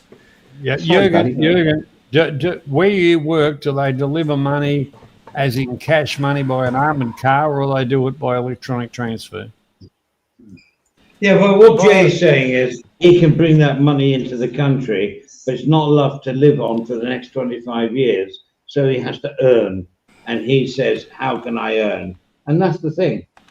You're not on a retirement visa with a pension like the English guys that live in Soy-Bacau in Padia or whatever, and they live off there like, I don't know, 25,000 baht a month or whatever. You don't want to be like that, right? And that wouldn't bring you that anyway, unless you have a pension. Do you have a pension? You just go to Padia and start up a business as a business consultant and get other people's money and tell them. Yeah, but Jay's not qualified. No, Jay's not qualified for that. Can I ask JJ a question? Jay, you say you got 7 million. Okay, that's a hell of a lot of money. Why don't you look at buying a house in wherever you are and renting it and living in Thailand on that money, or quite possibly do that? Yeah, I actually just did a calculation about it, and just imagine. Let's say I have those 2 million. If I want to live on that purely alone, what I have saved, that's 30,000 baht a month for 20 years. Yeah, right. That's not bad. That's okay. And come on, beer lives on 30,000 a month. So why wouldn't I be able to do it? No, you could. And then you put the extras in with your, you start your YouTube stuff going on and you get some, I don't know, if you want to go the YouTube way. Can I ask Jay another question? Do you mind, gentlemen, without anybody talking over the top of me, attacking me or beating me up? Jay, when you go to, if you did move over to Thailand, do you get any type of pension from your government, or do you have to be a certain age to do that? Yep. I have to wait another 5 years, I think, before I can actually take money out of my pension. Okay, so can you go and live in Thailand and still get that pension, or do you have to be in your country to get it? Yeah, no. They pay it. Regardless, if you're in your country and you left now, regardless, they'll still pay it.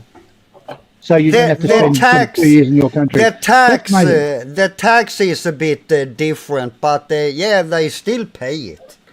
If I was small and like you, I'd probably buy a house and rent it out and get your pension, because that'll last you a fucking shitload. You don't need to. You can go to Thailand tomorrow. Well, you have to buy the house first, but obviously. But I'd be proud. Yeah, actually, I have said this to Bear because she have a plot of land in almost the center of Bangkok. Yeah. Right? Imagine how much that shit is worth. And I have told her many times, build something on it.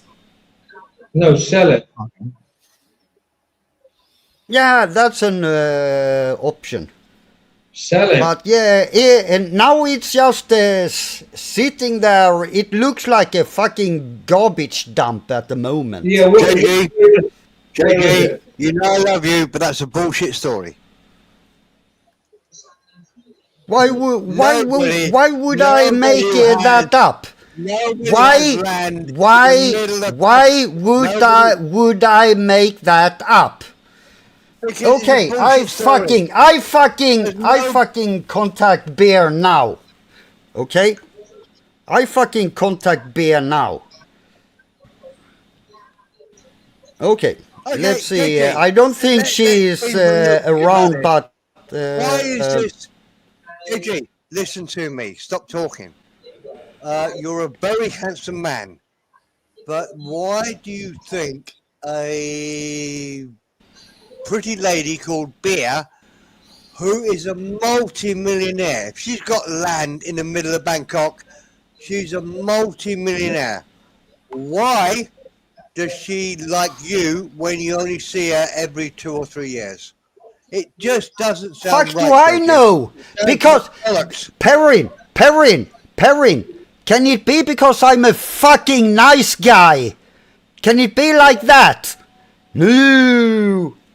Okay, here we got the answer. Are you ready, Perrin? No, beer doesn't have something in Thailand. Let's see. Let's see. I have to remove some. You just said she owned land. You said she owned land in the middle of Bangkok. Yeah. Hold on. I will take up the screenshot. Hold on. I don't know if you can see it. Let's see. Oh, I have to. You will see where it comes from. Let's see if you can see it. You can't. Hold on. I will send it to my computer. Put it in front of your face. Perrin, you're full of fucking shit, you piece of shit. Here we go again. Okay, so it's close to the center of Bangkok. Yeah, don't fucking talk that shit. Oh, JJ, you are fucking lying. Go fuck yourself about that. I fucking met you, Perrin. You know I don't lie. Yeah, but it's a stupid story. It's a fucking stupid story. Okay. How is it stupid when it's fucking true? Okay. True in it. Dude, Perrin, do you want me to show the proof? Do you want me to show it? No, don't do that. Don't do that. Don't do that. There's no need to do that. We're going to close the stream now. Apparently it fucking is. Yep, good idea. Okay, apparently it is fucking necessary for me to prove she have it. No, because Perrin says it's stupid. You won't prove anything. You'll show me a bit of land with... JJ, you've got to be realistic. If she's a multi-millionaire, if you've got land in Bangkok, in the centre of Bangkok, which you're saying she has, she's a multi-millionaire. The land there. Yeah. Why the fuck is she interested in you or me or anybody? She's not. Perrin, as I said, because I'm fucking nice. Because I'm nice to her, you fucking moron. Okay, because I'm nice. That's it. That's it, Perrin. Because I'm fucking nice. Okay, bye-bye, guys. We'll say goodbye. Thank you, Clarky. Thank you, Johnny. Thank you, Jay. Thank you, Stephen. We're on the way out. Thank you very much for joining. It's cool. Why are you an ass about it, Perrin? Because you're a fantasist. Okay, I fucking post it. I don't give a shit what the others said. Get me out, Andy. You're still live. I fucking post it. I'm still clicking on the outro. I just want to say bye-bye nicely. Jay, thanks for joining. Yeah. Clarky, thank you. Johnny, Perrin, and everybody. What's up, Thailand? The land to be. From the mountains high to the Andaman Sea. Dancing in the streets. A joyous parade where dreams are made in the land of smiles.